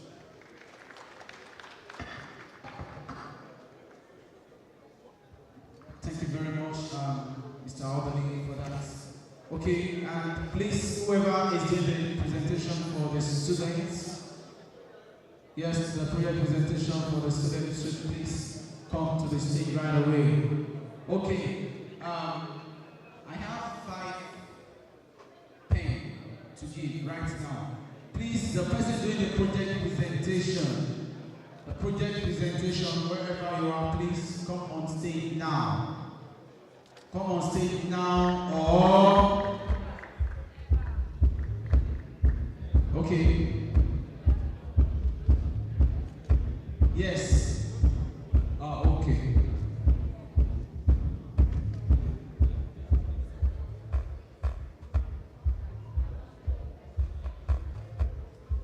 Hi everyone. Good evening, everybody. Good evening, my tech enthusiasts. And my name is Olapale Peace. And my colleague here is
vote live for web application. Yes, sir. So this is the link of the poll, which all of us can vote and check our voting real time. So let's put this link in our web browser. Let's open up our phones and put this link on our web browser and let's vote. So the majority of us are not doing that. So let's bring back our phones and our vote.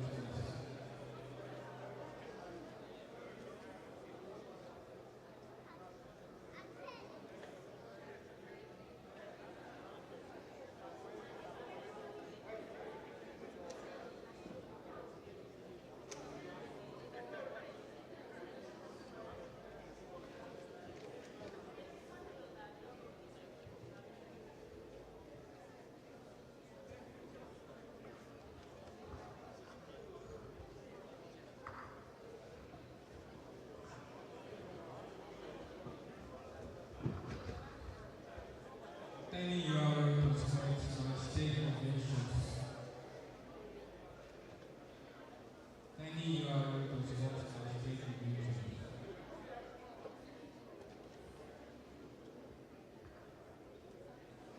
Now we also want to do.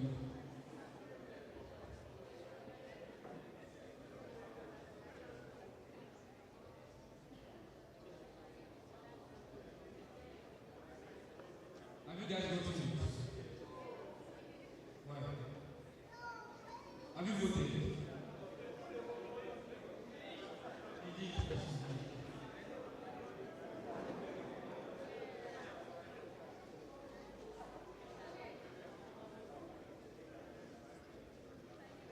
Tiny URL/state conventions.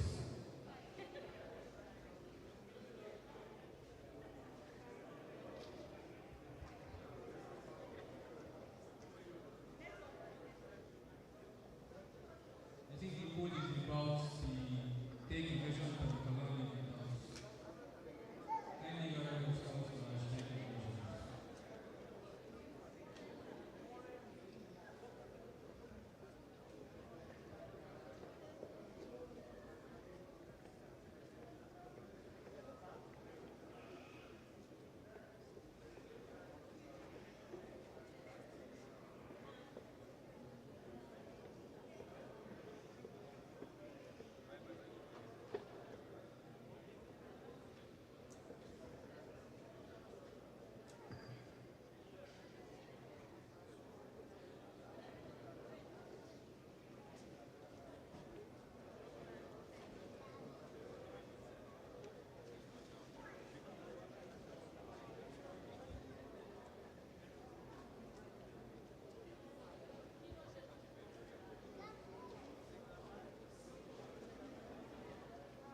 We have question any question?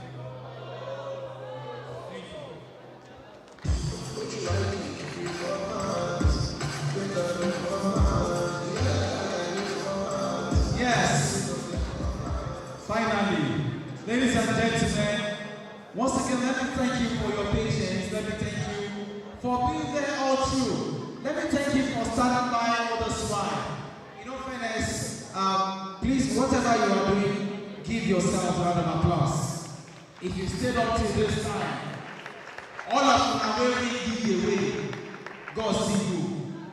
Your tithe and offering should go directly to, yes.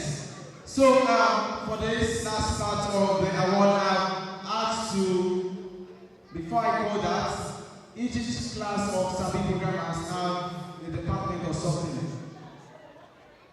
Yes. Okay, we have an award to give. This award is unexpected. When I say unexpected, the recipient of the award is not expecting it at all. So please, I would like to invite to the stage the representative of the essay on gender to the governor of Ondo State, my senior, Anteyi Akinribido. Yes, permit me to call her my senior. As she is saying me down here, I will kneel down. But I pray she doesn't say that. Yes. Please, the award. Okay. Now she will be giving this award to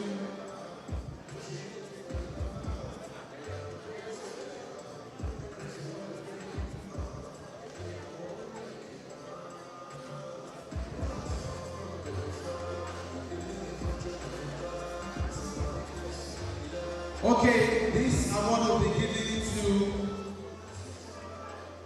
the best instructor of the year. Alright. The best instructor of the year, you are mentioning in it. Are you the one giving the award? Your confidence, eh? Now you know. Now I know. Okay. So this award for best instructor of the year will be given to, ladies and gentlemen, please, students, everybody seated here, jam your hands together for, as an invite to this place, Mr. Orioye Oshoba.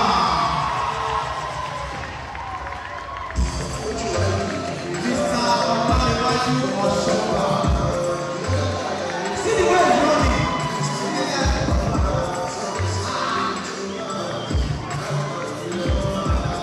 Oshoba.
Imagine a black man blushing.